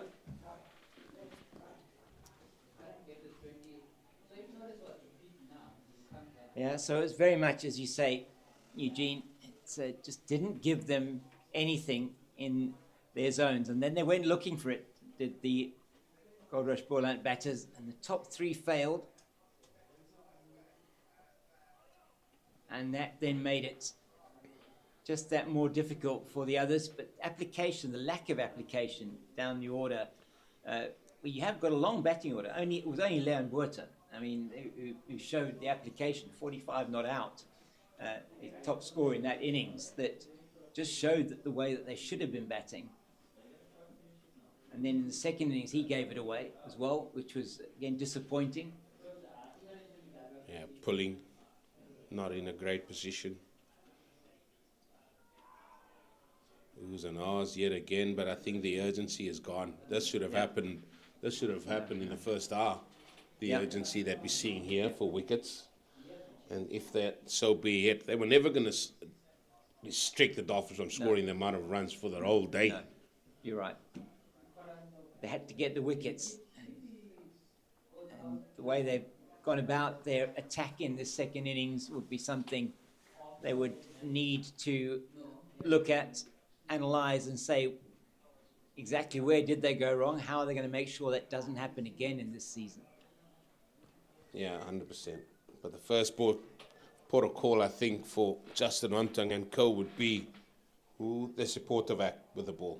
That is a big sort of aspect that they need to rectify. They've got a bit of a break now, and they've got time to do it. I think I'm not sure when I think they're only their next home game is only next year. So they've got 3 rounds now. The only 3 rounds where they will be playing away from home.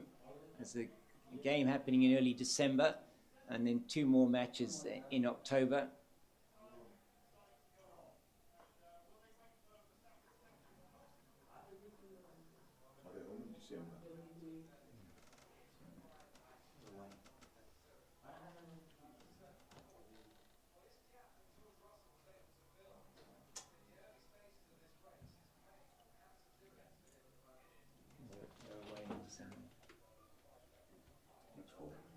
Zondo plays that very nicely, short from Peter Milan, and it's gone down to the boundary for 4. So just the 5 runs needed now.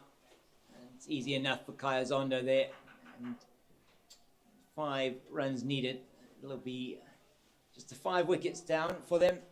You just feel it probably should have been only 3, but they will get the victory, and that is the most important thing.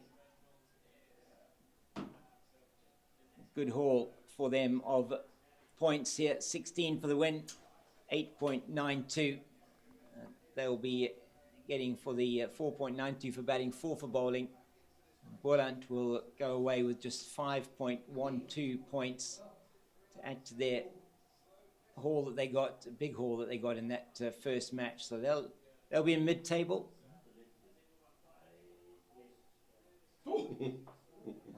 That was given so much air. I think it was almost came down with snow on it.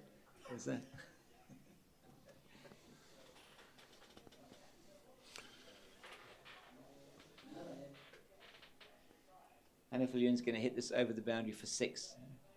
No. It's telling you, they don't want to get out to Peter Milan. They don't. Jason Smith's already going to have that tag. They're going to make him an emblem on his shirt for that one. Peter Milan's 21st wicket.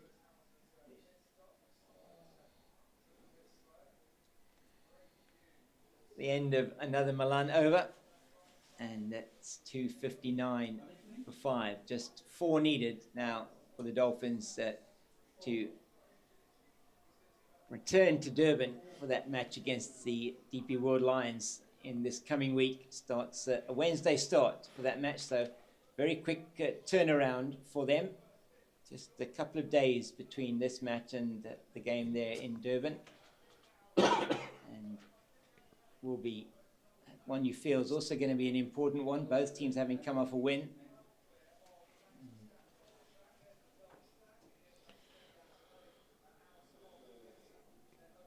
Well, and the Lions would have had an extra day's rest. Yeah, they will.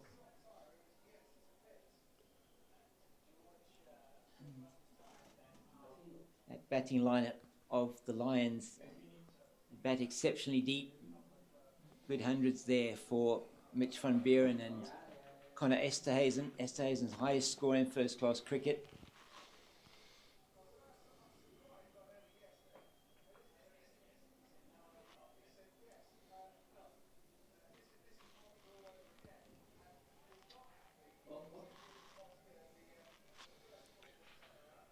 One blow away.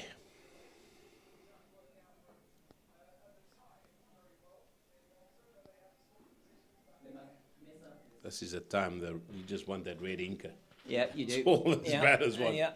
So Parsons and Smith, they didn't quite get there. And that is the shot that will bring the winning runs for the Hollywoodbets Dolphins. They have won this match here, this CSA 4-day series match. They've won by 5 wickets. It's been an excellent performance from the men from Durban. They have dominated this match pretty much from the time that they bowled Goldrush Boland out for 156. They dominated it. It was a great fight back in the second innings by Goldrush Boland, 452, the highest score of the match, but it just wasn't enough in the end as they failed to bowl them out in this final innings, and that's a good fourth innings chase from the Dolphins. Eugene, some final words from you, and then we'll be saying goodbye here from Boland. Yeah, a lot for Boland to think about. Yeah, they came into this with a whole heap of confidence after getting one over the Titans. They came here, again won the toss on the pitch that looked exactly the same as what they had here last week. However, that first innings just wasn't up to scratch for Boland and got pulled out for just over 150. But here in this second innings, chasing 263 it was for victory. The Hollywoodbets Dolphins getting home with 5 wickets to spare, thanks to Paarl, who also got 60. And those are the bowling figures, and those are going to be the concerning factor for Goldrush Boland, especially if they're going to go into games where it's going to be tough, and you can't just be reliant on Steerman and Van Berg. Other men really need to step up, and I think that's where they're going to have to focus all their attention on. They're doing well with the bat, showed good rear guard innings here, as you can see in that second innings, 452. But also that they were in a really, really good position to really stem or keep pushing on. However, loss of wickets caused them to halt that. However, good game of cricket. Yep. I thoroughly enjoyed it. Thoroughly enjoyed the 4 days. Thoroughly enjoyed the company as well. And onwards and upwards to the next one.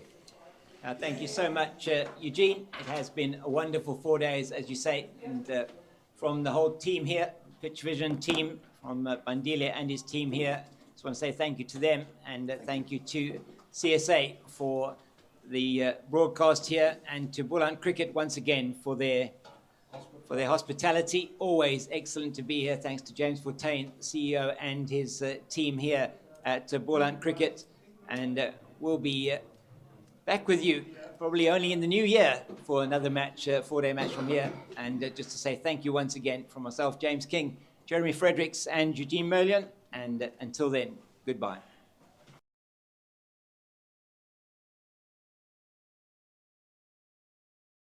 For long summer days, dry smoke drifting across the stands, the hiss on the grass banks, and the thrill of getting your hero's autograph. Remember when we came together for more than just cricket? For the rivalries, the banter, and for those moments that brought us all to our feet. Sensational catch! Right out of the stadium. What a shot that is. Remember that feeling? It's back. Every team, every format, from the fire of the T20 Challenge to the battles of the One-Day Cup. The intrigue of the 4-day series and the brilliance of the Hollywoodbets Pro Series. Boulder! This season, it's time to make new memories. Book your ticket to the best of South African domestic action. Head to cricket.co.za for all the details. With hometown pride on the line. Hosanna.